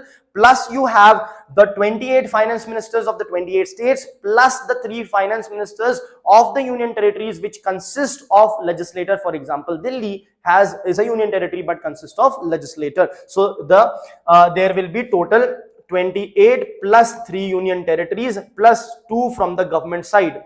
So you have total 33 members in the GST council. But remember, these two have a vote weightage of 1/3 and these 31 together has a vote weightage of 2/3. Let's move on to the next question, that is, which of the following best explains the rationale behind the 16th Finance Commission's recommending grants to the local bodies? To bypass the state government? No, they don't want to bypass the state government. These are absurd statements talking about bypassing the law, bypassing the hierarchy, nothing of that sort.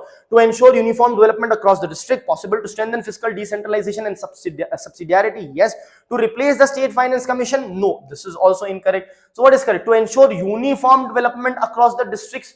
See, development, how the state taxes are used, that will be depending, that will decide how the development takes place. It will help it, but to strengthen fiscal decentralization and subsidiarity is the concept. Fiscal decentralization is helped because of that. This is the correct reason. I hope that's clear. So see, both could be right, to ensure uniform development across the districts. See, the districts will get the revenue, but then what they do after it will decide how the development takes place. And it is not just simply based on the uniform development, but to strengthen the fiscal decentralization. That means give the fiscal strength to this decentralized bodies so they get some more independence and can do the things on their own. So this is the cooperative governance system, cooperation among the different levels of the government, strengthening the fiscal decentralization of the third tier of the government as well. So let's continue with the other set of topics. Now, this news is about the 8 core industries. The news article from the Hindu. Now, these things are covered in various other newspapers as well. So we have simply taken a reference of one single source. It says that no growth activity of 8 core sectors in October 2025, worst showing in 14 months. That means 8 core industries were in news, and not for the right reasons. It becomes important for us to understand. So first here we will look at the business cycle. How does it work? Because there will be growth, peak, slowdown, recession, depression, so on and so forth. Then we will look at the various surveys or indices which are there to measure the growth in the industry. So we have the annual survey of industries. Then we will look at the index of industrial production, and subsequently the index of 8 core industries, which is being talked about over here. Now, why are we looking at this before this? Because this index of 8 core industries is nothing but a subset of the index of industrial production. Now, we'll also identify the challenges over here in the measurement of these indices, and then we will look at the purchasing managers index, the sickness of the company, MSMEs, the LPG reforms that has been done in the industrial sector. So these are the topics that are really important with respect to this particular news. So let us start with the very first thing, that is the business cycle. So if you talk about the business cycle, it is something like this. It is something like this. Now, what are the components of the business cycle? So here you have the peak of the business cycle, peak or the boom period. Then the economy would slow down. So here you can see the economy is slowing down. Then here at this point is your recession, and the bottommost point over here, the economy can also be in depression. Now the economy grows again, so this is known as recovery, and then there will be another peak again. Now in your book, this peak is written as a crest and this depression is written as a trough, but the terms crest and trough is not directly related to the business cycle, it is simply related to the function of the wave. So this is a sinusoidal wave, it is a wave which is in very generic terms, and those words are also very generic. Crest is the highest point in a wave and trough is the lowest point in a wave.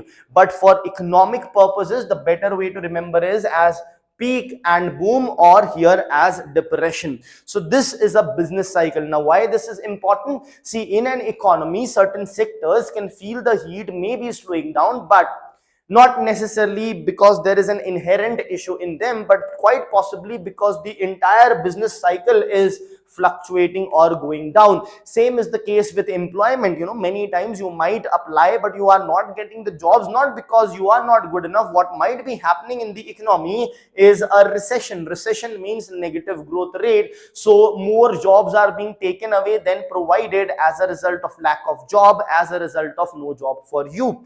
So let us understand each situation one by one.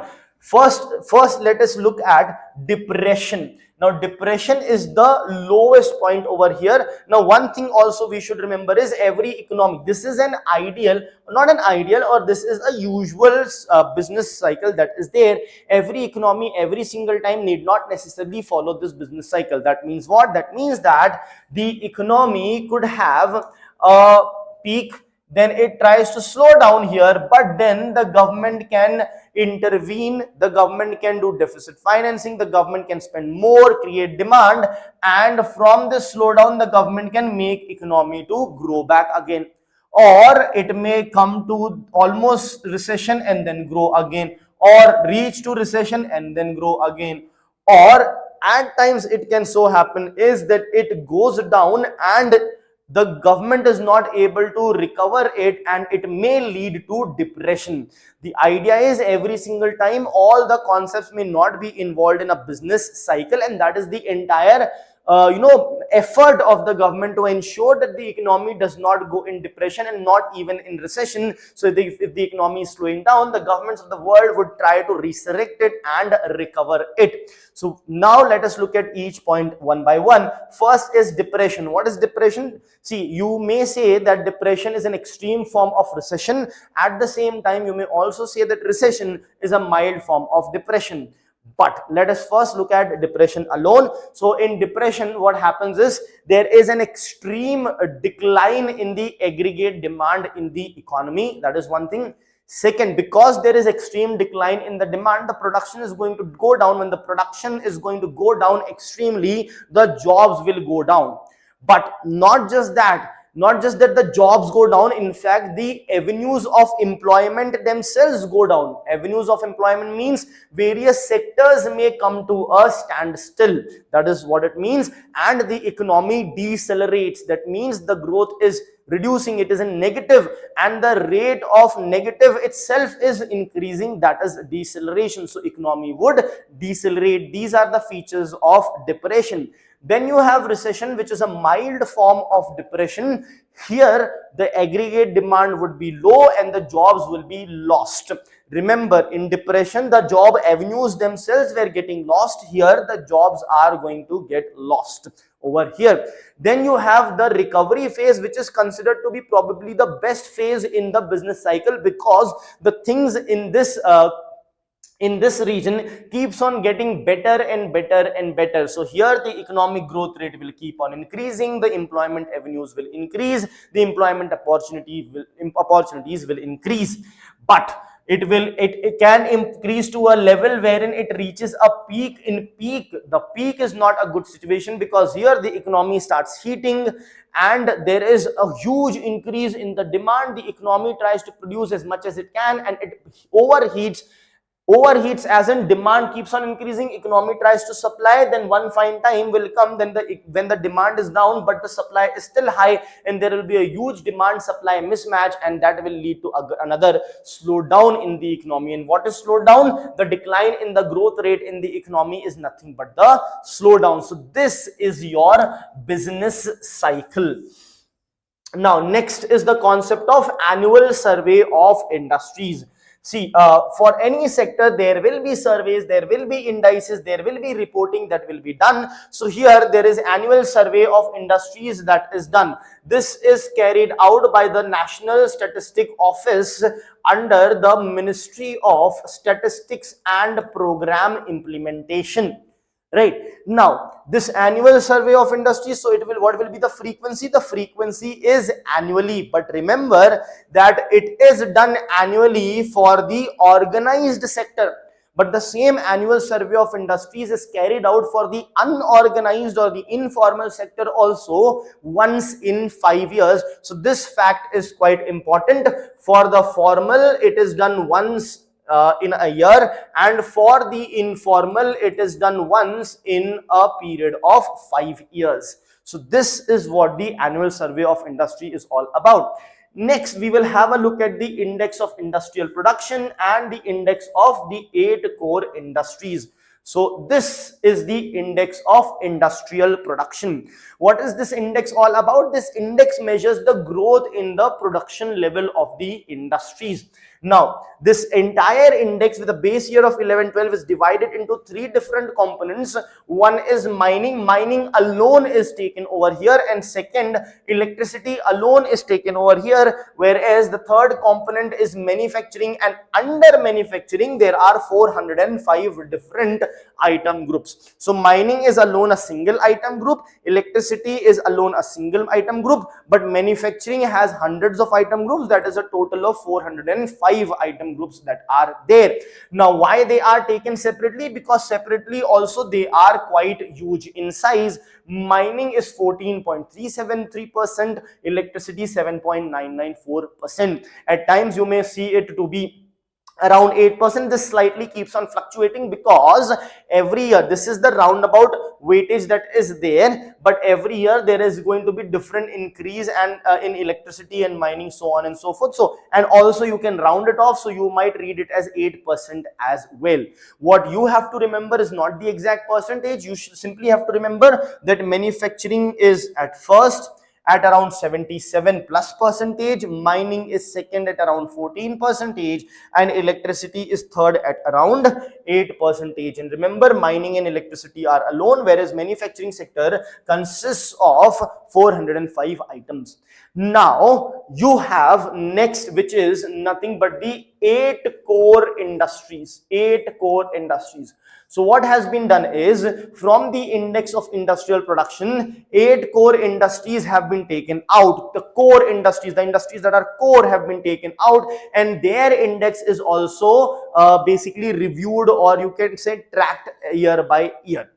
Right now, what you are doing is, these 8 core industries you are taking out from here only. These 8 core industries alone contribute around 40.27% of the index of industrial production, and one of the 8 core industry is your electricity generation, which was about 8% there. It's 19.85% here. Why is that the case? Because out of 100% of index of industrial production, it was 8%. Now these 8 core industries form 40% of index of industrial production. So here its weightage, this 40%, this 8 core industries equals to 40.27%. 40.27% of index of industrial production. Now, when you are calculating the weightages of each of these 8 core industries, you will treat this 40.27% as 100%. So the electricity basically had how much? Around 8% when it was 40.27, right? So out of 100, it will be what? X. So X here becomes 100 into 8 divided by 40.27. So this comes approximately to be 19.87 or 85%. 90.85%, but you don't have to go into these details of calculation. Just simply remember that electricity here is given about 19.85%, whereas there it was about 8% only.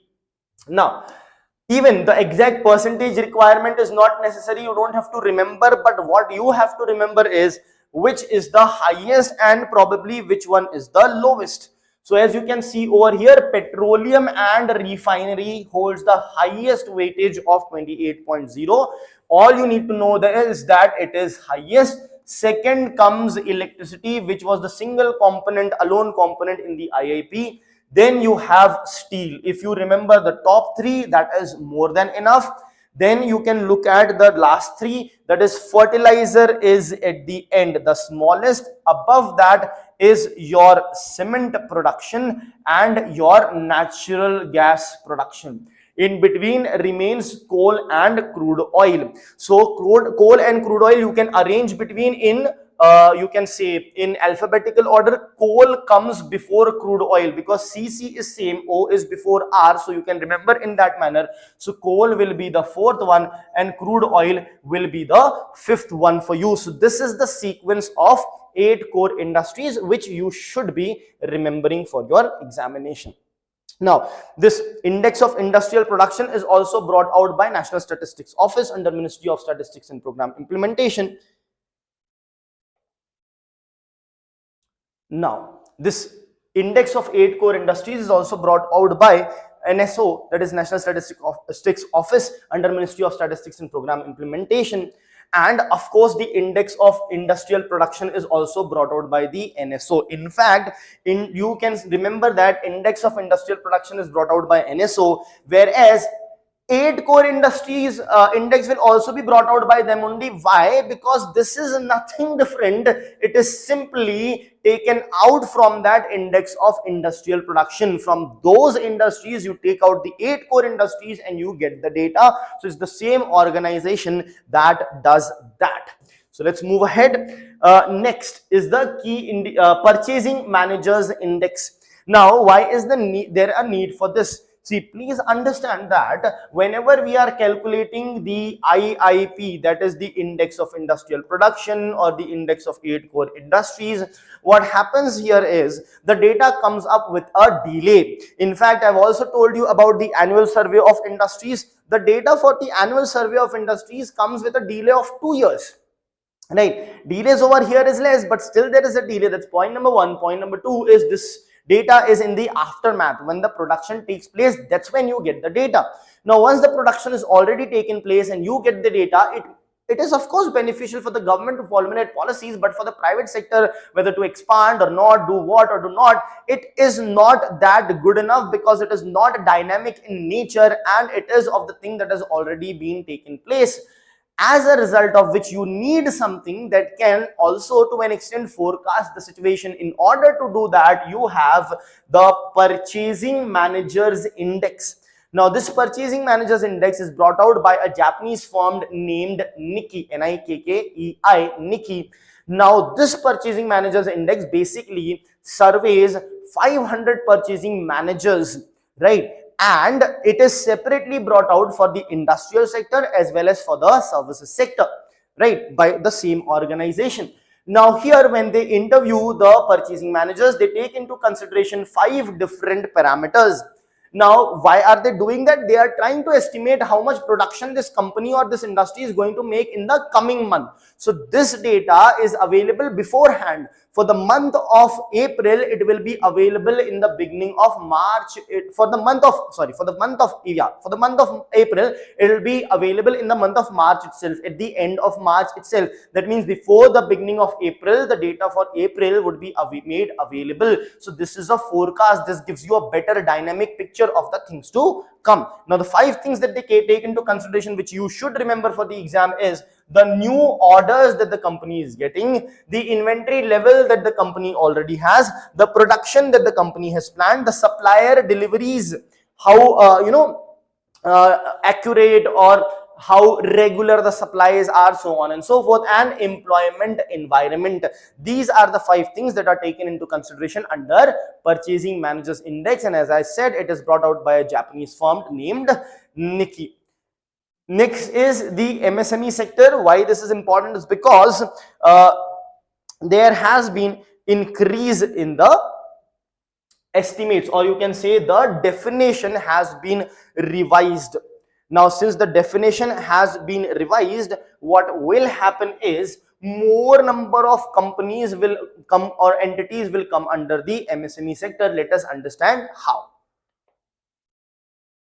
So basically, the budget 2025 revised the criteria. Now, before that, the criteria was with respect to investment and turnover. This criteria has remained the same, but the limit under that has changed. So previously, a micro enterprise would be one which has an investment up to 1 crore rupees and a turnover of up to 5 crore rupees. Now this has been revised. Now an entity will be considered to be micro enterprise till the investment is up to 2.5 crore and turnover up to 10 crore rupees. So basically it has been multiplied by 2.5 and this has basically been doubled. Same is the case with small enterprise, which was at 10 crore. Now it has increased to, the investment increased to 25 crore and the turnover from 50 to 100. And for the medium enterprise, from 50 crore, the investment from 50 crore increased to 125, and the turnover from 250 to 500. So now an entity will be considered as a micro enterprise with investment up to 2.5 crore and the turnover up to 10. Small with investment up to 25, turnover up to 100, and medium with investment 125, turnover up to 500. Now what does this do? This brings in bigger entities also under the MSME sector. That means more and more companies or entities can now basically take the benefits of being called as MSME, of cheaper credit, of credit guarantees, so on and so forth. But it can also pose a challenge. What challenge? Now, since the bigger ones will also be a part of the MSME, they might corner the benefits, so that can be a concern as such. Let's move ahead. Now let's look at one of our topic. There was the LPG, that is liberalization, privatization and globalization. Now we went on the path of LPG reforms in 1991. So let us understand what is this LPG and what was done under that. First is liberalization. Liberalization means to give more flexibility, to make anything easier. So here we liberalized a lot. How did we liberalize? We basically abolished the license quota permit Raj, which was there. What is this license quota permit Raj? For you to start any company or any business, you were required to take licenses. Not just licenses, you were also given or required to take a quota. Now what is this quota? License is basically you being allowed to open that business. Quota is what is the quantum of business or the quantity of the business that you can do, which was nothing but the license quota permit Raj. That means even if you got the license to do a business of, let's say, a particular processing unit, you were limited with respect to the quota as to how much units you can produce every year. So there was a very strict regulation which was deregularized. So delicensing took place. That means the government said, boss, now there is no need for you to take license. All the sectors are open without license except for 18 sectors which the government still kept under licensing.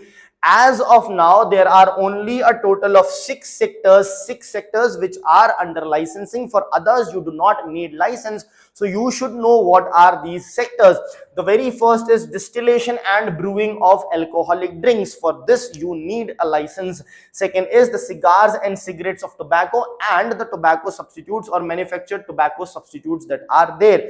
Then you have the electronic, aerospace and defense equipment of all types. So when you need electronic, aerospace, the things that we are sending in the let's say in the atmosphere, or you can say the satellite that has been lifted up. So whatever electronic, aerospace equipment are required, you need licensing. Then you have industrial explosives, which also includes the firework industry, the matchbox industry, so on and so forth. Then you have hazardous chemicals, and finally you also have the drugs and the pharmaceuticals, which also require licensing. Others do not require licensing. Now one question here may come, What about atomic energy? Does atomic energy require licensing? Absolutely not. Why not? That's a quite serious thing. That is because the atomic energy is a monopoly of the government of India itself. So the government is not going to provide license to itself. Here we are talking about licensing to the private sector. So this was the part of liberalization as far as privatization is concerned.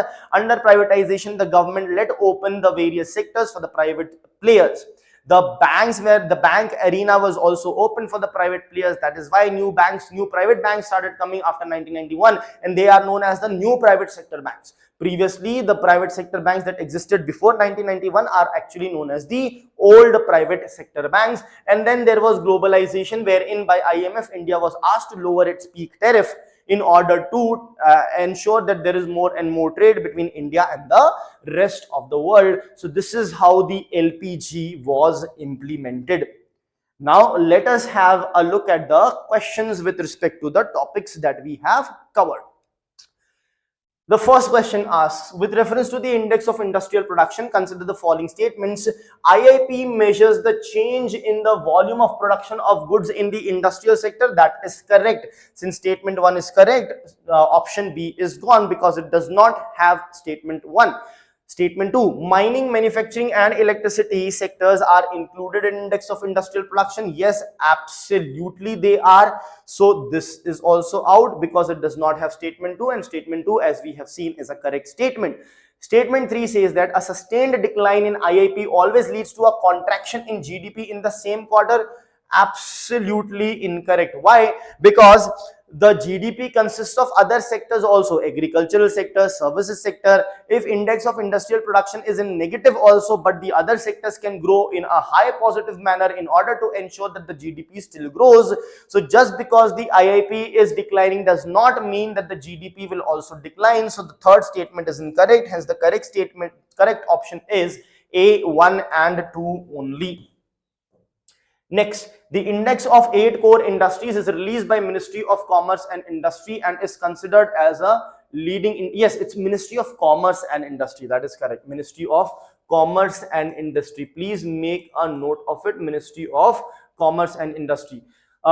Is considered a leading indicator of industrial activity. Which of the following sectors are included in the index of 8 core industries? So electricity is included. In fact, can we try to remember it in a sequence? So we have seen first was the petroleum one, second was the electricity one, third was steel. So we remembered till here. Then we went back and we had the fertilizer over here. Anyhow, that is all not required as such. You only need to know what are these industries. So here only we can get the answer. Electricity, yes. Steel, yes. Fertilizer, yes. Was automobiles there? Absolutely not. Here we had, I told, in between you have coal and crude oil in the alphabetical order. So this will be coal and this will be crude oil. Then, so coal and crude oil will be there. Then you have the natural gas, and you also have the cement. Right. So these are the total 8 is what you have. Fourth is incorrect. So this is gone. This is not there. The correct answer is 1, 2 and 3. In fact, we can quickly also look at the sequence. Cement is the 7th one. And then you have the natural gas. So we will have it here as the cement and natural gas is going to interchange. So you have natural gas and you have cement over here. Now this is also exactly in sequence. Petroleum, electricity, steel, coal, crude oil, natural gas, cement and fertilizer. This you should know. Next, which of the following statement best explains the significance of purchasing managers index? It measures actual industrial output released by the government. No, it does not measure the actual. It's going to estimate. It is a forward-looking indicator based on survey responses. Absolutely correct. But let's look at other options as well. It captures only the organized manufacturing sector. No, not the case. It directly measures employment generation in industries. No, it's a forward-looking indicator based on survey responses. Next question, a company is generally considered as sick. Now, because we are talking about company, let me tell you the sickness of a company. Basically, what happens is when the net worth of the company becomes negative and when the company is not able to service 50% of its creditors requirement for a period of 30 days from the notice, then the company is considered to be sick under the Companies Act of 2013. Now, when so in that case, the creditors can reach out to the NCLT, that is National Company Law Tribunal, in order to declare the company as sick. The NCLT may declare the company as sick, but the NCLT may understand that the company can be recovered, so there would be provision for recovering of the company. If the NCLT decides that the company is not recoverable, then the company might be liquidated. If anyone is aggrieved by the decision of the NCLT, that is National Company Law Tribunal, you can appeal in the NCLAT, that is the National Company Law Appellate Tribunal. Now, if someone is aggrieved by the decision of the NCLAT, then you can directly go to the Supreme Court, is what you should remember. Now, let us have a look at a company is generally considered sick when its net worth becomes negative due to accumulative losses. That is correct. But let's look at other options as well. It defaults on loan repayment for 2 consecutive quarters. No, there can be small amount of refund, is not going to matter. It needs to be more than 50% of the value of the creditor's money, which is not going to be serviced. That is important. Its turnover declines for 3 consecutive years. No, turnover can anyhow decline and the company can still be in profit, so that is incorrect. Its market share falls below 10%. Not necessarily. There are so many companies which will not have a market share 10% of 10% or more, so that is all right. Next question, consider the following statements. MSMEs are classified based on the investment and annual turnover. Absolutely right. Compulsory licensing of industries in India has been largely abolished except for a few strategic sectors. That is also correct. Industries related to atomic energy and defense equipment are subject to compulsory licensing. Now, the industries related to atomic energy is not subject to compulsory licensing. Now, what has happened is with respect to the atomic energy, which is basically the monopoly of the government, but there is a Shanti Act that has come in, and also certain things under that can be given to the private sector for which you would need the licensing that is there. So it will be all right. Now let's continue with the next news and the next set of topics. There is just one sequence issue. This question is related to the topics that we are going to cover over here, so we will be taking it after we cover this news or these topics. So the news is about the sin goods. The news reads, what are sin goods and why do they now attract the highest GST rate? Now, sin goods are those goods that are considered to be detrimental for an individual or for the society at large. For example, online gaming is a sin good. Now, what has the government done is under GST 2.0, previously the tax rate under sin good was 28%. Under GST 2.0, the government has increased the tax rate on sin goods to 40%. Now, so this is what the news is all about, and sin goods are the ones that are detrimental to individual and the society. In a similar fashion, we will look at other types of goods also, and then what are the types of goods that don't follow the law of demand. So first we look at law of demand as well, elasticity of demand, and other microeconomic concepts is what we will going to look at. So let us first start with respect to the types of goods. One, you already saw sin goods. Then there are various other types as in, first you have the normal goods, and then quite the opposite concept here will be the inferior good. So let us understand the normal and the inferior good. A normal good is a good whose demand will increase when the person's salary increases or the person's income increases. So normal good is a good whose demand increases with the increase in the income. Whose demand increases with the increase in the income. Then what is an inferior good? In inferior, the opposite will happen. An inferior good is a good whose demand is going to reduce with the increase in the income. So if your income increases but you demand less of a particular product after your income has increased, that will be known as an inferior good. What can be the examples over here? The branded goods can be considered to be normal goods. When you start earning more, you want more and more branded clothes, there will come a point wherein you wear only the branded clothes itself, whereas the local goods can be considered to be inferior, wherein when your income increases, you are using now more branded goods, so the local goods you are not using. So generally the inferior goods are the ones that are cheap. Local kind of goods are the ones that could be considered to be inferior. Next you have the substitutes. Now what are substitutes?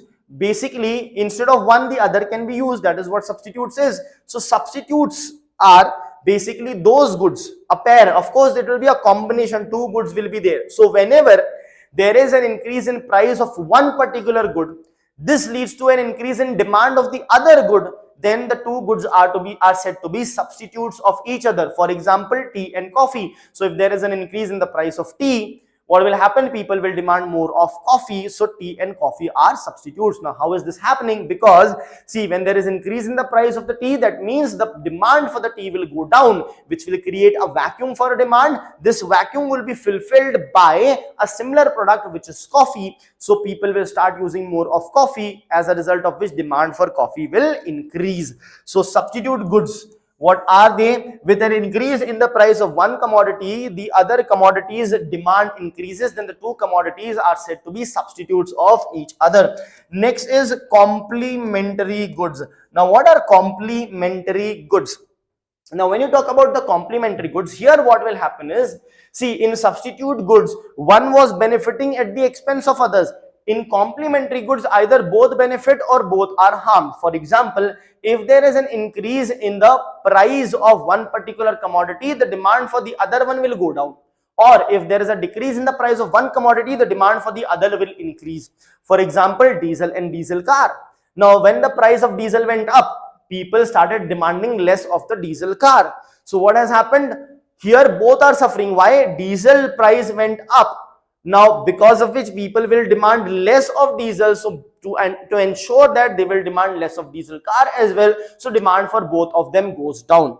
But we are interested with respect to effect on one, how it impacts the other. So with the increase in the price of the diesel, the demand for diesel car goes down. So these two are examples of complementary goods. So what are complementary goods? When there is an increase in price of a commodity which leads to a decrease in demand of another commodity, or a decrease in price in one commodity leads to an increase in demand of the other commodity, then they are said to be complementary goods. We have seen diesel car for example over here. Then before we go on to the other concepts of goods, let us first understand the law of demand. Now what is the law of demand? What is demand first of all? So first you should know what is demand itself, right? Now many people would say demand is nothing but the need, the requirement, the desire. No, absolutely not. The need alone does not create a demand. You might be needing right now 10 kgs of rice or 1 kg of rice, or you might be needing a place to live. You might be needing a lot of things, basic things as well.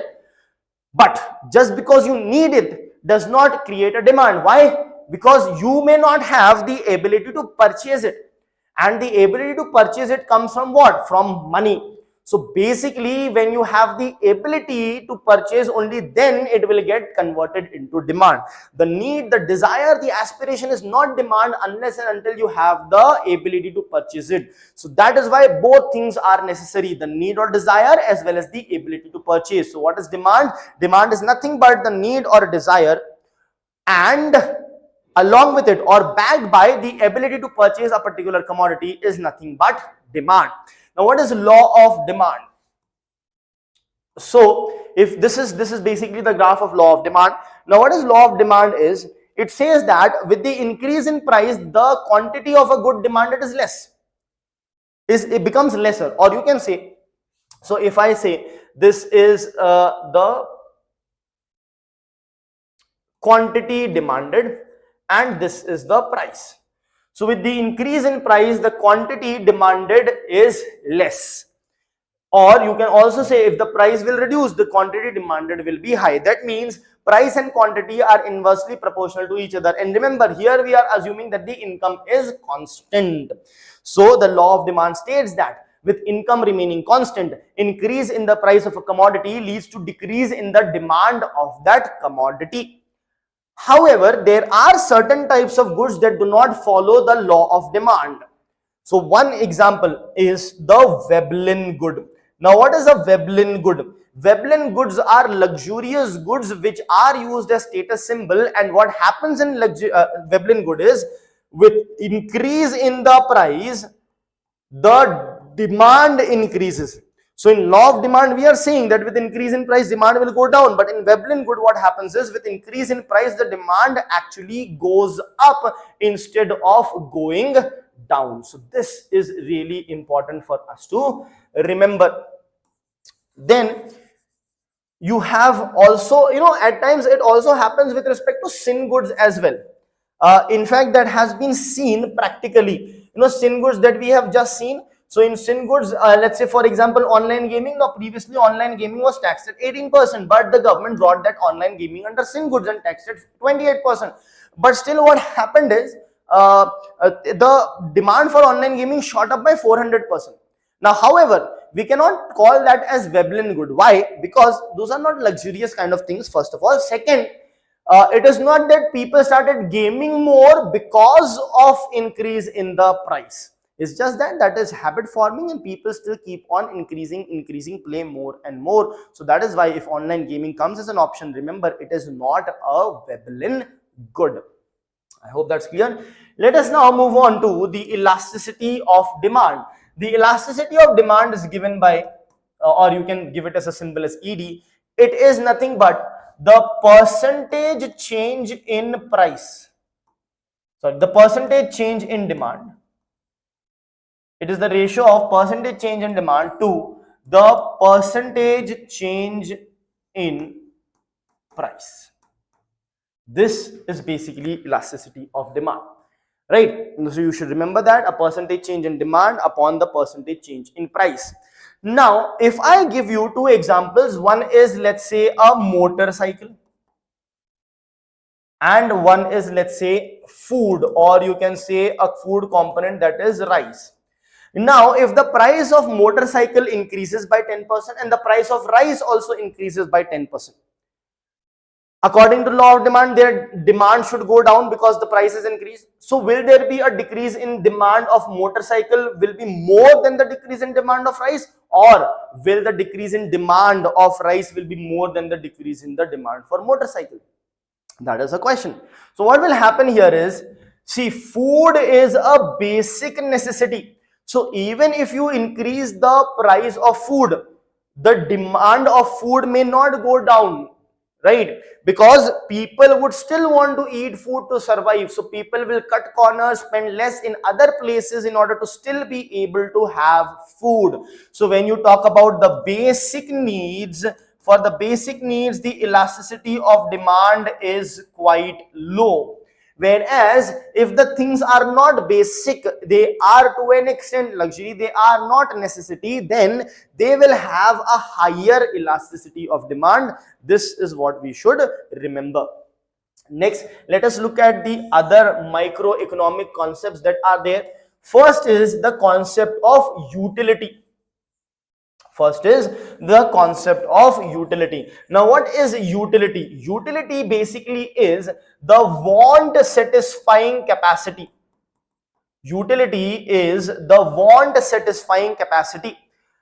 And also remember, the utility of a particular commodity keeps on reducing as well. Let us see how. For example, if you have not drank water for a day, and there's no water around you, but I bring a 10 rupee water bottle in front of you, but I'm going to sell it to you at 100 rupees. Will you buy? You will still buy it if you have the money. Why? Because the utility of this small bottle is quite high for you, because you are extremely thirsty. Now I give you that 500 ml bottle, you drink the water from it. Now, if I give you another bottle, will you want to buy that bottle again with 100 rupees? Probably not, because your thirst is now quenched. Now you can wait for some time, arrange from other place, so the utility of the second water bottle is not going to be as high as the first one.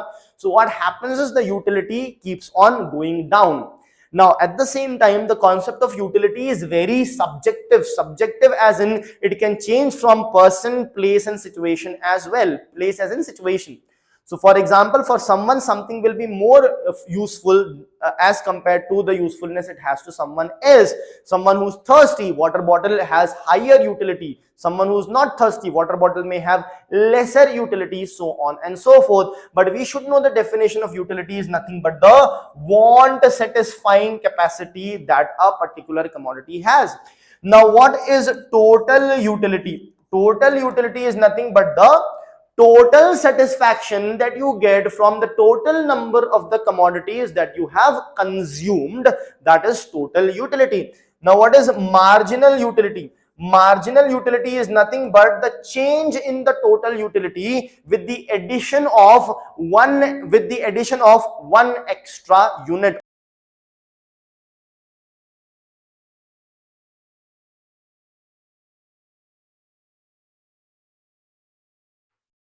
Let's now continue with the next series of topics.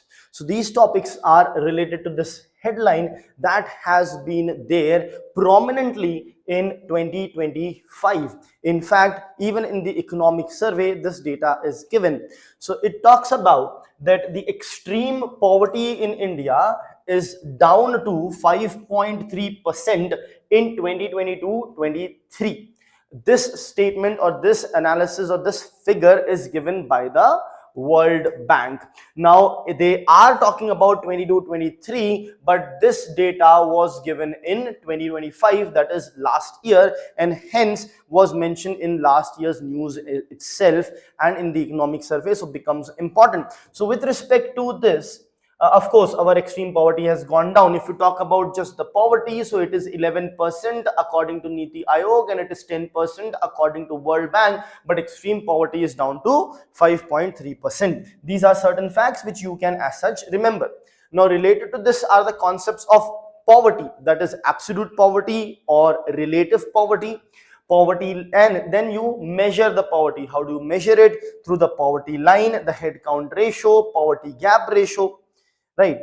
Then you also have surveys that are carried out for various things, including determination of poverty. So the National Family Health Survey also, when it is carried out, the poverty can also be determined with respect to those numbers. So when the surveys are carried out, there are processes which are based on the recall period.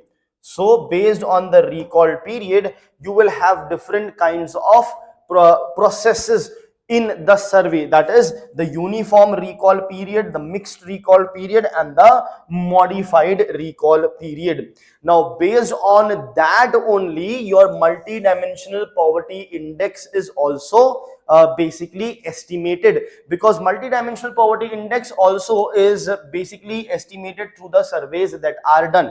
The idea is during the survey, a lot can be determined during the survey. However, all these surveys have an inherent issue. What is that issue? The issue of the sampling error. Now, there are over 25-30 crore households in India, but even these National Family Health Survey, etc., take into consideration only around 3 to 4 lakh households only. So of course there will be sampling errors as well, but yes, they do take the comprehensive data into consideration. So let us start understanding each and every concept in detail over here. So let's start first with poverty. So what is poverty? Poverty is nothing but the inability of a person to meet, a person or a section of the society or a community to meet their basic needs, right? Now the basic needs here we generally consider to be the food, clothing and shelter. However, we will see that various committees took only calories into consideration for calculating the poverty. Anyway, so this is the concept of absolute poverty, which is nothing but the inability of a person or a section of the society to meet their basic needs. Now there is also another type of poverty, that is relative poverty. Now what is this relative poverty? Basically this relative poverty compares the poor people also. You know, two people can be poor, but one can be poorer than the other. So here the idea is relative poverty is basically what is the economic situation of one person or a section of society as compared to the other person or the section of society is nothing but relative poverty when you are doing it amongst the poor people. Now the absolute poverty answers the question how many people are poor. So if you say out of a population of 1 lakh, let's say 10,000 people are poor, that means the absolute poverty is 10%. We can say that the absolute poverty is 10%. So it gives you how many people are poor. Whereas when you talk about the relative poverty, it answers the question how poor are your poor people. That means it gives the degree of poverty. Absolute poverty gives the number of poor people, and relative poverty gives the degree of poverty that is present in the society. Now, next are the concepts related to measuring the poverty. So, the very first concept is the poverty line. Now, how do we derive this poverty line? Poverty line is basically a line in monetary terms. Its value is in the value of Indian rupees. Of course, World Bank sets it, it can be in dollars as well. Any currency basically, since we are talking from the perspective of India, we are talking in rupees. So not monetary policy, sorry, poverty line is that line below which the person is considered to be poor. So poverty line is that line in monetary terms below which the person is considered to be poor. Now the question is, how do you calculate this poverty line? To calculate this poverty line, first you identify what are the basic things that a person actually needs to survive. We have seen, for example, food, clothing and shelter, for example. Now, in order for the person to have food, clothing and shelter, how much money does the person need every single day on an average will determine the poverty line. I hope that is clear. However, we will see when I give you all the committees that had come with respect to poverty, we will see that these committees did not take into consideration clothing, shelter as such, but majorly focused on the calorie intake, that is the food and food alone. Now the question is, why did these committees focus on the food alone? The answer generally that we get is that because food is the most basic. Yes, it is, but then water is more basic, so you consider only water. Then air is more basic, do you consider only air in that case? Absolutely not. But then why only food over here? See, the idea is, even after considering only food, and that too 2250 calories were considered initially by a committee, in general, then it was split into rural and urban. Rural requiring 2400 calories, urban requiring 2100 calories. So only these calories, even though only the calories were considered, and they then considered how much money you need to buy these calories. And these calories not to be bought with respect to exotic food or let's say dry fruits, etc., costly things. No, easily or simply in the most least costly form or the most price efficient form you can get is carbohydrates, carbs, that is rice, wheat, etc. So how much money you would need to get those calories, that determined the poverty line. Now the question was, why only calories? That is because even when the calories alone were taken, the percentage of poverty came to be very, very high. So according to Suresh Tendulkar committee report, 37.2% of the Indian population was living below poverty line. Then subsequent report, according to Rangarajan report, 29.5% people were living below poverty line. That was based on the data of 2011. Population of India in 2011 was 121 crore according to the 2011 census. Now, if you consider around 30% being poor, so 30% of 121 crore is above 36 crore. So even just taking calories into consideration, we are having 36 crore of the Indians who are poor. Imagine if we take other parameters also, clothing, shelter, or multi-dimension, and then come with a poverty line, it will be quite high, and we may see a scenario wherein 60-70% of Indians will be declared poor. Then what will be the use of that kind of data? How we will target them? What will we do with that data will become an issue. So that is why we were targeting the barest of bare minimum that is possible. In fact, even after having this bare minimum of poverty line, in our targeted PDS system, there was further subdivision of the below poverty line people also into the BPL, which is already there, and a part of the BPL was converted into Antyodaya, Anna Yojana people who cannot even earn 15,000 per year, were included. The poorest of the poor were included there as well. So that was the reason we followed the calorific intake consideration. However, Rangarajan committee actually moved away from that calorific intake consideration, and it took into consideration multi-dimensional poverty. Still, their poverty line was not quite high, because inherent in that was the calorific intake, which they had considerably reduced. We will see that going forward. So this is the concept of poverty line. It is the line in monetary terms below which the person is considered to be poor. Next is the head count ratio. Now, what is this head count ratio? It is a very simple thing, but you should still know what actually it means. That's all. It's very simple. If you talk about head count ratio, so your head count ratio is nothing but equal to the total number of BPL population, upon the total population in the country. So basically, the head count ratio gives you the percentage of poverty in the country. That is it.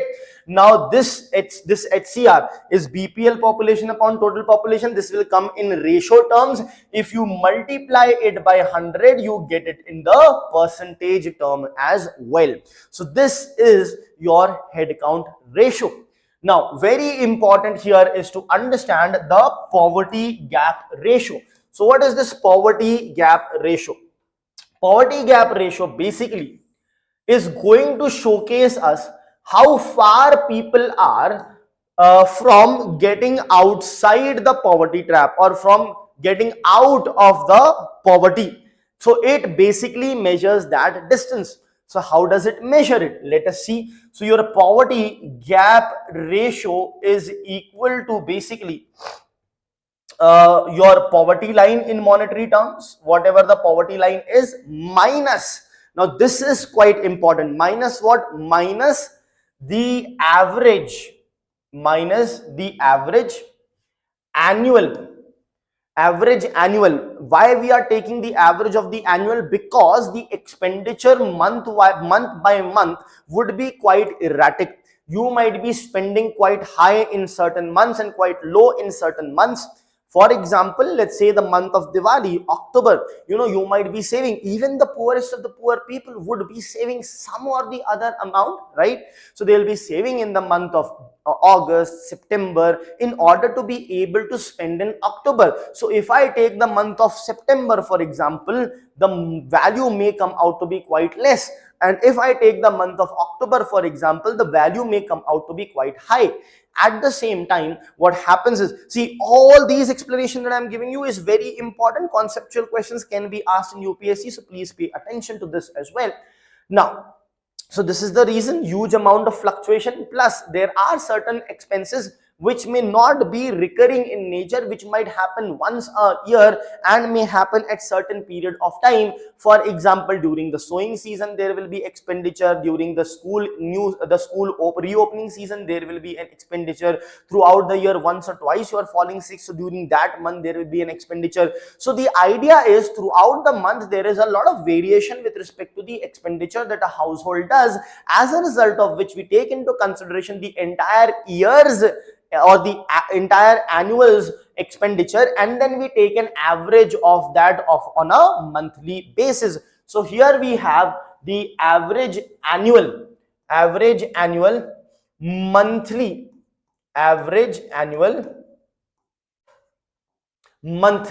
expenditure. Which expenditure? Only the consumption expenditure. Average annual monthly consumption expenditure. Consumption expenditure of whom? See, I have told you that this poverty gap ratio measures how far people are from coming out of poverty. That means they have to be below the poverty line. That means here there will be average annual monthly consumption expenditure of below poverty line people, right? And that will be, in fact, before writing that, we will write average monthly consumption expenditure per capita of below poverty line people. Is that clear? So what is it? Poverty line minus average annual monthly consumption expenditure per capita of below poverty line people divided by the poverty line. This is your poverty gap ratio. Now what you can also do is, this will be in form of ratio. If you want in the form of percentage, you multiply it by 100. So poverty gap ratio of 0.2 means 20%. I hope that is clear. Okay. So this is your poverty gap ratio. Now this poverty gap ratio shows how far away you are from the poverty line. That means higher the poverty gap ratio, worse is the poverty situation, and more effort will be required to get the people out of poverty. Hope that is clear. Let us move ahead. Next is, you have the poverty survey methods. So in the methods, we will see the recall period method. There are few methods. So one is the recall period, uniform recall period, in fact. So one is your uniform recall period. Now what is this uniform recall period? In uniform recall period, remember here the people are going to the houses and then doing the survey. So in uniform recall period, they will ask you to recall. Recall means recollect how much you have spent. Uniform recall period will have the expenditure for what expenditure you have done for the last 30 days. That means for the last 1 month is what they ask. Now this is the simplest form, but there is a huge concern, as we were discussing just about a while ago, wherein the expenditure month on month is not constant. It has a lots of ups and downs. I give you reasons also for that, as a result of which this will not be a true reflection of the expenditure done by the people.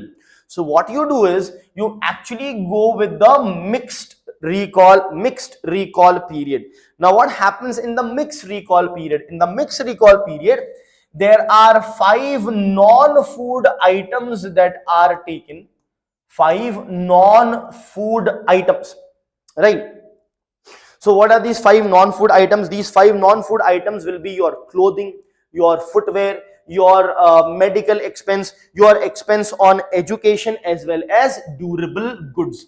So clothing, footwear, durable goods, medical expense and educational expense are the 5 non-food articles, that items that are taken, and its recall is taken for a period of 365 days. You mention it as 365 days or 1 year, you can say it, but 365 days is what is exactly mentioned. Leap year is of 366 days, but anyway, in UPSC the option can be 1 year. If the option is 1 year, that is fair enough, 365 days. Whereas the remaining that are there, they are still taken for 30 days period only. Hope that is clear. So there is a good improvement, because 5 non-food items you are taking for 365 days. Then what is the modified mixed recall period? In modified mixed recall period, what you do is, 5 non-food items are still present over here, for which 365 days recall period is taken into consideration. However, so 365 days recall period is taken into consideration for this. However, they have separate consideration for the perishable items. Perishable items are which items? The food items, for example. What is a perishable item? Any item which has a low or a short shelf life. Perishable item means items with short shelf life. That means they get spoiled quite soon. They cannot last long. That is what perishable items are. So for perishable items, they take a recall period of only 7 days. Then apart from these 5 non-food items and the perishable items, whatever the items then are remaining, that means the remaining items, they take it for the same 30-day recall period. So you can see that there has been addition after addition. Here in uniform recall period, everything is taken for a 30-day recall period. In mixed recall period, 5 non-food items are separated, taken for 365-day recall period, and the remaining again for 30-day recall period. In mixed modified recall period method, 5 non-food items as it is for 365 days. You take a separate entity, that is perishable items, for 7 days, and the remaining again is for 30 days. So this is how you basically do the survey that is there. So of course, but still there will be certain issue remaining. What is that issue? See, we may be having digital payments, so we might have a record of exactly how much money we have spent, but at the same time we ourselves will be doing a lot of cash payment as well. In addition to that, what happens in the rural areas, remote areas, majorly the cash transactions are there, so they may not be able to recollect. When they may not be able to recollect, there is a possibility of under reporting, because see, you will not remember something which you did not do, but you will definitely forget something which you have done. So there can be an under reporting as well. We are assuming that people are not lying, all right?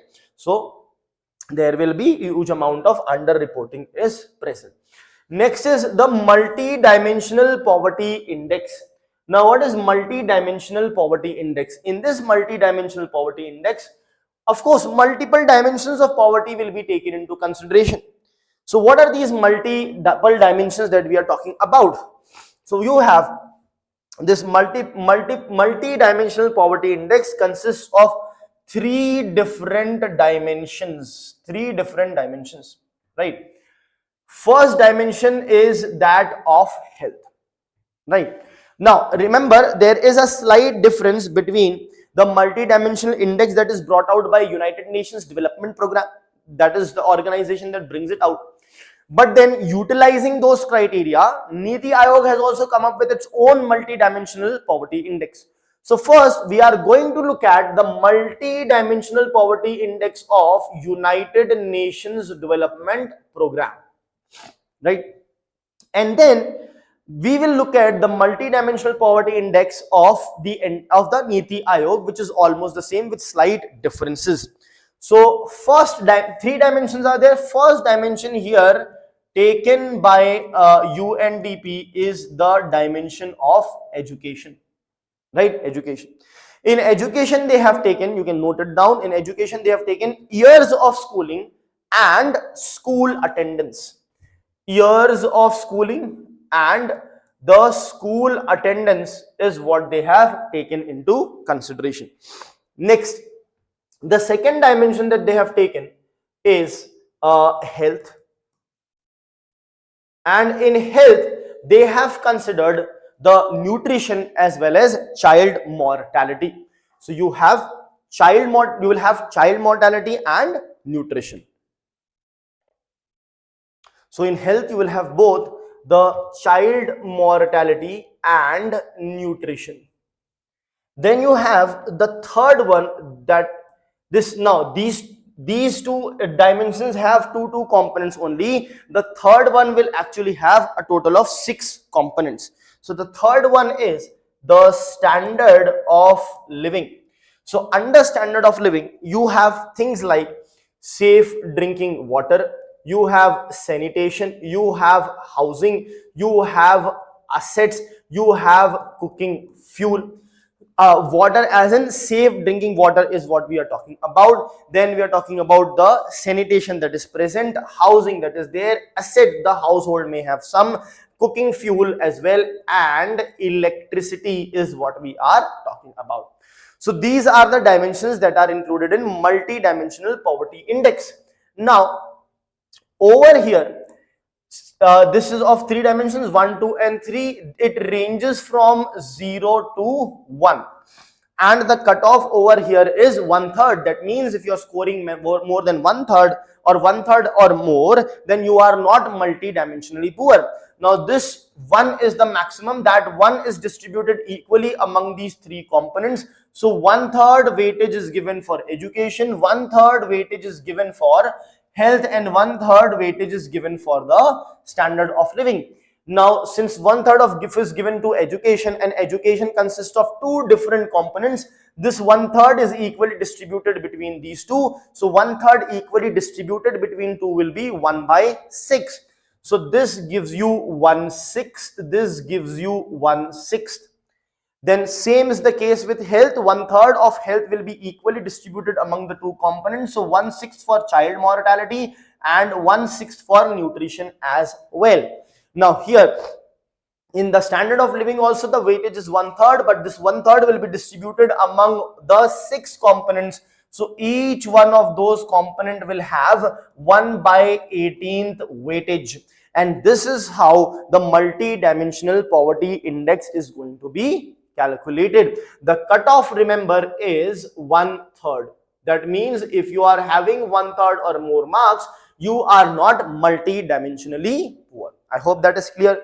Now let us have a look as to what the Niti Aayog considers. So if you look at the multi-dimensional poverty index of Niti Aayog, then in that case you have education is exactly the same, right? Education which is there, it is exactly the same, right?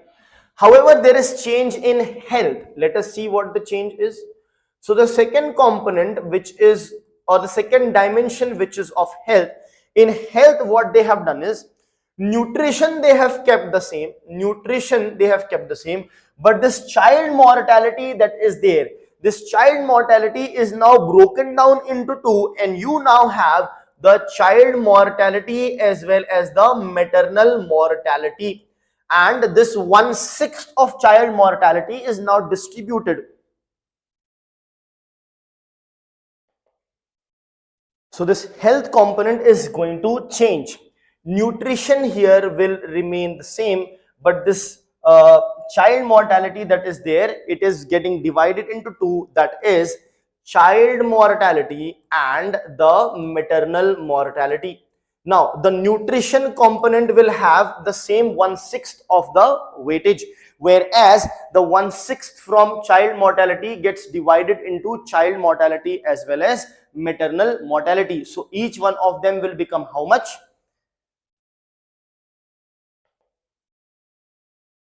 The child mortality will become 1/12, maternal mortality will become also 1/12, and the nutrition will remain 1/6. So this is one change that has happened. There is another change which has taken place in the standard of living. So in the standard of living, the 6 components that you see here are similar over here also. So same 6 components are there, but the 7th component has been added, and that 7th component is basically the bank accounts. These are the bank accounts that have been added. Now since now there are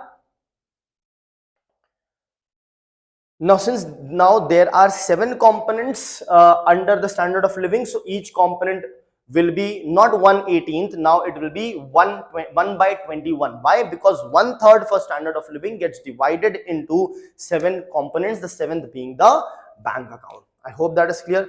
So this is what is all about the multi-dimensional poverty index. Now very quickly, let us also have a look at the different committees that were brought in with respect to the calculation of poverty. So the very first committee that was brought in was the V.M. Dandekar and Neelkanth Rath committee. The V.M. Dandekar and the Neelkanth Rath committee. Now this committee took the data of 1960-61 into consideration and gave its report in 1971. Now this committee took the calorie consideration and took 2250 calories in general for rural as well as the urban area. So remember, initially the calorie requirement was generic in nature for rural as well as urban. However, it is now going to be differentiated under the YK Alag committee.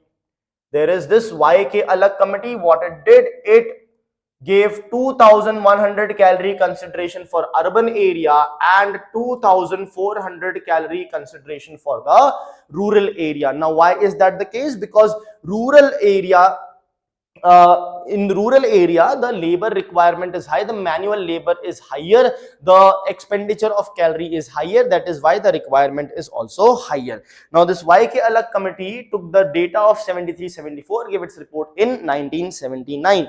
Next is the DT Lakadwala committee. Now what is special about DT Lakadwala committee? See, this calorie is now going to continue to Suresh Tendulkar committee, right? So don't worry about that anymore.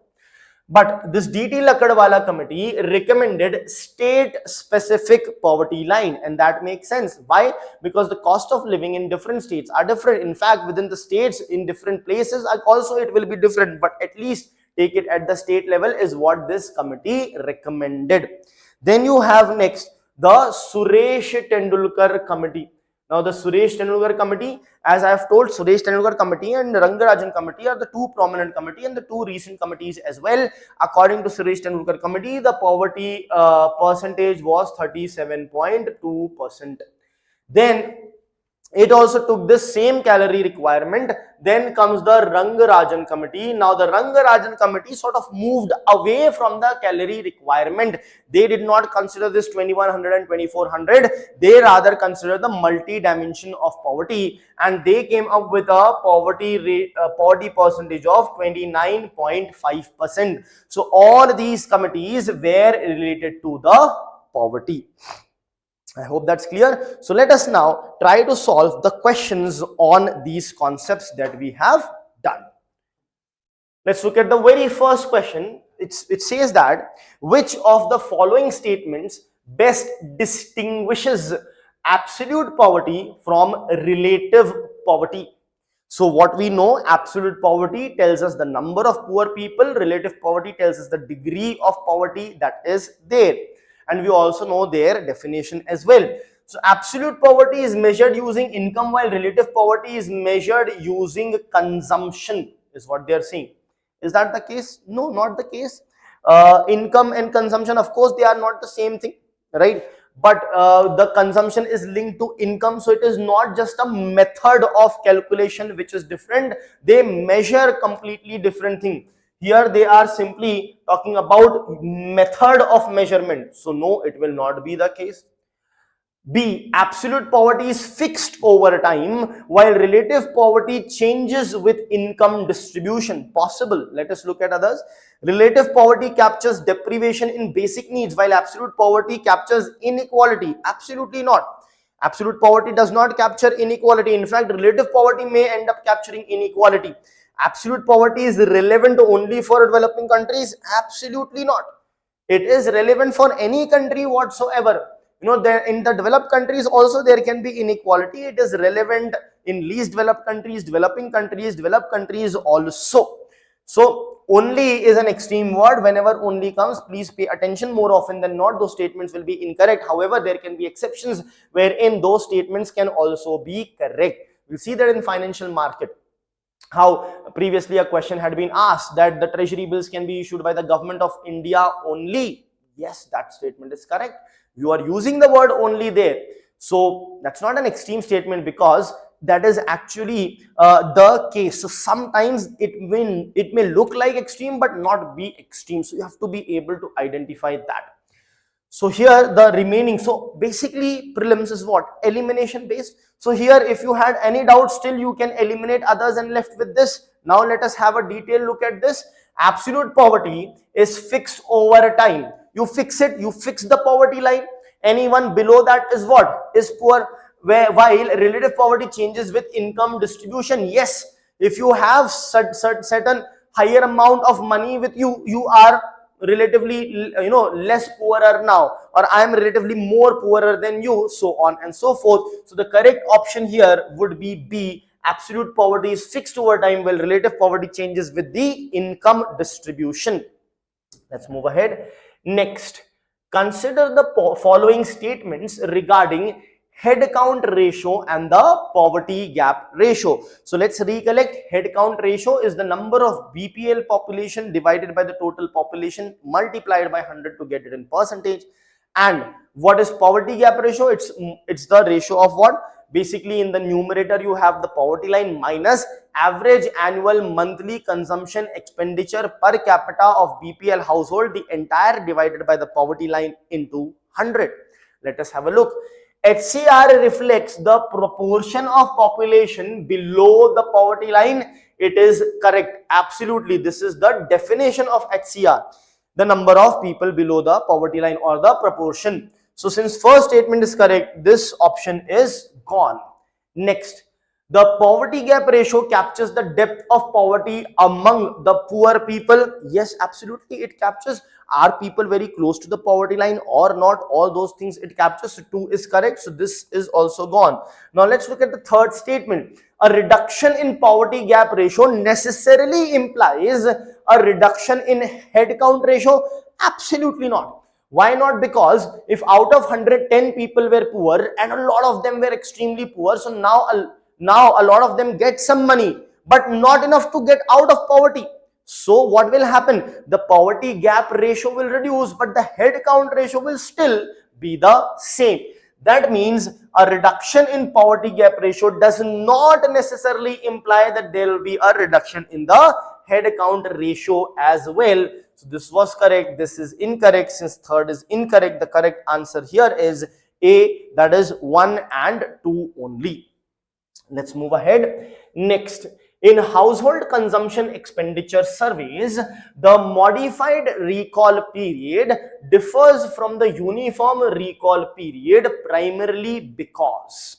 Now we have seen uniform recall period takes into consideration all the consumption for a recall period of 30 days. But in mixed modified, what happens? 5 non-food items for 365 days and the remaining for 30 days. And in the modified mixed recall period, 5 non-food items for 365 days, 7 not 7 but perishable items for 7 days and the remaining for 30 days.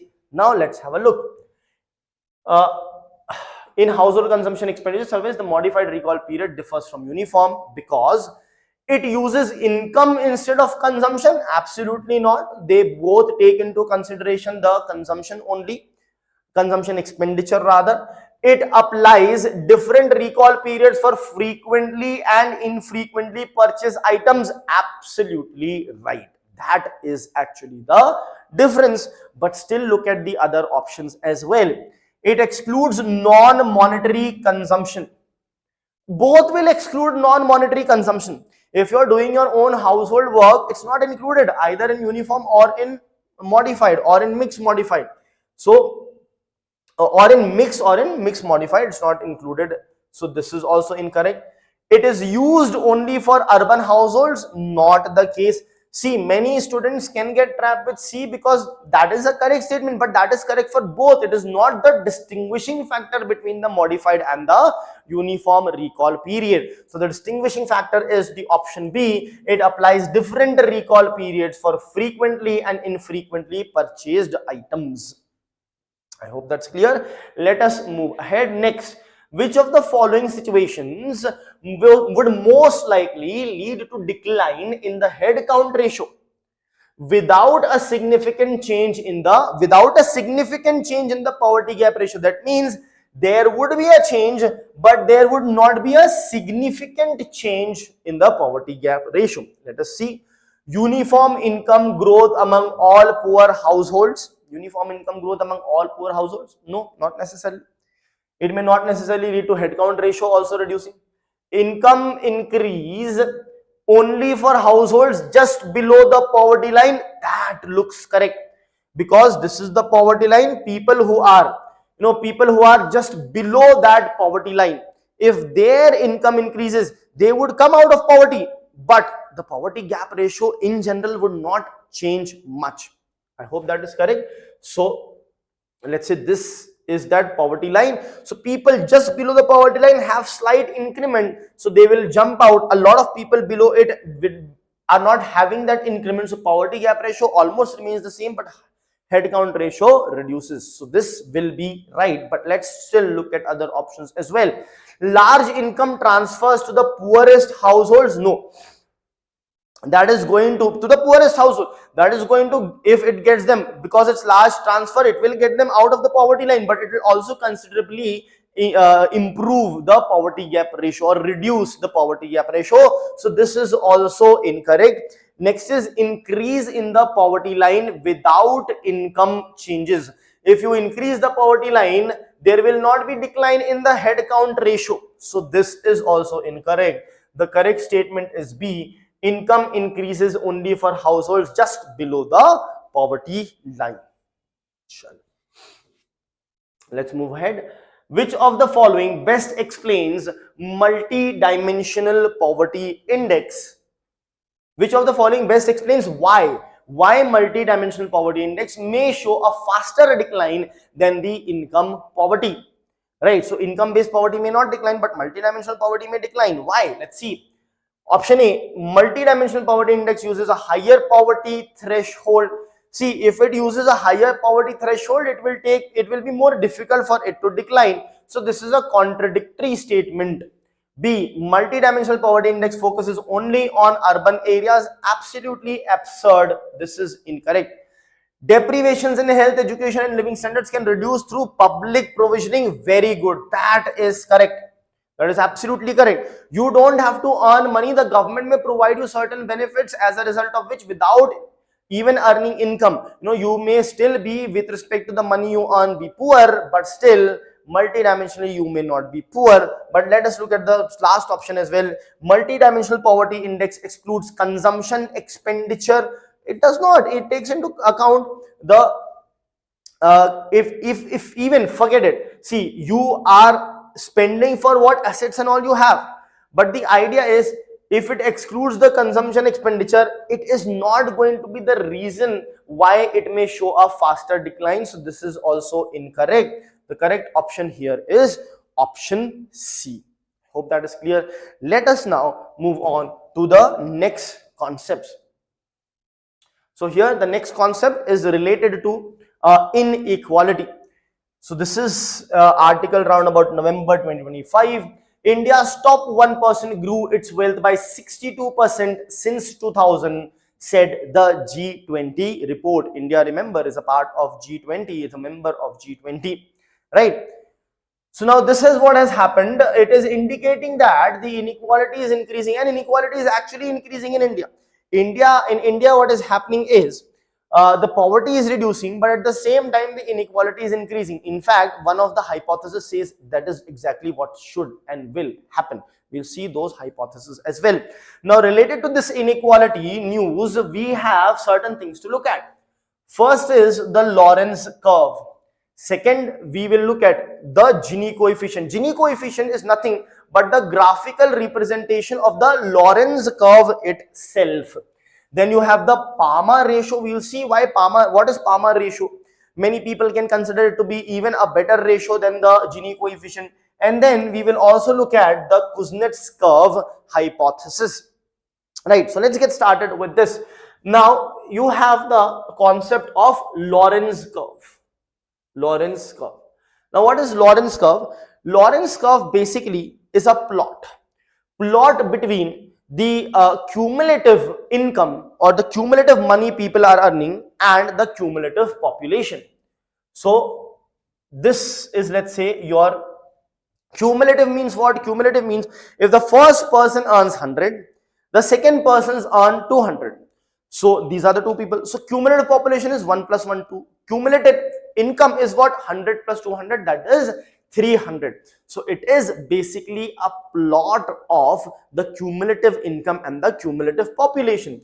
So you have the cumulative income on this side, on the y-axis, and you have the cumulative population on the x-axis. So let me draw it as a square that becomes beneficial for us.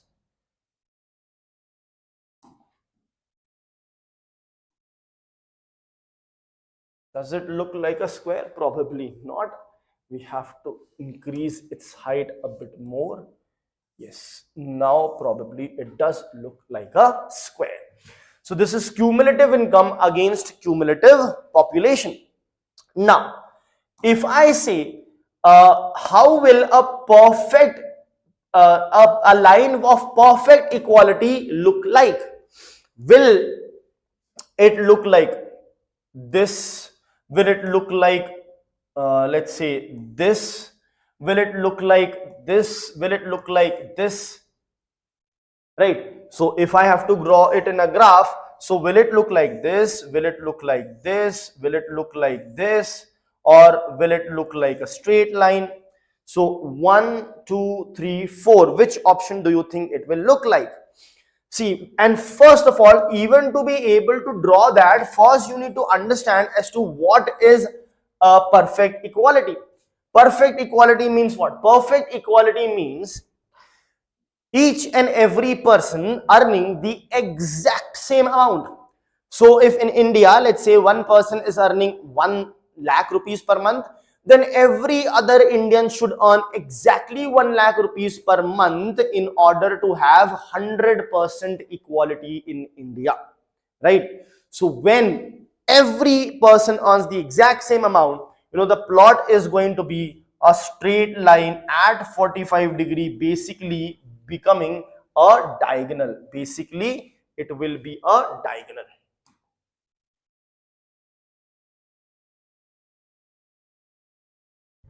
All right, so let us draw this. It will basically be a diagonal. Now, diagonal is basically at 45 degrees. So you don't have to go into the details of those degrees and all as such, but yes, you should know that it is going to be a straight line at 45 degrees. So this angle is 45, this angle is also 45, total 90. This is like a square because y-axis and x-axis are perpendicular to each other, but fair enough, that's not needed. So this is our line of perfect equality. Right. Now, how will a line of perfect inequality look like? If you talk about line of perfect inequality, what will be perfect inequality? See, perfect inequality is a situation wherein one person earns the entire money and the rest of the people earn zero. That means what? So how will the line look like? First person earns zero, so nothing on the y-axis. Second person 0, 0, 0. Everyone earns zero, but the last person earns everything. So the line will suddenly jump and go up. It will become something like this. It will become something like this.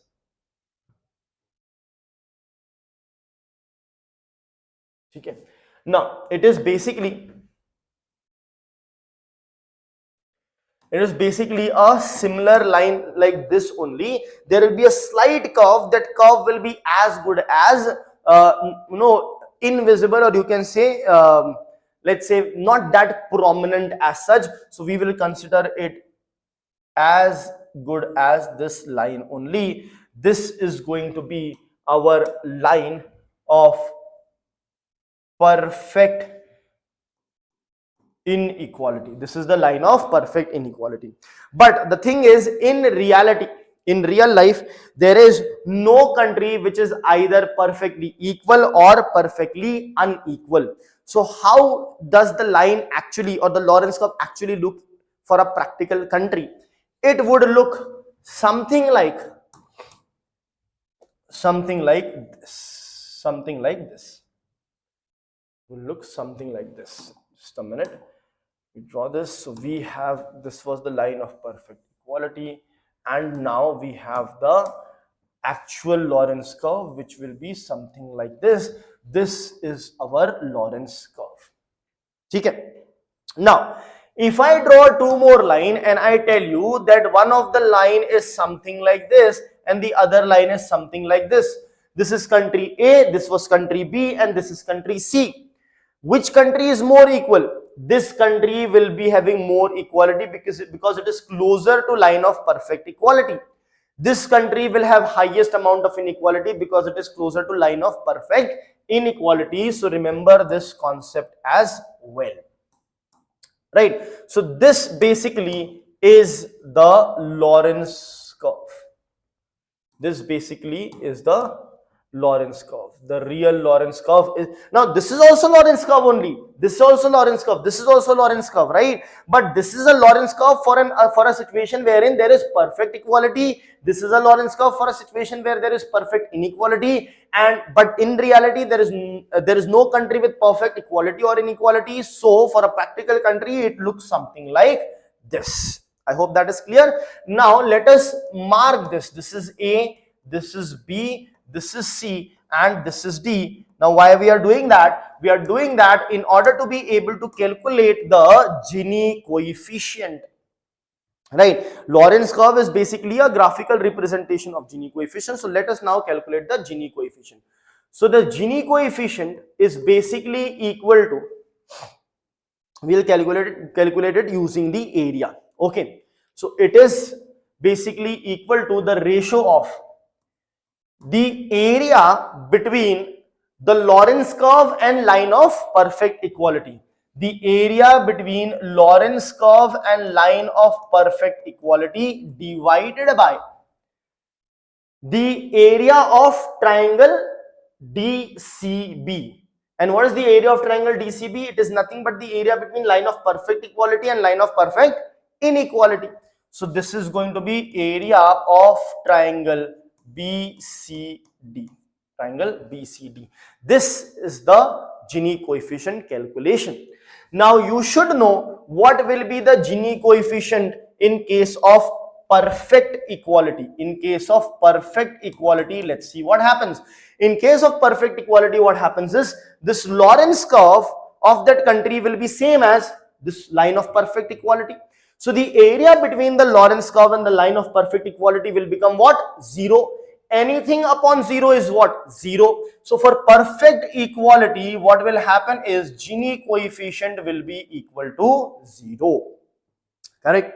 Then you have the concept of perfect inequality. When there is perfect inequality, then what is going to happen? Then this Lorentz curve will be same as the line of perfect inequality.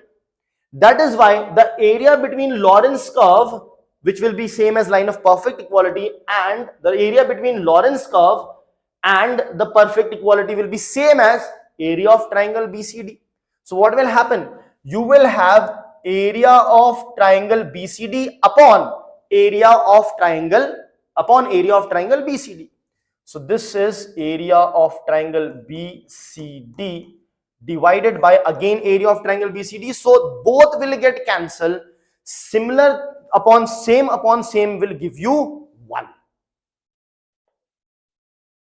Let's see how that happens. In case of perfect inequality, Gini coefficient will be what? Area between Lorentz curve and the line of perfect equality. Lorentz curve becomes perfect inequality line only. So area between perfect inequality line and the perfect equality line is what? Area of triangle BCD only. And in the denominator, of course, there is already area of triangle BCD. So this gets cancelled, you get 1. That means the Gini coefficient for perfect equality is 0 and the Gini coefficient for perfect inequality is equal to 1. Right? So we should be remembering this. Now the next concept is the Palma ratio. Now what is this Palma ratio? See here in the Gini coefficient or in the Lorentz curve, the entire population is taken.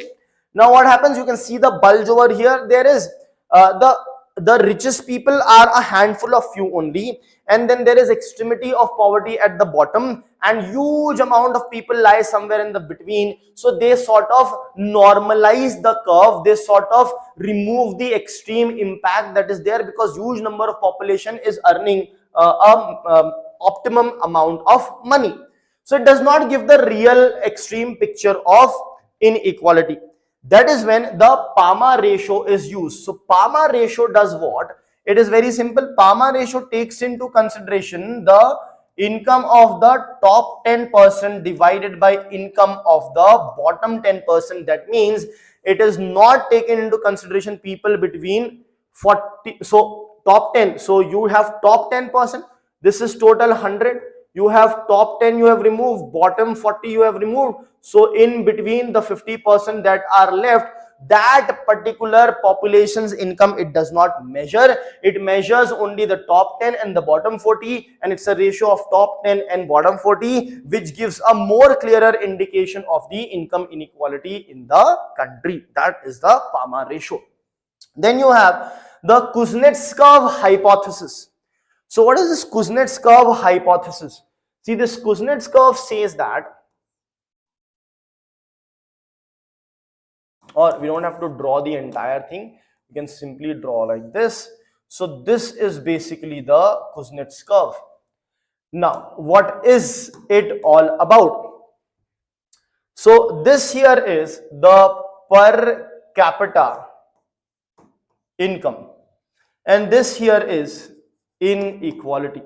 So Kuznets curve hypothesis says that with increase in per capita income, the inequality increases, but only up to a certain limit, certain level, after which further increase in the per capita income will reduce the inequality in the country.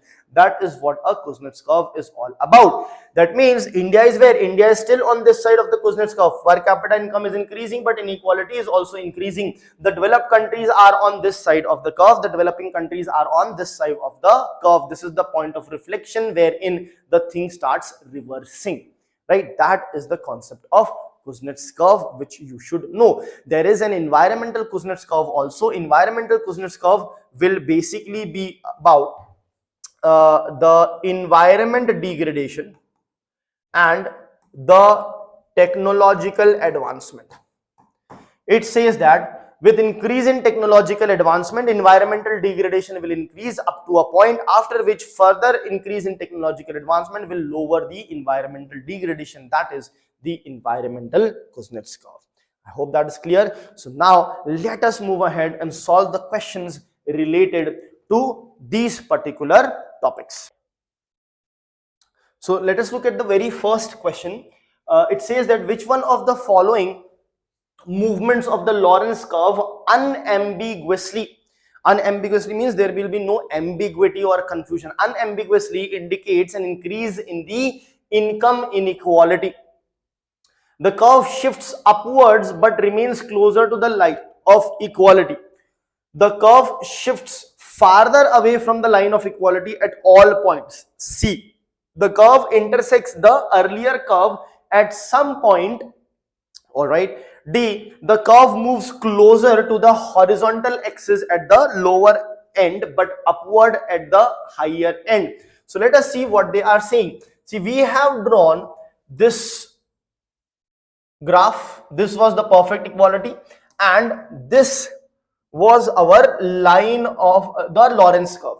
Now in the first they are saying the curve shifts upward but remains closer to the line of equality. The curve shifts farther away from the line of equality at all points. So first case says that it is shifting upward. If it is shifting upward, that means there will be more equality in the country. Right, but they are asking there should be increase in income inequality. Income inequality will increase when this curve shifts towards the line of perfect inequality, right? The option B depicts that. The curve shifts farther away from the line of equality at all points. That means it is going to shift. All the points are going to shift farther away. So you can see it is coming closer, farther away from the line of equality. That means it will come close to the line of equality. So this will be the situation when you can say Lorentz curve unambiguously indicates increase in income inequality. Let's move ahead to the next question. Which of the following statements regarding the Gini coefficient are correct? First, a Gini value of 0 indicates perfect equality. Yes, we have seen that. 0, when there is perfect equality, basically the Lorentz curve becomes the line of perfect equality. So the area between the line of perfect equality and Lorentz curve becomes 0, and anything upon 0 is 0. So that is why a Gini value of 0 indicates perfect equality. Statement 1 is correct. That's why this option C is now eliminated. Statement 2, the Gini coefficient can increase even if poverty levels decline. That is absolutely correct. In fact, that is the situation of India, wherein the poverty is reducing but the inequality is increasing. That is highly possible. So that is in fact possible. So statement 1 was correct, and then statement 2 is also correct. So option A is also gone. Option A is also gone. Now the third statement, the Gini coefficient directly measures absolute income levels. No, absolutely not. It does not directly measure the absolute income level. It simply measures basically the inequality that is there in the society. So option B is correct over here. Next is the Palmer ratio. Now this Palmer ratio that is there, we have seen it basically disregards the people in the middle, takes the top 10% and the bottom 40%. That is the concept. Let us have a look. The Palmer ratio is particularly useful in inequality analysis because it captures inequality across the entire income distribution. Absolutely not. It focuses on middle income groups. No, in fact, it disregards the middle income groups. Option C compares income share of top 10% with bottom 40%. That is actually correct. But let us have a look at option D as well. It is less sensitive to changes at the extremes of distribution. No, it is more sensitive to changes at the extremes because it is considering only the extreme side of it. So the correct option here, or the answer here, is option C. That is, it compares income share of top 10% with bottom 40%. That is basically the definition of the Palmer ratio. Next, which of the following observations would most strongly contradict the Kuznets curve hypothesis?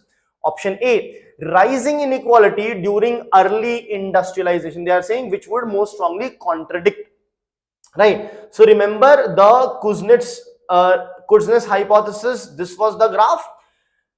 Option A says rising inequality during early industrialization. Yes, that is possible. Early industrialization, per capita income is increasing, inequality is increasing. Fair enough. B, declining inequality at higher per capita income levels. That is also correct. Higher per capita income levels, inequality declines. C, persistent high inequality despite sustained economic growth. This possibly, let's look at option D, rural urban income gaps during structural transformation. There can be rural urban gap during structural transformation. So now what does C say? Persistent high inequality despite sustained economic growth. That means the inequality is not going down only. If that is the case, then your Kuznets curve hypothesis will be contradicted, because Kuznets curve says what? With increase in the per capita income, inequality increases initially, but after the point of reflection, with further increase in the per capita income, the inequality goes down. But here the inequality is not going down. So here option C is the option that contradicts the Kuznets curve hypothesis. Remember, it's not even a theory, it's a hypothesis. When hypothesis is accepted, is peer reviewed and then accepted, then it becomes a theory, and even the theory is not a fact as such. Let's move ahead. Consider an economy where the following changes are observed in a decade. So what are the changes that are being mentioned? The income share of the top 10% increases significantly. Next statement, the income share of the bottom 40% remains almost unchanged. And next, the income share of the middle 50% declines. Okay. Now, which of the following conclusions are more consistent with the above trend? Statement 1, the Palmer ratio will increase. Yes, it will increase. In fact, you don't even worry about the middle 50 because middle 50 is disregarded. Worry about the top 10 and bottom 40. Top 10 income is increasing, so Palma ratio increases, more inequality. Next, Gini coefficient will necessarily decline. No, why will it decline? Declining of Gini coefficient means improvement of equality or increase in the equality.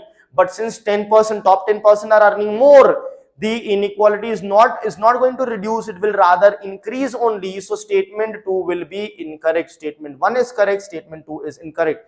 When 1 is correct, option C is gone. When 2 is incorrect, option D is gone. But we are left with 2 options.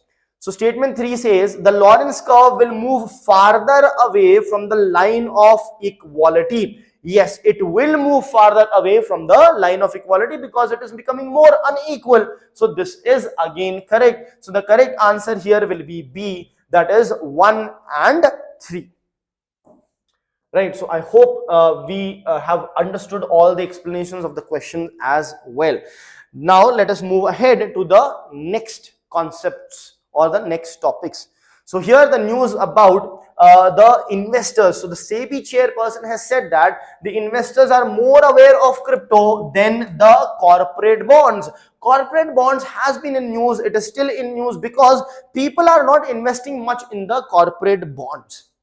Right, the debt from the banks is high, the loan is being taken higher and higher from the bank, which is burdening the bank more, whereas the corporate bond market is quite dull, or you can say it is not having a quite high demand. And even the SEBI chairperson is saying that investors are not even aware of that. They are aware of the cryptocurrency but not about the corporate bonds. So corporate bonds become very important. Not just that, corporate bonds basically are the capital market instrument. So the capital market and its instruments become important. Also, we have to look at the money market as well. So let us now look at all these concepts that are present.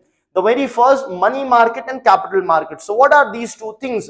See, money market is basically, now these both are financial market, and both these market there is borrowing that is happening. So when you are borrowing or lending the instrument for less than a year, for up to a year, then you are basically trading. Money market is a short-term market wherein the instruments are traded for up to 1 year, whereas in capital market they are traded beyond the year as well. Now let us have a look at some of the important instruments in these markets. So in the money market, you have the treasury bills and the cash management bill. And we'll also look at the ways and means advances. First, the treasury bills or the T-bills. Now, the government of India also borrows money. Now, why would the government need to borrow money when the government is already collecting taxes? That is because the taxes, the tax collection, the revenue of the government is not generated uniformly throughout the year. It comes at the fag end of the financial year. In fact, even after the financial year, for example, the GST is filed after the financial year, the income tax we file after the financial year. The income tax filing date for the last fiscal was September 2025. That means already the fiscal is over. So these money, they come at the end, they come later on, they do not come in a uniform manner. That is the most important thing. As a result of which, for its day-to-day functioning, for its work, for its expenditure, the government of India will have to borrow money from the market. Now, in order to do that, the government uses the treasury bills, that is T-bills. Now, T-bills can be of 14 days. They are also of 91 days, 182 days and 364 days. So these are treasury bills. These treasury bills are basically issued at discounted price. Discounted price as in 100 rupees treasury bill will be issued at, let's say, 95 rupees. Right, so you'll have to give 95 rupees only to get the 100 rupees treasury bill. When the treasury bill matures, you return the bill and you get 100 rupees back. That is how the process works for issuing treasury bill at discounted price. Now, who issues this treasury bill? It is the Reserve Bank of India, that is the RBI, who issues these treasury bills on behalf of the government of India. And it is for 14, 91, 182 and 364 days. Now, that means it is for the short-term borrowings. And remember, only the government of India can issue the treasury bills. The state government cannot issue treasury bill. Does that mean that the state government cannot borrow money from the market? They of course can, but not through the treasury bill instrument. Now, this was your treasury bill. Now, there is another instrument known as cash management bill, which is similar to the treasury bill, but it came after the treasury bill. This cash management bill is for a period when the government wants to borrow money for a period of less than 91 days, the government can use the cash management bill. Now, this cash management, so why 14-day treasury bill is then existing? See, the treasury bills came before cash management bill, that is why 1491, 182, 364 were there. Then later on came the cash management bill, which provides borrowing for less than 91 days, so gives you high amount of flexibility. You can borrow for 1 day, 2, 3, 4, 10, 20, 21, 22, so on and so forth, till up to 90 days you can borrow. So as such, 14-day treasury bill is not that prevalent as such, because now you already have the cash management bill. Everything remains the same over here. The RBI will issue on behalf of the government of India. It is for short-term period. The only difference is these are specific in nature. The treasury bills are for fixed number of days, whereas cash management bill can be for any number of days less than 91 days. Right? Then you have the ways and means advances. These ways and means advances are what? Here the RBI basically gives advances to the government, and here RBI does not just give to the government of India but also to the state government as well. These advances are provided at the repo rate. So the RBI charges the repo rate. Repo rate is what? The rate at which the RBI lends money to the scheduled commercial bank for short term against approved security is what the repo rate is. At the same repo rate, the RBI provides advances to the government of India and the state government under the ways and means advances. Now the interesting point here is the period for which it is provided is 90 days. If the government does not return it within 90 days and the 90 days are exceeded, then the RBI is going to impose an additional 2.5% or certain additional interest rate on the loan that the RBI has given over and above the repo rate. Right? So this is your important money market instruments that are there. Let's move ahead to the capital market instruments. Now in capital market instruments, since the news is related to corporate bonds, the very first thing that we will look at is the bonds, and then we will look at other things as well. So what are bonds? Bonds are basically debt instruments. Debt instruments means you will have to return the money. See, there are two types of instruments, debt or equity. In equity, what happens is you borrow the money and you give equity in return. That means ownership or shares in return. So now what happens? You will not have to return the money. But a debt instrument is an instrument. If you borrow through it, then you will have to return the money, because borrowing through debt instrument creates a liability on you. Loan is a debt instrument, bond is a debt instrument, debentures, derivatives, all these things are debt instruments. So bond is also a debt instrument. Now let's look at the types of the bond, which is actually important over here. So you have first the normal bond, then we will look at the zero coupon bond. See, you will come up with terms like coupon rate, yield rate, interest rate. All these things are nothing but similar to the interest rate. Interest rate on any instrument is what? The earning that you have. In the same manner, coupon rate is the earning that you get on bonds, or yield of a bond is the earning that you get on a bond. These are synonymously used words. Now, normal bond. What is a normal bond? The normal bond is going to earn you the interest or the coupon rate or the yield month on month, quarter on quarter, till the maturity of the bond. That is a normal bond. But what is a zero coupon bond? A zero coupon bond will not earn you any coupon rate, interest rate or yield during its time for which you are holding it. Then when will you get it? At the maturity of the bond, you will get the entire coupon money for yourself. So at the maturity is when you get it. So this is the normal and the zero coupon bond. Now the next one is the inflation index bond. Now what is the inflation index bond? See, the inflation in the economy erodes the value of the rupees, value of the money. Now if you are investing in bond, let's say the bond gives you a return of 7%, which is fair enough, you are getting 7% return. But what if there is inflation in the economy and the inflation in the economy is of 7%? Then what happens? 100 rupees invested in a bond for, let's say, 1 year, and in that 1 year you had 7% of inflation, that means now 107 rupees is worth 100 rupees. So after a year, when you get 107 rupees, did you earn anything? Absolutely not in the real value, because that 107 rupees is now equal to 100 rupees. So inflation will eat up your interest or the yield on the bond. To address this, to address this issue, the concept of inflation index bond has come. In this, what happens, you will get return equal to CPI or any inflation indicator plus some XYZ amount, let's say plus 1%. So what does this say? Whatever is the inflation in the economy, you will get that plus another 1% is what you will get. So if there is inflation in the economy 10%, you will get 10% plus 1, total 11%. If inflation is 15%, 15 plus 1, 16%.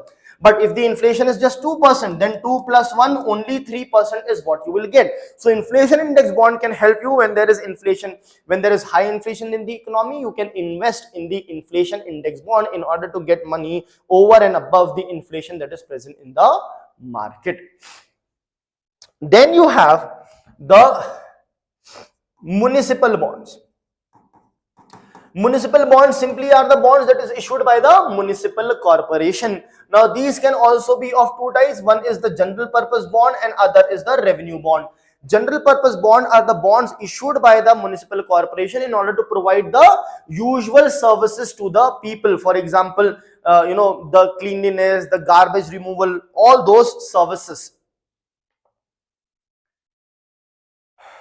So the municipal bonds can be of two types, the general purpose bond and the revenue bonds. General purpose means those bonds issued by the municipal corporation in order to carry out the day-to-day or the usual services that the municipal corporation does of the garbage removal, the cleanliness, etc. So they are, municipal corporations are dependent on the state government for the fund transfer, so they are waiting for it. They have not got it. They do have some authority to tax and collect certain revenue, but a lot of it is dependent on the state government, so they will have to wait for the money. In the meanwhile, they will issue the general purpose bond and collect the money and do their activities, and when they get the money, they will repay the money that is there. Revenue bond is the bond which the municipal corporation issues for implementing or starting a project in order to generate revenue for the municipality. In the same manner, there are corporate bonds that the news is all about. So corporate bonds are the bonds that are issued by the MNCs, the corporates, the big corporates, which are allowed to be issued by the SEBI, and SEBI is the Securities and Exchange Board of India, which is the regulator of the capital market. I hope that's clear. So these are the bonds that are there. Plus, you will also have a tax-free bond in which the earning on which will be tax-free, will not be taxed. Those are long-term bonds that are there. Plus, you also have, you had a sovereign gold bond scheme which is now discontinued. Under sovereign gold bond, you don't have to buy the gold. If you want to invest in the gold, you can simply invest in the gold bond scheme, the sovereign gold bond scheme, whose value is linked to the physical gold price. The maturity period of which was 8 years, but premature withdrawal after 5 years was also allowed, and the maximum you can invest in the sovereign gold bond was 4 kg per year per individual, but that has been discontinued. The reason being, the gold has gained so much of value in the last few years that the government the people who had invested 8 years back, the government had to give them a return of 324%. That's a very high rate of return, so it is not sustainable because there is no physical investment in physical gold anyhow. So from where will the return come from? That is why it has been as such discontinued. Next are debentures. Debentures also are debt instruments. Important is similar to bonds, they are also debt instruments. Here the important thing to remember is the types of debentures. There are convertible debentures, non-convertible debentures, redeemable debentures, and non-redeemable debentures. So what is this? See, in your book, redeemable, in redeemable they have mentioned the debenture that can be redeemed. In non-redeemable, they have mentioned the debenture that cannot be redeemed. So study will not happen like this. You have to understand from the lectures. Let's see, what is convertible debenture? A debenture which can be converted into equity share is known as a convertible debenture. A non-convertible debenture, you will not be able to convert it into equity share. Redeemable debenture is what? See, when you invest in debenture, you invest, let's say 100 rupees, which is a principal amount. You are supposed to get a return of 10%. So a total of 110 you will get. 100 rupees is the principal, 10 rupees is the interest, right? If the debenture is not redeemable, that means you will get the entire 110 rupees back. That means your principal can be redeemed. You will get back the principal. That is what a redeemable debenture is. Then what is a non-redeemable debenture? In non-redeemable debenture, you will not get your principal amount back. If you have invested 100 rupees of principal and the interest rate or the interest that you are getting is 10% every year, you will keep on getting that 10 rupees forever and forever. You will never get the principal amount back. So it is like invest and forget type of an instrument wherein the principal amount is non-redeemable, right? So these are the types of debentures that are there. Next is the concept of the derivatives. So what are derivatives? Derivatives again are debt instruments whose value is pegged to the value of the underlying asset, right? That underlying asset can be, let's say, gold, it can be silver, it can be coffee, it can be tea, so on and so forth. So it is a debt instrument which derives its value from the value of the underlying asset. It is very important to remember that. Next, we have very important concepts of futures, forwards, options. Options is a really interesting instrument, but let us first look at the futures and forwards. As the name suggests, futures and forwards. First, let us have a look at the forwards. So you can clearly see that they are talking about something in the future, right? Something which is going to happen or will happen in the future, right? So what is this forwards and futures? They are almost the same, but with slight difference, right? So in forward and futures, what you will do is you will trade at a potential date with respect to a predetermined price. So the trade will happen at a predetermined rate at a predetermined time in the future.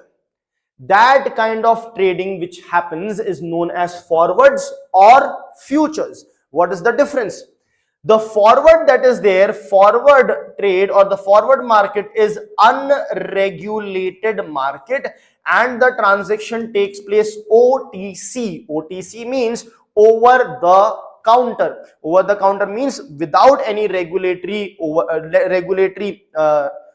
control, etc. is not there. Over the counter, you are simply trading like you have the over the counter medicines. You don't have to give any prescription for them. In the same manner, forward market is unregulated and trade happens over the counter, whereas the futures market is regulated. And who will regulate it? SEBI will regulate it, and it takes place on the stock exchange. This transaction takes place on the stock exchange. I hope that is clear. And the last one is the options. Right, now these are options. Now options, as the name suggests, there will be no obligations. In futures and forwards, there is an obligation to carry out the trade. Right, if you don't carry out the trade, it is anyhow regulated. So SEBI is going to regulate it and there will be actions that will happen. This one is not regulated, but still there will be a forwards contract that two people will come up with. Right, they will come up in contract with each other. So if this the contract is violated, there are remedies which are present even though the forward is not regulated as such. However, in options, as the name suggests, in options there is no obligation to carry out the trade. There is an option to do that trade, but no obligation to do that trade. Now how does that make sense? See, in option there will be a buyer of the option, and the option can be divided into call option and put option, right? So let's talk about a buyer. Now this buyer is actually the buyer of that option. Buyer of the option is what we are talking about. So the buyer basically pays a small amount to buy the option, right? That means this gives them the right. This gives them the right to what? To carry out the trade in the future or not. So let's say there is a buyer X who buys the option. Which option? Buys the call option. Option can be divided into two, call option and put option. Now, so when a buyer buys an option and we are considering the buyer is buying the call option. So what does that mean? When the buyer, let's say, pays 10 rupees to buy the call option, that means buying this call option gives the buyer the right,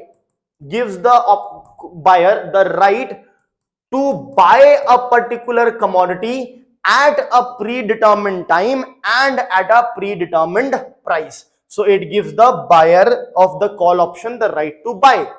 If this buyer buys a put option, so if this buyer buys a put option, then the buyer of the put option, let's say the buyer has paid 10 rupees, the buyer of the put option will give the buyer of the put option right to sell the commodity at a particular point of time and at a predetermined price.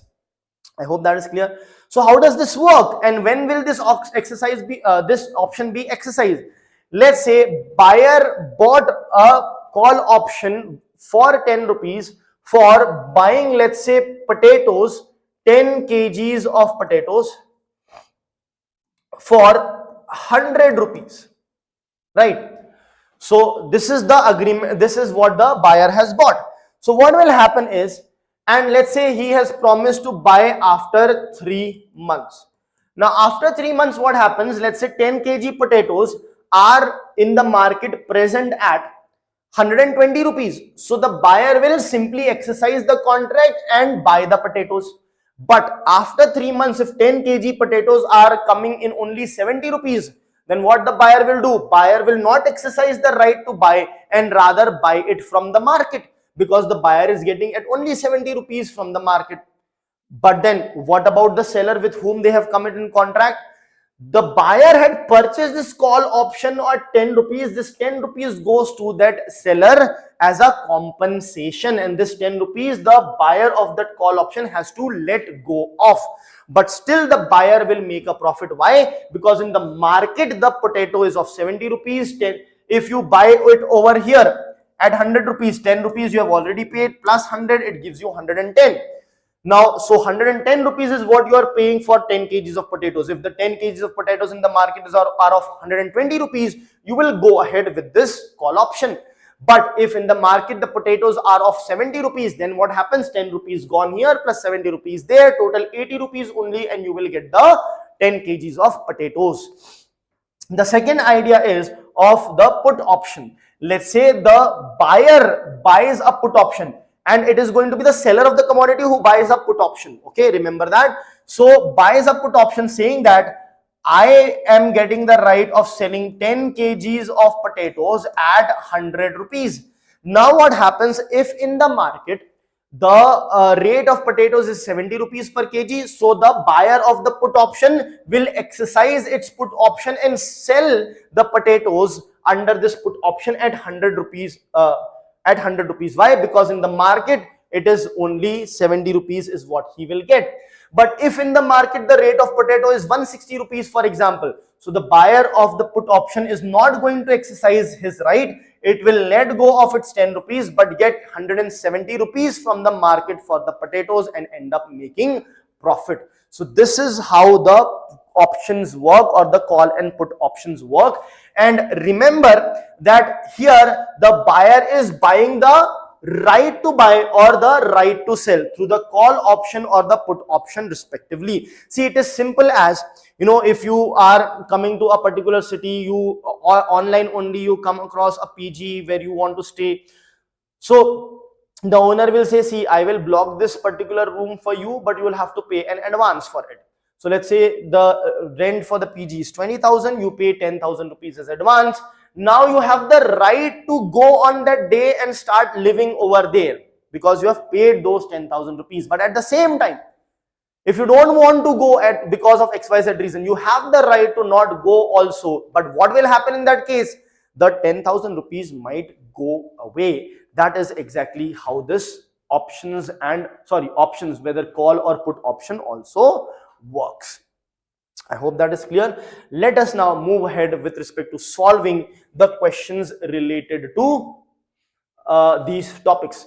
The very first question is about that, I think the treasury bill, no, the money market. Fair enough.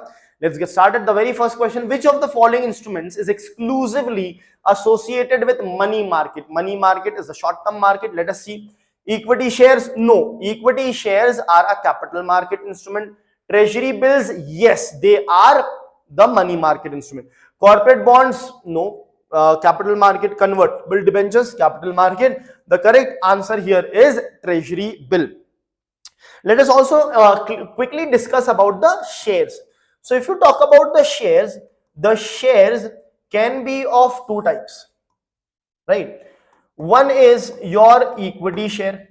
Equity share basically, the total value of the company or the ownership of the company is divided into shares. So share is basically a unit of ownership, right? Equity share gives you the ownership. Equity shareholders are the real owners of the company. Equity shareholders are also given the right to vote in the annual general meeting. At the same time, if the company goes bankrupt, then the company will have to pay to its creditor. In that case, the equity shareholder will be at the end, will come at the end. They are given the least priority because they are the owners. They have to bear. They get the benefit in the profit. They also have to bear the loss. And then there are preference shares or preferential share. Preference share. Now, this preference share can be of two types. It can be cumulative preferential share and non-cumulative preferential share. Now, preferential share, in this preferential share, you don't have the right in the profit or you have to bear the burden of the loss. It's nothing like that. You simply get a fixed amount of return for yourself. And of course, you are not the real owner of the company, so you also don't get the right to vote in the annual general meeting. But it can be of two types, cumulative and non-cumulative. In cumulative, what happens is whatever amount is fixed, let's say you have been said the 6% is your return. Now what happens in the first year? The company makes a profit, you get your 6%. In the second year, the company makes a loss, you do not get your 6%, but that 6% is basically collected or accumulated with the company for you. Next year, again a loss, again another 6% gets added. Then the fourth year, there is a profit. Then what will happen in the fourth year? You will get that year 6% plus the 2 years where the company had made loss and you did not get the 6%. Those 6 plus 6, 12% would be accumulated and would be given to you in the year when the profit is made. So basically, your return gets accumulated in the cumulative preference share. Whereas in non-cumulative preference share, your profit does not get accumulated. If there is a profit, you will get the money. If there is a loss, you don't get the money. There is no accumulation whatsoever. Then why will anyone go for this? Because the rate would be higher over here. So if you consider that the company might be risky and may not make profit every year, so you can go with cumulative. But if you feel that there is no much risk as such, and so you will be getting a higher return, and you feel that the company is not going to have any losses, so you can go with non-cumulative as well. But remember, in cumulative preference share, your return gets accumulated and you will get it. Which return gets accumulated? The return which you did not get in the year when the company made losses gets accumulated and you will get it when the next time company makes a profit. Whereas in non-cumulative share, the returns are not accumulated as such. Let's move on to the next question. Consider the following statements. Money market deals primarily with short-term funds. Yes, that is correct. Statement 1 is correct. So since 1 is correct, option C is gone. Statement 2, capital market instruments generally have higher price volatility. Yes, they have higher price volatility. It is for long term also. So price volatility will be higher. So this is gone because 2 is correct. So 2 is correct. So 2 has to be there in the options. Only A and D are remaining. Statement 3. Instruments in the money market are traded only in secondary market. That is an absurd, inaccurate statement. So the correct answer is A, 1 and 2 only. Next, which of the following best distinguishes the cash management bill with the treasury bill? I have told that both of them are exactly the same. However, what is the difference? The time period is the difference. T-bills are for 14, 92, 91, 182 and 364 days, whereas the cash management bill is for less than 91 days. Let us have a look. Cash management bill carries a fixed coupon rate. That is not the difference. Cash management bills are issued only to commercial banks. That is not the difference. Cash management bills have flexible maturity and are issued to meet temporary cash mismatches. That is correct. But still, look at the last option. T-bills are issued only in secondary markets. Again, that is incorrect. Right. So C is the correct option. It is with respect to the flexibility of maturity. In T-bills, we have seen 14 days, 91 days, 182 days, 364 days, whereas in cash management bill, we have seen less than 91 days. Let's move ahead. Ways and means advances provided by the central bank, that is our RBI, to the government are best described as long-term loans. Absolutely not. I've told you it is for 90 days advances, and if you're not paying it back within 90 days, there will be an extra interest that will be charged on you. So generally, it is for the short term. Temporary advances to bridge the short-term mismatches in receipts and expenditure, that is correct. However, let us look at the other options as well. Market borrowings through government securities, no. Grants in aid to states, absolutely not. It is simply the temporary advances to bridge the short-term mismatches in receipt and expenditure of either the government of India or the state government. It can be given to both. Please remember that as well. Next, which of the following statements is correct? All bonds are secured instruments? No, not necessarily. There may not be any security, any collateral against it. So this is not the case.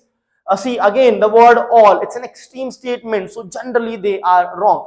Debentures necessarily carry, again, necessarily carry voting rights? Absolutely not. The equity share carry the voting right. Debentures necessarily does not carry voting rights. C, bonds represent a creditor relationship with the issuer? Yes, it does. But let us look at option D. Debentures are issued only by governments? Absolutely incorrect. In fact, it can be let's say issued by the corporates also. So correct option is option C. Bonds represent a creditor relationship with the issuer. Next, consider the following statements regarding bonds. Okay, so I've told you the concepts of coupon, the normal bond, the zero coupon bonds as well. So first, coupon rate determines the periodic interest payment. Periodic interest payment, interest rate? Yes, coupon rate is the interest rate, will determine the periodic interest rate. That is correct. So since statement 1 is correct, option C is gone. Then you have second statement, bond prices and market interest rates move in the same direction. Now this is very interesting. What they are saying is bond prices and market interest rate. So market interest rate, basically the rate at which you are getting the loan from the market. If the rate of interest at which you are getting the loan from the market is high, what will happen to the bond prices? Bond prices will go up because the demand for bond will be high and the yield of bond will actually go down. So this makes sense, right? Next, statement 3, zero coupon bonds are issued at a discount and redeemed at the face value. That is absolutely correct. I've told you they are issued at the discount rate and they are redeemed at the face value. So 1 is correct, 2 is also correct, 3 is also correct. So I think all are correct in this case. Let's move ahead. Next, with which of the following best describes a call option? Remember, options can be of two types, call and put. So call option is the option when the buyer buys a call option, the buyer is buying the right to buy the particular commodity. Let us see. Obligation to sell? No, there is no obligation at all. There is a right. You have a right to buy. That means you in right to buy, inherent is the right to not buy that commodity. Again, an obligation word will not be correct. There is no obligation at all. But still, let us read these statements. Option A, obligation to sell an asset at a predetermined price. There is no obligation. Option C, obligation to buy an asset at market price. There is no obligation. Option B, right but not obligation to buy an asset at predetermined price. Absolutely right. D says right to exchange assets without price specification. No, price needs to be specified beforehand. So the correct option is option B, right but not obligation to buy an asset at a predetermined price.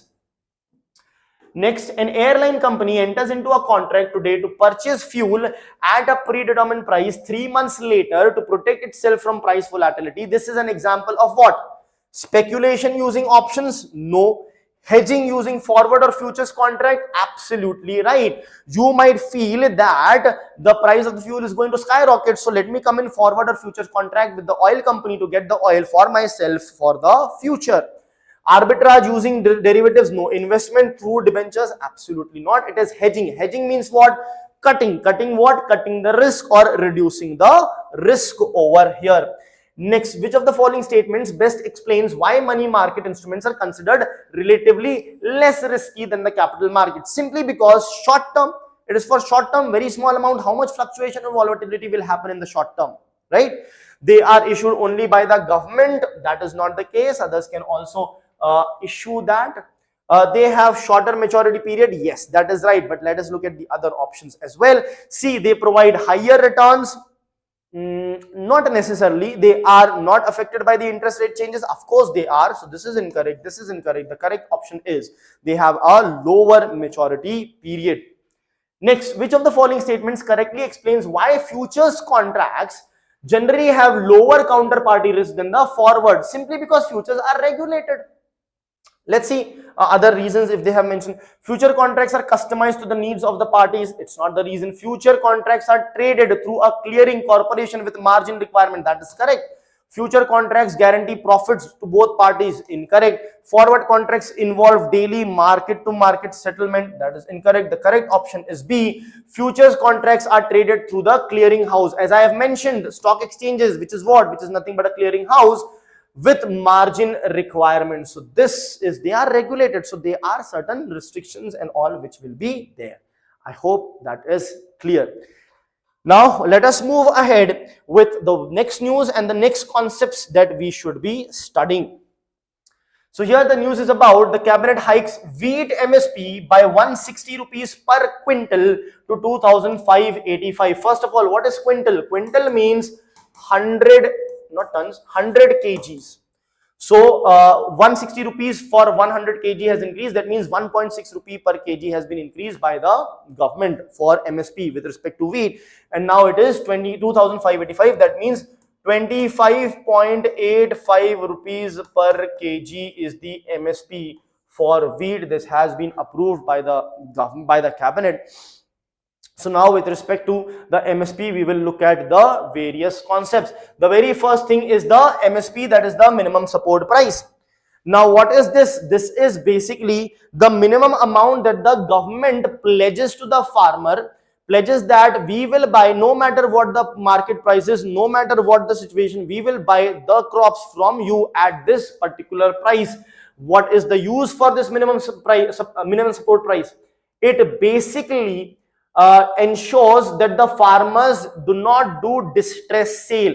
It saves the farmer from doing distress sale. That means sale under stress, right? That is what MSP is. MSP is issued for a total of 22 plus 1, 23 crops. 22 crops plus 1, you have sugarcane, for which fair and remunerative price are there.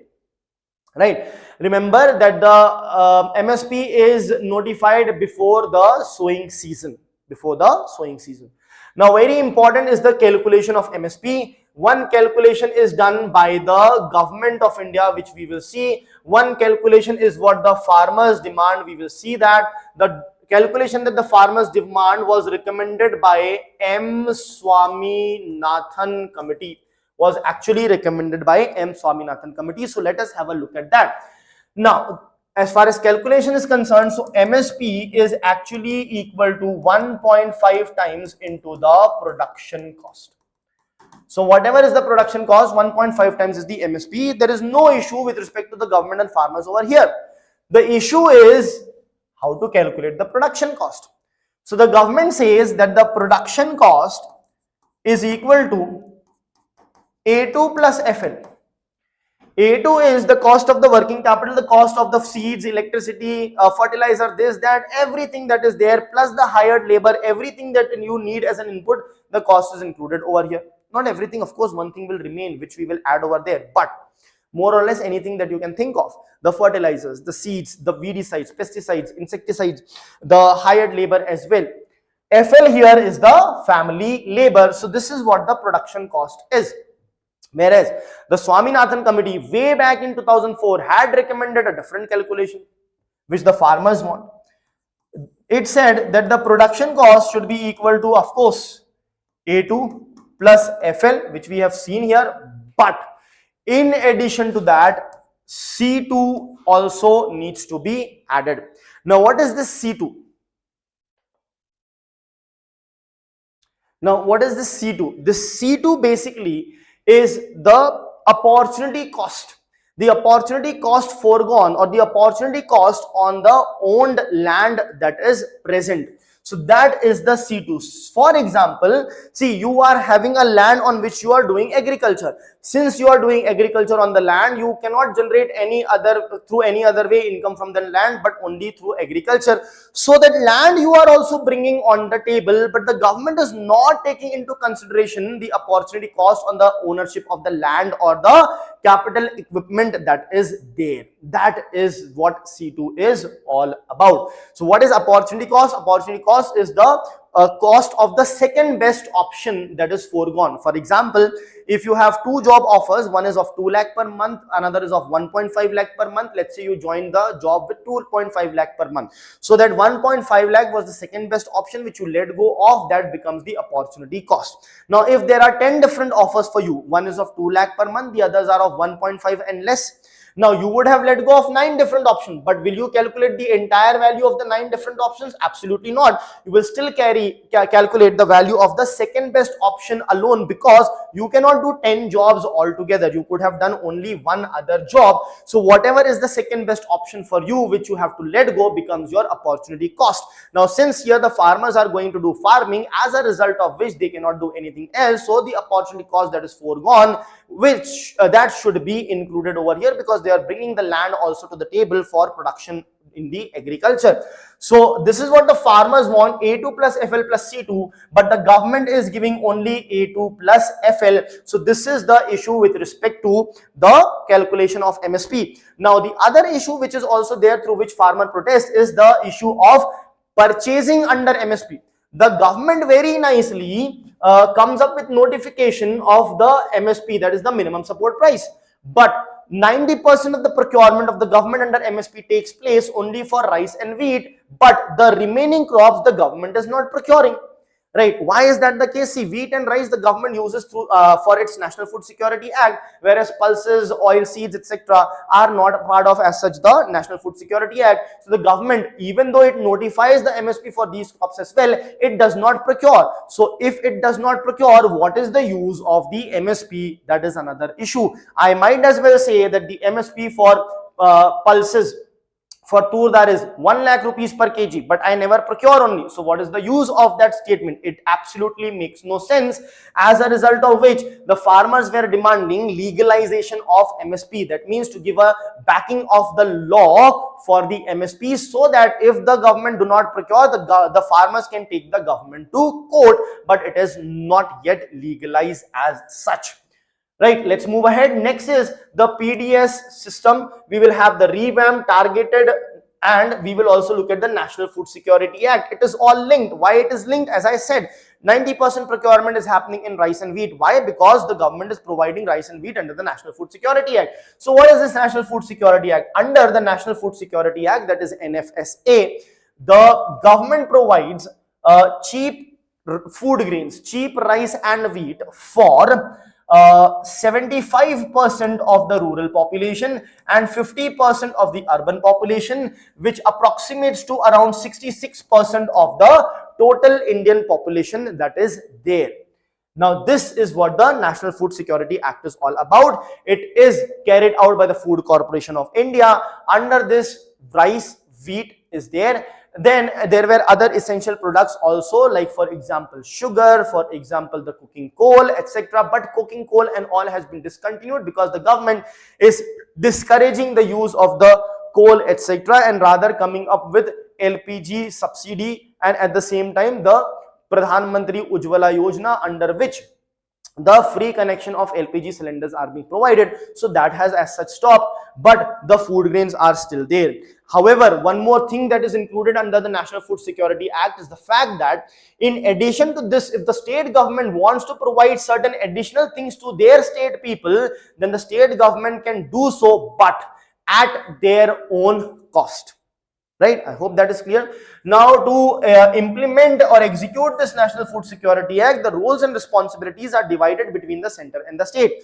So the procurement at MSP, the distribution, the storage, all is done by the central government through the Food Corporation of India. The allocation, bulk allocation to the state is also done by the central government. But the identification of the beneficiary, the issuing of the ration card, etc., is done by the state government.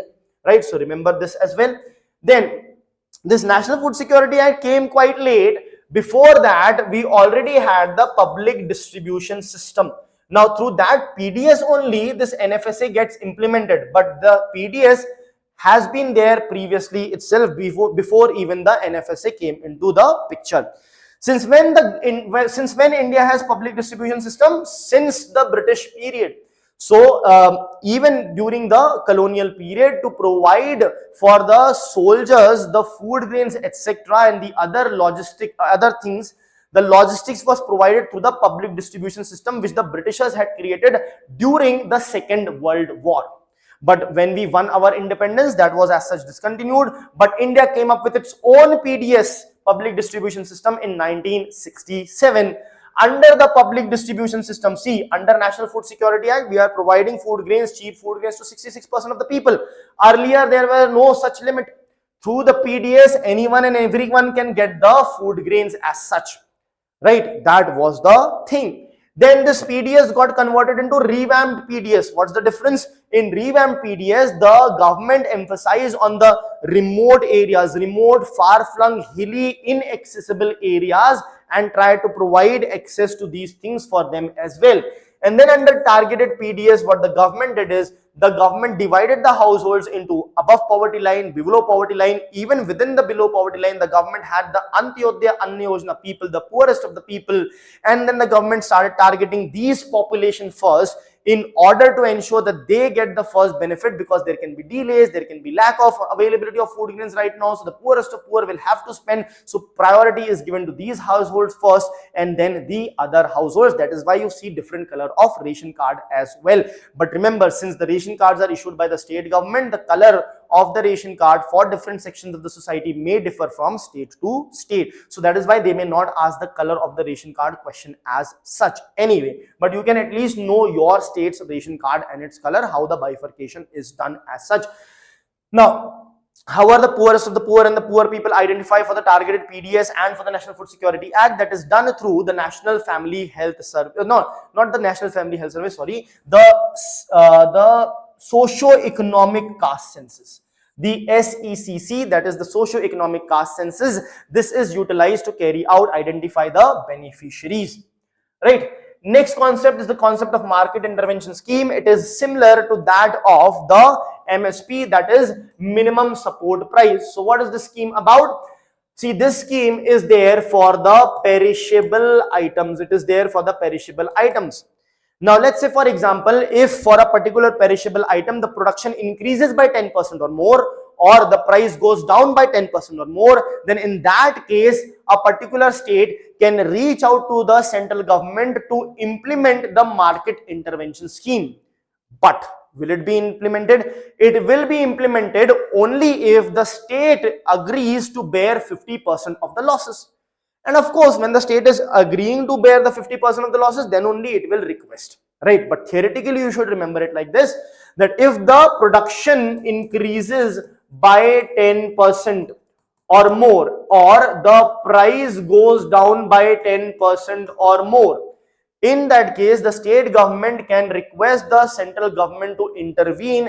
The central government will intervene and implement the market intervention scheme, provided the state government is ready to bear 50% of the losses. Now, why this criteria? Price goes down. So the government has to intervene and procure at a higher price from the farmers so that they do not feel the distress.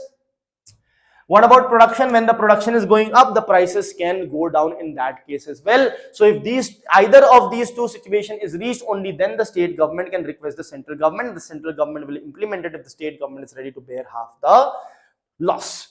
Next is the open market operation. This is done by the Food Corporation of India. So basically, Food Corporation of India also have a buffer stock that is now known as the food stocking norms. Earlier it was called as the buffer stock. Now the buffer stock is a part of the food stocking norms. The Food Corporation of India keeps with itself the food grains in order to provide for the National Food Security Act, midday meal scheme, so on and so forth, and also for emergency purposes. Now what can happen is, for emergency purposes also there is 3 million tons of wheat and 2 million tons of rice.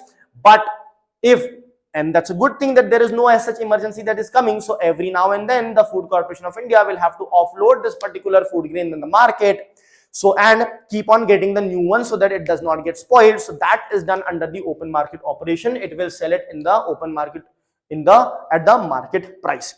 Also, at times the prices in the market can be higher. To normalize the prices again, the Food Corporation of India can offload the food grain that it has with itself. So because of these reasons, the Food Corporation of India can carry out the open market operations. Hope that is clear. Let us now move ahead to the questions. Right, so the very first question talks about the primary objective of MSP, that is minimum support price. What is it? Option A, ensure uniform prices of agricultural produce across India. Absolutely not. That's not the concept. Provide a legal guarantee for minimum income to farmers. It's not a legal guarantee as such. There's no legality. Farmers are demanding it, but it is still not legal. There's still no statutory backing. C, protect farmers against sharp fall in market prices. Yes, that is correct. But let us still look at a last option. Replace market-based price discovery. Absolutely incorrect. It is to protect the farmers against sharp fall in the market prices.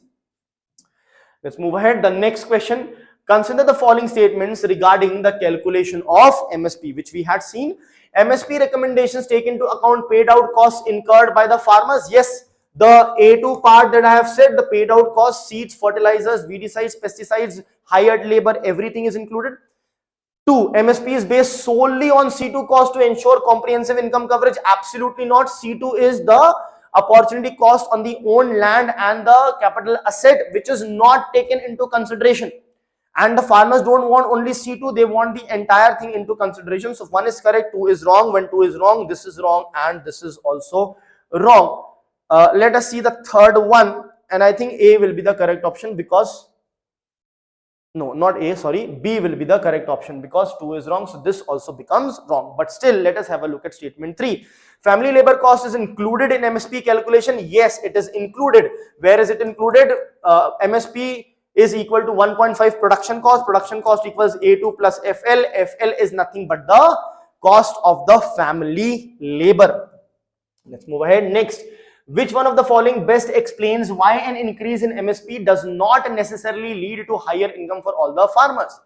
MSP applies to only cash crops. Incorrect. MSP benefits are linked to actual procurement. Yes, that is correct. As I was saying, the government notifies the MSP, but the government does not procure only. Then where will the benefit come from? So because it does not procure and the money earning will be linked to procurement, that is why MSP alone does not necessarily lead to higher income. But still, let us look at other options. Option C, MSP is announced after harvesting. No, it is announced before the sowing of the particular crop.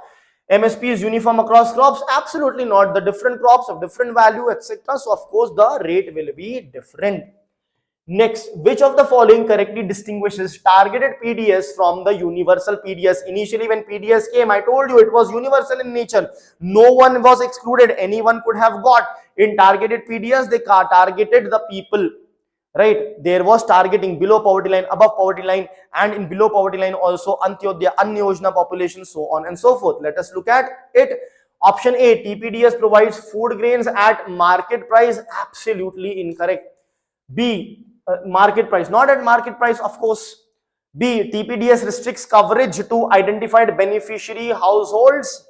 Yes, it does. Let's look at C. TPDS operates only in rural areas. Absolutely incorrect. TPDS excludes cereals from distribution. Absolutely incorrect. The correct option is option B. TPDS restricts coverage to identified beneficiary households.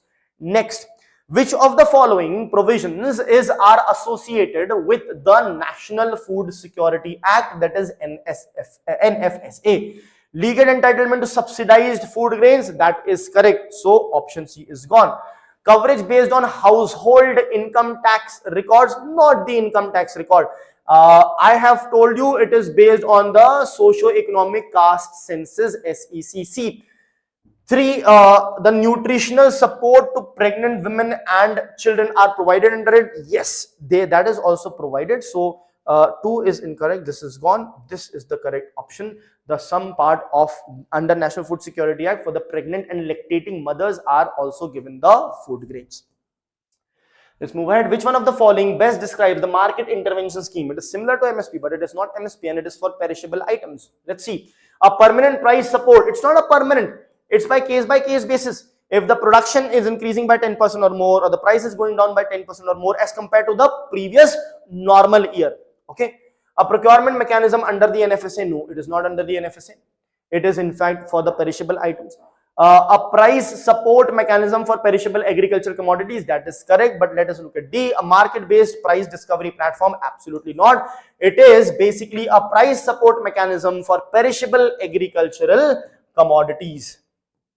Next, which of the following statements correctly distinguishes the market intervention scheme from the minimum support price mechanism? First, market intervention scheme is implemented only when there is no MSP for a crop. Yes, that is important. There is no MSP for the crop. That is why it is getting implemented.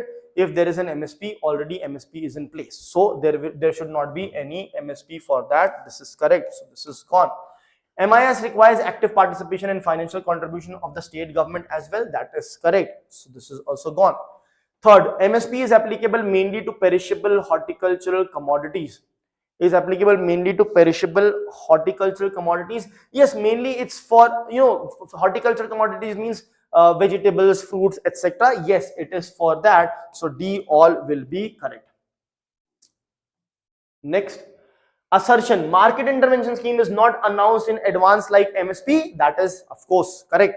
So since this is correct, this one goes down. Then reason. MIS is invoked only when market prices fall sharply due to glut or distress. Glut, that means increase in the production, or the distress in the price. That is correct, and that is also addressing or the correct explanation of assertion. So both A and R are true, and R is the correct explanation of A. I hope that is clear. Let's move ahead to the next one.